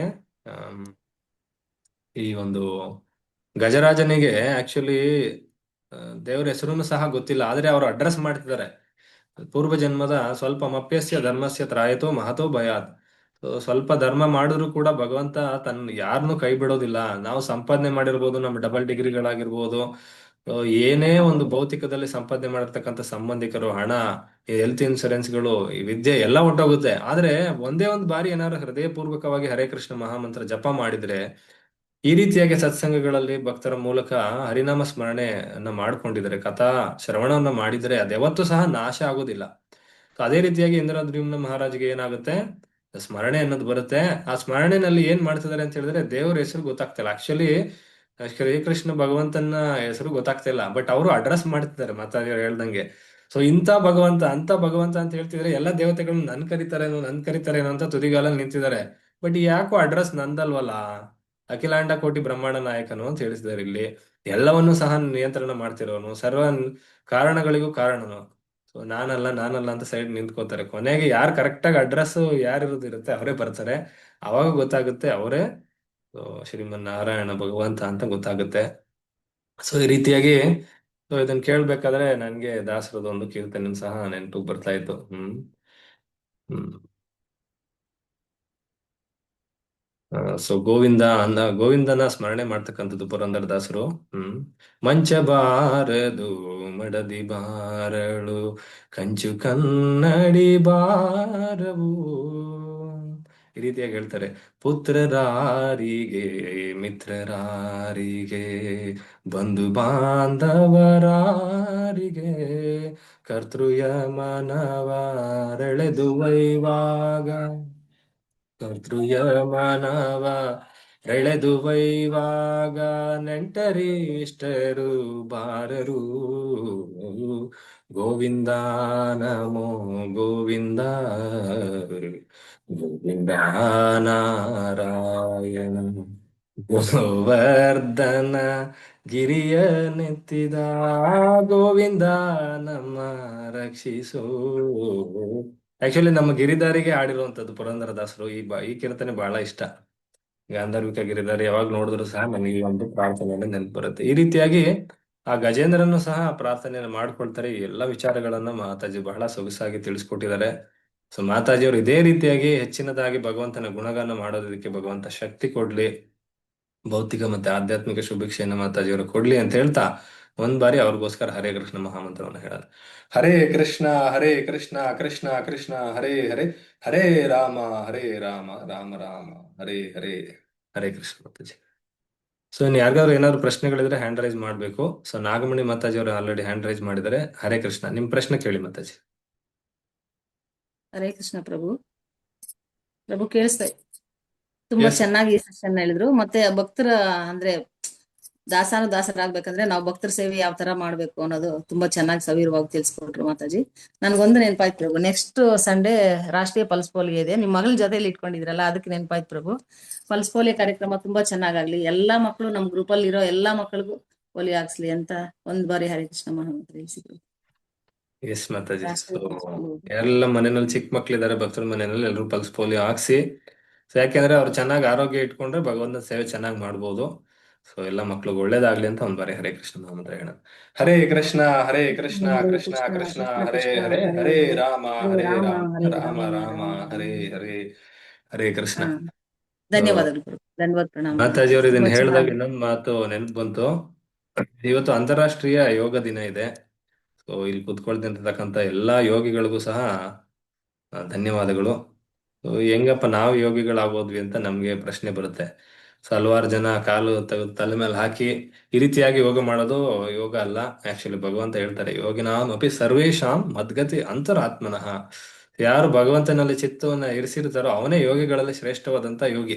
ಸೊ ಇವಾಗ ಆಲ್ರೆಡಿ ನಾವು 1 ಅವರಿಂದ ಸೊ ಮಾತಾಜಿಯವರು ಭಗವಂತನ ಗುಣಗಾನ ಮಾಡ್ತಾ ಇದ್ರು. ಹಲವಾರು ತುಂಬಾ ಶ್ರದ್ಧೆಯಿಂದ ಕೇಳಿಸ್ಕೊಡ್ತಾ ಇದ್ರಿ. ನಿಮ್ಗಿಂತ ಶ್ರೇಷ್ಠ ಯೋಗಿಗಳು ಯಾರು ಇಲ್ಲ. ಸೊ ಎಲ್ಲರಿಗೂ ಯೋಗ ದಿನಾಚರಣೆಯ ಶುಭಾಶಯಗಳು. ಓಕೆ, ಹರೇ ಕೃಷ್ಣ. ಮತ್ತೆ ಉಮಾ ಧನ್ಯವಾದಗಳು ಮಾತಾಜಿ. ಮಾತಾಜಿಯವ್ರ ಪ್ರಶ್ನೆ. ಧನ್ಯವಾದ ಪ್ರಣಾಮಗಳು. ಹರೇ ಕೃಷ್ಣ. ತುಂಬಾ ಹರೇ ಕೃಷ್ಣ. ಚೆನ್ನಾಗಿ ಅನಿಸ್ತು. ಧನ್ಯವಾದ. ಎಲ್ಲರಿಗೂ ಪ್ರಣಾಮ. ಓಕೆ, ಉಮಾ ಮಾತಾಜಿ. ಹರೇ ಕೃಷ್ಣ ಮಾತಾಜಿ. ಸಾಧ್ಯ ಆದ್ರೆ ವಿಡಿಯೋ ಆನ್ ಮಾಡಿ ಮಾತಾಜಿ. ಹರೇ ಕೃಷ್ಣ ಪ್ರಭುಜಿ. ಹರೇ ಕೃಷ್ಣ ಮಾತಾಜಿ. ಪ್ರಭುಜಿ, ಇವತ್ತು ಮಗಂದು ಜನ್ಮದಿನ ಇದೆ. ಹೆಸರು ಅವಿನೀತ್ ರಾಘವ್ ಅಂತ. ಓಕೆ ಮಾತಾಜಿ. ಸೊ ಎಲ್ರಿಗೂ ಜೊತೆನಲ್ಲೇ ಶುಭಾಶಯ ಹೇಳ್ಸಿದ್ವಿ. ಸೊ ಏನ್ ಮಾಡ್ತಿದಾರೆ ಮಾತಾಜಿ ಮಗ? ಇಂಜಿನಿಯರ್ ಫಸ್ಟ್ ಇಯರ್ ಆಯ್ತು ಪ್ರಭುಜಿ ಈಗ. ಓಕೆ, ಸೊ ಭಗವದ್ಗೀತೆ ಕೇಳಿಸ್ಕೊಂಡಿದಾರಾ? ಹೇಳ್ತೇನೆ ಪ್ರಭುಜಿ, ಇನ್ನು ಬರ್ತಾ ಇಲ್ಲ. ಅದಕ್ಕೆ ಪ್ರಾರ್ಥನೆ ಮಾಡಿಸಿ ಅವನು ಆಧ್ಯಾತ್ಮಿಕವಾಗಿ ಗಜೇಂದ್ರ ಮೋಕ್ಷದ ಲೀಲೆನ ತಿಳಿಸಿ ಅವ್ರಿಗೂನು. ಓಕೆನಾ? ಸೊ ಈ ಇದ್ರಲ್ಲಿ ಏನಾಗುತ್ತೆ ಅಂತ ಹೇಳಿದ್ರೆ, ಸೊ ಗಜೇಂದ್ರಂಗೆ ಯಾವ ರೀತಿಯಾಗಿತ್ತು, ಒಳ್ಳೆ ವಯಸ್ಸಿತ್ತು, ಸೌಂದರ್ಯ, ಎಲ್ಲ ಗಜಗಳಲ್ಲಿ ಇಂದ್ರ, ಈ ರೀತಿಯಾಗಿದ್ದಾಗ ಭಗವಂತನ ನಾಮ ಸ್ಮರಣೆ ಮಾಡಕ್ಕೆ ಅಷ್ಟೊಂದು ಅಭಿಲಾಷೆ ಏನ್ ಬರೋದಿಲ್ಲ. ಸೊ ಆದ್ರೆ ಅವಾಗ ಕೇಳಿಸ್ಕೋಬೇಕು. ಆಕ್ಚುಲಿ ವಯಸ್ಸು ಚೆನ್ನಾಗಿದ್ದಾಗ್ಲೇ, ಮೊಗ್ಗಾಗಿದ್ದಾಗಲೇ ನಾವು ಭಗವಂತನಿಗೆ ಹೂವನ್ನ ಸಮರ್ಪಣೆ ಮಾಡ್ತೀವಿ. ಸೊ ಹಾಗಾಗಿ ಮಕ್ಕಳು ಇನ್ನು ಚಿಕ್ಕವರಾಗಿದ್ದಾಗಲೇ ಭಕ್ತಿ ಸೇವೆಗೆ ಬರ್ಬೇಕು. ಸೊ ಇವತ್ತು ಬರ್ತ್ಡೇ ಗಿಫ್ಟ್ ಆಗಿ ಅವ್ರ ಕೈಲಿ ಒಂದು 11 ಸಲ ಹರೇ ಕೃಷ್ಣ ಮಹಾಮಂತ್ರ ಹೇಳಿಸಿ. ಓಕೆನಾ? ಭಕ್ತರಿಗೆ ಒಳ್ಳೇದಾಗ್ಲಿ ಅಂತ ಒಂದ್ ಬಾರಿ ಹರೇ ಕೃಷ್ಣ ಮಹಾಮಂತ್ರವನ್ನು ಹೇಳೋಣ. ಹರೇ ಕೃಷ್ಣ ಕೃಷ್ಣ ಕೃಷ್ಣ ಹರೇ ಹರೇ ಹರೇ ರಾಮ ರಾಮ ರಾಮ ರಾಮ ಹರೇ. ಹರೇ ಕೃಷ್ಣ. ಧನ್ಯವಾದಗಳು ಪ್ರಭು. ಎಸ್, ಉಮೇಶ್ ಪ್ರಭು, ನಿಮ್ ಪ್ರಶ್ನೆ ಕೇಳಿ ಪ್ರಭು. ಹರೇ ಕೃಷ್ಣ ಪ್ರಭು, ದಂಡೋತ್ ಪ್ರಣಾಮಗಳು. ಹರೇ ಕೃಷ್ಣ ಮಾತಾಜಿ, ದಂಡೋತ್ ಪ್ರಣಾಮಗಳು. ಹರೇ ಕೃಷ್ಣ ಪ್ರಭು, ಧನ್ಯವಾದ ಪ್ರಣಾಮ.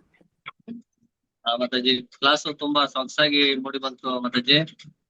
ಎಲ್ಲ ಪ್ರತಿಯೊಂದು ವಾಕ್ಯಕ್ಕೂ ಭೌತಿಕವಾದ ಉದಾಹರಣೆಗಳು ಕೊಟ್ಕೊಂಡು ಎಲ್ಲೋ ಯಾವ್ದು ಅಂದ್ರೆ ಏನು ನಮ್ಗೆ ಎಲ್ಲ ಫುಲ್ಲು ಅಂದ್ರೆ ಪೂರ್ತಿ ಕತೆ ಕ್ಲಿಯರ್ ಆಗಿ ಅರ್ಥ ಆಗೋ ತರ ಎಲ್ಲೂ ಕ್ಲಿಯರಿಟಿ ಉಳ್ಕೊಳ್ದೆ ಇರೋ ತರ ಎಲ್ಲೂ ಇದ್ ಮಾಡಿಲ್ಲ. ಎಲ್ಲ ಕ್ಲೀನ್ ಆಗಿ ಅರ್ಥ ಆಯ್ತು. ಪ್ರತಿಯೊಂದಕ್ಕೂ ಭೌತಿಕವಾದ ಉದಾಹರಣೆ ಕೊಟ್ಲಲ್ಲ, ಅದು ತುಂಬಾ ಸೊಗಸಾಗಿತ್ತು. ಅಂದ್ರೆ ಅದು ಬೇಗ ಅರ್ಥ ಆಗೋ ತರ ಆಯ್ತು. ತುಂಬಾ ಚೆನ್ನಾಗಿ ಬಂತು ಮಾತಾಜಿ. ಹರೇ ಕೃಷ್ಣ. ಕ್ವಶನ್ ಏನಿಲ್ಲ, ಇದನ್ನ ಹೇಳೋಕೆ ಇದ್ ಮಾಡಿ ಮಾತಾಜಿ. ಹರೇ ಕೃಷ್ಣ ಪ್ರಭು. ಧನ್ಯವಾದಗಳು. ಎಲ್ಲ all glories to Prabhupad Prabhu. Hare Krishna. Hare Krishna. Thank you, ಧನ್ಯವಾದಗಳು ಪ್ರಭು. ಲತಾ ಮಾತಾಜಿ, ನಿಮ್ ಪ್ರಶ್ನೆ ಏನಾದ್ರು ಇದ್ರೆ ಕೇಳಿ ಮಾತಾಜಿ. ಹರೇ ಕೃಷ್ಣ ಪ್ರಭು. ಪ್ರಶ್ನೆ ಏನಿಲ್ಲ ಪ್ರಭು. ಮಾತಾಜಿ ಅಧಿವೇಶನ ಅಂದ್ರೆ ನನ್ಗೆ ತುಂಬಾನೇ ಖುಷಿ. ಸ್ಟಾರ್ಟಿಂಗ್ 18 ದಿನದ ಅಧಿವೇಶನ ಮುಗಿಸ್ಕೊಂಡ್ ಬಂದ್ವಿ. ನಮ್ಗೆಲ್ಲ ನೀವೆಲ್ಲ ಸಿಕ್ಕಿರೋದೇ ನನ್ ಭಾಗ್ಯ ಪ್ರಭು. ಯಾಕಂದ್ರೆ ನಿಮ್ಮ ಯಾವ ಜನ್ಮದ ಪುಣ್ಯನೋ ಏನೋ. ಪ್ರತಿಯೊಂದು ಕ್ಲಾಸು ಅಷ್ಟೇ, ಸಿಂಧು ಮಾತಾಜಿ, ನೀವು, ಧನಲಕ್ಷ್ಮಿ ಮಾತಾಜಿ, ವಿಜಯಮ್ಮ ಮಾತಾಜಿ, ಇದೆಲ್ಲ ನಮ್ಗೆ ನಿಮ್ಮನ್ನೆಲ್ಲ ನೋಡಿ ಕಲಿಯುವಂಥದ್ದು ಎಷ್ಟೋ ಇದೆ ಪ್ರಭು. ಅದ್ರಲ್ಲೂ ನಮ್ಮ ಗುರುಗಳು, ನಮ್ಮ ಸುಮ್ನಾಥ್ ಪ್ರಭುಗಳು ಅದೃಷ್ಟ, ಪುಣ್ಯ ಸುಕೃತಿ ಪಡ್ಕೊಂಡ್ಬಿಟ್ಟಿದೀವಿ ಪ್ರಭು ನಾವು. ಅದಕ್ಕೆ ಇಂಥ ಒಂದು ಗುರು ಸಾಂಗತ್ಯ, ಭಕ್ತರ ಸಾಂಗತ್ಯ ಪ್ರಭು. ಮಾತಾಜಿ, ಪ್ರಶ್ನೆ ಹೇಳಷ್ಟೇ ಇಲ್ಲ ಮಾತಾಜಿ. ನಿಮ್ಮ ಅಧಿವೇಶನ ಅದ್ಭುತವಾಗಿತ್ತು ಮಾತಾಜಿ. ಹರಿ ಬೋಲ್ ಮಾತಾಜಿ. ಪ್ರಭು ಧನ್ಯವಾದಗಳು ಮಾತಾಜಿ. ಹರೇ ಕೃಷ್ಣ. ಹರೇ ಕೃಷ್ಣ. ಹರೇ ಕೃಷ್ಣ ಪ್ರಭು. ಹೇಳಿ ಮಾತಾಜಿ, ಇನ್ವೈಟ್ ಮಾಡಿ ನೀವು ಇನ್ವೈಟ್ ಮಾಡಿ. ಹರೇ ಕೃಷ್ಣ. ಎಲ್ಲ ಭಕ್ತರು ಗುರು ಕೃಷ್ಣರ ಒಂದು ಆಶೀರ್ವಾದ, ವೈಷ್ಣವರ ಒಂದು ಆಶೀರ್ವಾದದಿಂದ ಒಂದು ಸತ್ಸಂಗ ಕಾರ್ಯಕ್ರಮ ಇಟ್ಕೊಂಡಿದ್ವಿ. ಎಲ್ರೂ ಸಹ ಬರ್ಬೇಕು. ಯಾರೆಲ್ಲ ಹತ್ತಿರದಲ್ಲಿದ್ದೀರಿ, ಎಲೆಕ್ಟ್ರಾನಿಕ್ ಸಿಟಿ ಮತ್ತೆ ಮೆಟ್ರೋ ಟ್ರೈನು ಸಹ ಇರುತ್ತೆ, ಬಸ್ಸು, ಮಾರ್ಕೆಟ್ ಮತ್ತೆ ಮೆಜೆಸ್ಟಿಕ್ ಅಲ್ಲಿಂದನೂ ಸಹ ಹತ್ರನೇ ಇದೆ. ಆದಷ್ಟು ಎಲ್ರು ಬರ್ಬೇಕು. ಎಲ್ರು ಆಶೀರ್ವಾದ ಮಾಡ್ಬೇಕು. ಇನ್ನು ಭಕ್ತಿ ಸೇವೆಯಲ್ಲಿ ಮುಂದುವರಿಯೋ ತರ ಎಲ್ರು ಬಂದು ಭಗವಂತನ ಸೇವೆಯಲ್ಲಿ ಪಾಲ್ಗೊಳ್ಬೇಕು ಗುರು ಕೃಷ್ಣರ ಆಶೀರ್ವಾದದೊಂದಿಗೆ ಅಂತ ನಾನು ಕೇಳ್ಕೊತೀನಿ ಪ್ರಭು. ಹರೇ ಕೃಷ್ಣ. ಧನ್ಯವಾದಗಳು. ಹರೇ ಕೃಷ್ಣ ಮಾತಾಜಿ, ಧನ್ಯವಾದಗಳು. ಸೊ ಮಾತಾಜಿ ಅವ್ರು ಬಂದು ಹೊಸಕೂರ್ ಗೇಟ್ ಅಲ್ಲಿ ಆಕ್ಚುಲಿ ಎಲೆಕ್ಟ್ರಾನಿಕ್ ಸಿಟಿ ತನಕ ಇವಾಗ ಮೆಟ್ರೋ ಇದು ಟ್ರೈನ್ಸ್ ಎಲ್ಲ ಮೂವ್ಮೆಂಟ್ ಇದೆ. ಸೊ ಹಾಗಾಗಿ ಸಿಟಿನಲ್ಲಿ ಇರ್ತಕ್ಕಂಥ ಭಕ್ತರನ್ನು ಸಹ ಭಾಗವಹಿಸಬಹುದು. ಸೊ ಸೋಮನಾಥ್ ಪ್ರಭುಗಳು ಬರ್ತಾ ಇದ್ದಾರೆ. ಮತ್ತೆ ಅಲ್ಲಿ ಎಲೆಕ್ಟ್ರಾನಿಕ್ ಸಿಟಿನಲ್ಲಿ ಇರ್ತಕ್ಕಂಥ ಹಲವಾರು ಭಕ್ತರೆಲ್ಲರೂ ಸೇರಿ ಸತ್ಸಂಗ ಅನ್ನೋದು ಮಾಡ್ತಿದ್ದಾರೆ. ಸೊ ಹರೇ ಕೃಷ್ಣ, ಧನ್ಯವಾದಗಳು ಮಾತಾಜಿ. ಉಸ್ಕೂರು ಗೇಟ್ ಇಂದ ಒಳಗಡೆ ಬಂದ್ರೆ ಉಸ್ಕೂರು ಬರುತ್ತೆ. ಲೊಕೇಶನ್ ಕಳ್ಸಿದೀವಿ ಮಾತಾಜಿ. Thank you bro. Hare Krishna. Okay, ಅನ್ಸೂಯ್ ಬಾಯ್ ಮಾತಾಜಿ.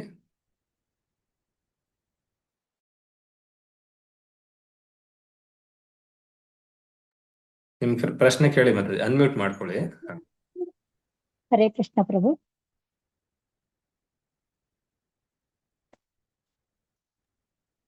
ಎಸ್ ಪ್ರಭು ಹರೇ ಕೃಷ್ಣ ಪ್ರಭು. ಹರೇ ಕೇಳಿಸ್ತಾ ಕೃಷ್ಣ ಇದೆ. ಹರೇ ಕೃಷ್ಣ ಮಾತಾಜಿ. ನಾನು ಇಲ್ಲಿ ದೇವಸ್ಥಾನದ ಇದು ಒಂದು ಅಭಿಷೇಕ ಇತ್ತು, ದೇವಸ್ಥಾನದಲ್ಲಿ ಇದ್ವಿ. ಆದ್ರೂ ಮಾತಾಜಿದು ಅಲ್ಲಿ ಮನೆಯಲ್ಲಿ ಕೇಳ್ಕೊಂಡು ಬಂದು 7 ಗಂಟೆಗೆ ಅಭಿಷೇಕ ಆಯ್ತಿದ್ದು. 6:50 ತನಕ ಕೇಳ್ಕೊಂಡು ಬಂದು ದೇವಸ್ಥಾನಕ್ಕೆ ಬಂದು ಕಿವಿಯಲ್ಲಿ ಇಟ್ಕೊಂಡು ಕೇಳ್ತಾ ಇದ್ವಿ. ನಾನು ಇವಾಗ ಲತಾ ಮಾತಾಜಿ ಹೇಳಿತಾರ ಎಷ್ಟೋ ದಿನ ಅನ್ಕೊಂಡ್ವಿ. ಧನಲಕ್ಷ್ಮಿ ಮಾತಾಜಿ, ಅದು ವಿಜಯ ಮಾತಾಜಿ, ಸಿಂಧು ಮಾತಾಜಿ ಅವ್ರದ್ದೆಲ್ಲ ನಮ್ಗೆ ಕೇಳಕ್ಕೆ ಆಗ್ತಾ ಇಲ್ವಲ್ಲ, ತುಂಬಾ ದಿನ ಆಗೋಯ್ತಲ್ಲ ಅಂತ ಅನ್ಕೊಂಡೇ ಯಾವಾಗ್ಲೂ ಅನ್ಕೊಳ್ವಿ ಪ್ರಭು. ನಮ್ಗೆ ಅಷ್ಟು ಒಂದು ಇಷ್ಟ. ಆದ್ರೆ ಇವತ್ತು ಧನಲಕ್ಷ್ಮಿ ಮಾತಾಜಿದು ಕ್ಲಾಸ್ ಇತ್ತು, ತುಂಬಾ ಖುಷಿ ಆಯ್ತು. ಮಾತಾಜಿ ಹರೇ ಕೃಷ್ಣ. ಹರೇ ಕೃಷ್ಣ ಮಾತಾಜಿ. ನಿಮ್ಮೆಲ್ಲರ ತುಂಬಾ ಪ್ರೀತಿ ಮಾತಾಜಿ, ನಿಮ್ಮೆಲ್ಲರ ಪ್ರೀತಿ ಅಲ್ಲ ಕಾಳಜಿ, ಮಾತಾಜಿ. ಪ್ರೀತಿ ಅಲ್ಲ, ನೀವು ಭಕ್ತಿ ಹೇಳುವಂತ ಕೊಡುವ- ಮಾತುಗಳು, ಹೇಳುವಂತ ವಿಷಯಗಳು ಆ ತರ ಇರುತ್ತೆ ಮಾತಾಜಿ. ಅದಕ್ಕೆ ಪುನಃ ಪುನಃ ಕೇಳೋಣ ಅಂತ ಅನಿಸ್ತೆ. ನಮ್ಗೆ ತಿಳ್ಕೊಳ್ಳುವಂತ ವಿಷಯಗಳು ತುಂಬಾನೇ ಇರುತ್ತೆ. ಆದ್ರಿಂದ ತುಂಬಾ ಇಷ್ಟ ಆಗುತ್ತೆ. ನಾವು ಅದು ನಿಜವಾಗ್ಲೂ ಕಾಯ್ತಾ ಇದ್ದೀವಿ ಮಾತಾಜಿ. ಅಂದ್ರೆ ಇವಾಗ ಸ್ಪಿಟ್ ಮಾಡಿದಾರಲ್ಲ, ಮಾಡಿರೋದ್ರಿಂದ ನಮ್ಗೆ ಅಷ್ಟೊಂದು ಅವಕಾಶಗಳು ಕಡಿಮೆ ನಮ್ಗೆ ಕೇಳೋಕೆ. ಪ್ರಭುಗಳು, ಮನು ಪ್ರಭುಗಳು ಹೇಳಿತಾರ ಮತ್ತೆ ಮತ್ತೆ ಅವರು ಹೇಳೋ ತರ ಆಗ್ಲಿ ಅಂತ ಹೇಳಿ, ಬರೀ ಹೇಳೋದಲ್ಲ, ನಮ್ಮ ಕಿವಿಗೂನು ಬೀಳುವ ತರ ಆಗ್ಲಿ ಅಂತ ನಾನು ಕೇಳ್ಕೊಂತೀನಿ ಮಾತಾಜಿ. ಇದು ಹೋಳಿಕೆ ಅಲ್ಲ, ಖಂಡಿತವಾಗಿ ಮನದಾಳದಿಂದ ಬಂದಿರೋ ಅಂತ ಮಾತು. ಹರೇ ಕೃಷ್ಣ ಮಾತಾಜಿ. ತುಂಬಾ ಖುಷಿ ಆಯ್ತು, ತುಂಬಾ ತುಂಬಾ ತುಂಬಾ ಖುಷಿ ಧನ್ಯವಾದಗಳು ಆಯ್ತು. ಮಾತಾಜಿ. ಹರೇ ಕೃಷ್ಣ. ಹರೇ ಕೃಷ್ಣ ಮಾತಾಜಿ. ಹರೇ ಕೃಷ್ಣ ಪ್ರಭು. ಮಾತಾಜಿ. ಹರೇ ಹಾಗಾದ್ರೂ ನಾನು ಅಂತ ಅನ್ಕೊಂತಾ ಇದ್ದೆ, ಅನ್ಸೂಯ ಬಾಯಿ ಮಾತಾಜಿ ಅವ್ರು ಏನೋ ಇವತ್ತು ಸ್ಪೆಷಲ್ ಆಗಿ ರೆಡಿ ಆಗಿದಾರಲ್ಲ, ಟೆಂಪಲ್ ಏನಾರು ಹೊರಟಿದಾರ ಅಂತ. ಆಮೇಲೆ ಎದ್ದು ಮಾತಾಜಿ ಅವ್ರು ಬಿದ್ದು ಮೆಸೇಜ್ ಏಳು ಹಾಕಿದ್ರು. ಬೀಳುಗಳನ್ನ ದಾಟಿ 50 ವರ್ಷ ದಾಟಿದೀವಿ ಪ್ರಭು. ಅಂತೂ ಇಂತ ಎಸ್ ಮಾತಾಜಿ.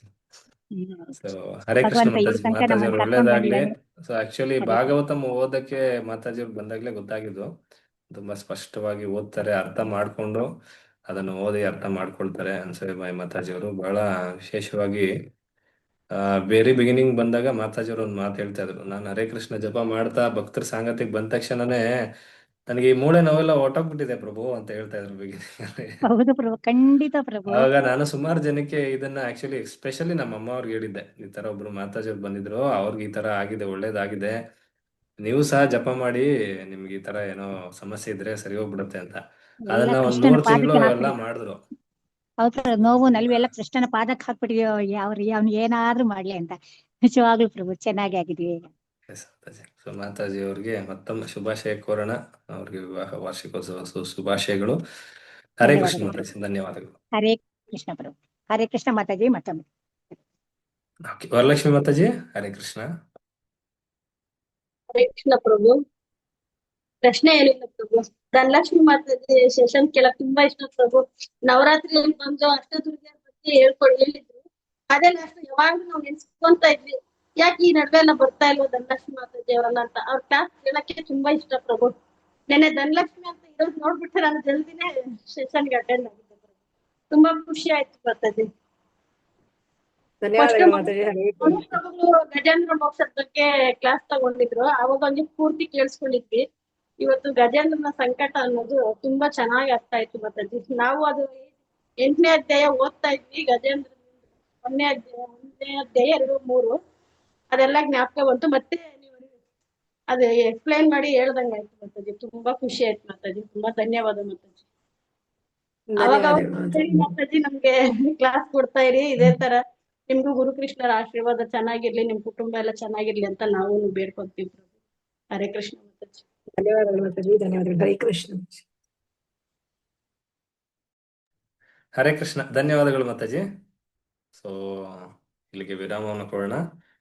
ಹರೇ ಕೃಷ್ಣ. ಸೊ ಧನಲಕ್ಷ್ಮಿ ಮಾತಾಜಿ ಅವರಿಗೆ ಮತ್ತೊಮ್ಮೆ ಧನ್ಯವಾದಗಳನ್ನು ಸಲ್ಲಿಸ್ಕೊಂಡು ಇವತ್ತಿನ ಅಧಿವೇಶನಕ್ಕೆ ವಿರಾಮ ಕೊಡೋಣ. ಒಂದ್ ಬಾರಿ ಜೋರಾಗಿ ಹರೇ ಕೃಷ್ಣ ಮಹಾಮಂತ್ರ ಹೇಳ್ತಾ ಎಲ್ಲರೂ ಈ ಒಂದು ಅಧಿವೇಶನದಿಂದ ಎಕ್ಸಿಟ್ ಆಗೋಣ. ಹರೇ ಕೃಷ್ಣ ಹರೇ ಕೃಷ್ಣ ಕೃಷ್ಣ ಕೃಷ್ಣ ಹರೇ ಹರೇ ಹರೇ ರಾಮ ರಾಮ ರಾಮ ಹರೇ ವಾಂಛಾಕಲ್ಪತರುಭ್ಯಶ್ಚ ಕೃಪಾ ಸಿಂಧುಭ್ಯ ಏವ ಚ ಪತಿತಾನಾಂ ಪಾವನೇಭ್ಯೋ ವೈಷ್ಣವೇಭ್ಯೋ ನಮೋ ನಮಃ. ಅನಂತಕೋಟಿ ವೈಷ್ಣವ ವೃಂದ ಕಿ ಜೈ. ರಾಧಾ ಮಾಧವ್ ಕಿ ಜೈ. ಜಗದ್ಗುರು ಶ್ರೀಲ ಪ್ರಭುಪಾದ ಕಿ ಜೈ. ನಿತಾಯ ಗೌರ ಪ್ರೇಮಾನಂದೇ. ಹರಿ ಹರಿ ಬೋಲ್. ಹರೇ ಕೃಷ್ಣ. ಶಶಿಕಲಾ ಮಾತಾಜಿ ಹರೇ ಕೃಷ್ಣ. ಹರೇ ಕೃಷ್ಣ ಹರೇ ಪ್ರಭು. ಕೃಷ್ಣ ಮಾತಾಜಿ. ಹರೇ ಹರೇ ಕೃಷ್ಣ ಕೃಷ್ಣ ಪ್ರಭು. ಪ್ರಭು. ಹರೇ ಕೃಷ್ಣ ಮಾತಾಜಿ. ಹರೇ ಕೃಷ್ಣ ಮಾತಾಜಿ. ಪ್ರಣವ್ ಮಾತಾಜಿ. ಹರೇ ಕೃಷ್ಣ ಪ್ರಭು. ಹರೇ ಕೃಷ್ಣ ಮಾತಾಜಿ. ಧನ್ಯವಾದಗಳು. ಹರೇ ಕೃಷ್ಣ ಮಾತಾಜಿ. ಹರೇ ಕೃಷ್ಣ ಪ್ರಭು. ಹರೇ ಕೃಷ್ಣ. ಹರೇ ಕೃಷ್ಣ. ಎಲ್ಲರಿಗೂ ಹರೇ ಕೃಷ್ಣ. ಈ ದಿನ ಶುಭವಾಗಿರ್ಲಿ ಅಂತ ಹೇಳ್ತಾ ಇವತ್ತಿನ ಅಧಿವೇಶನವನ್ನು ನನಗೆ ಅರ್ಥ ಆಗೋ ತರ ಇತ್ತು. ಹರೇ ತುಂಬಾ ಕೃಷ್ಣ. ಚೆನ್ನಾಗಿತ್ತು ಕಾರ್ಯಕ್ರಮ ಮಾತಾಜಿ. ಹರೇ ಕೃಷ್ಣ ಮಾತಾಜಿ. ಹರೇ ಕೃಷ್ಣ. ಹರೇ ಕೃಷ್ಣ ಮಾತಾಜಿ ಅವರೇ.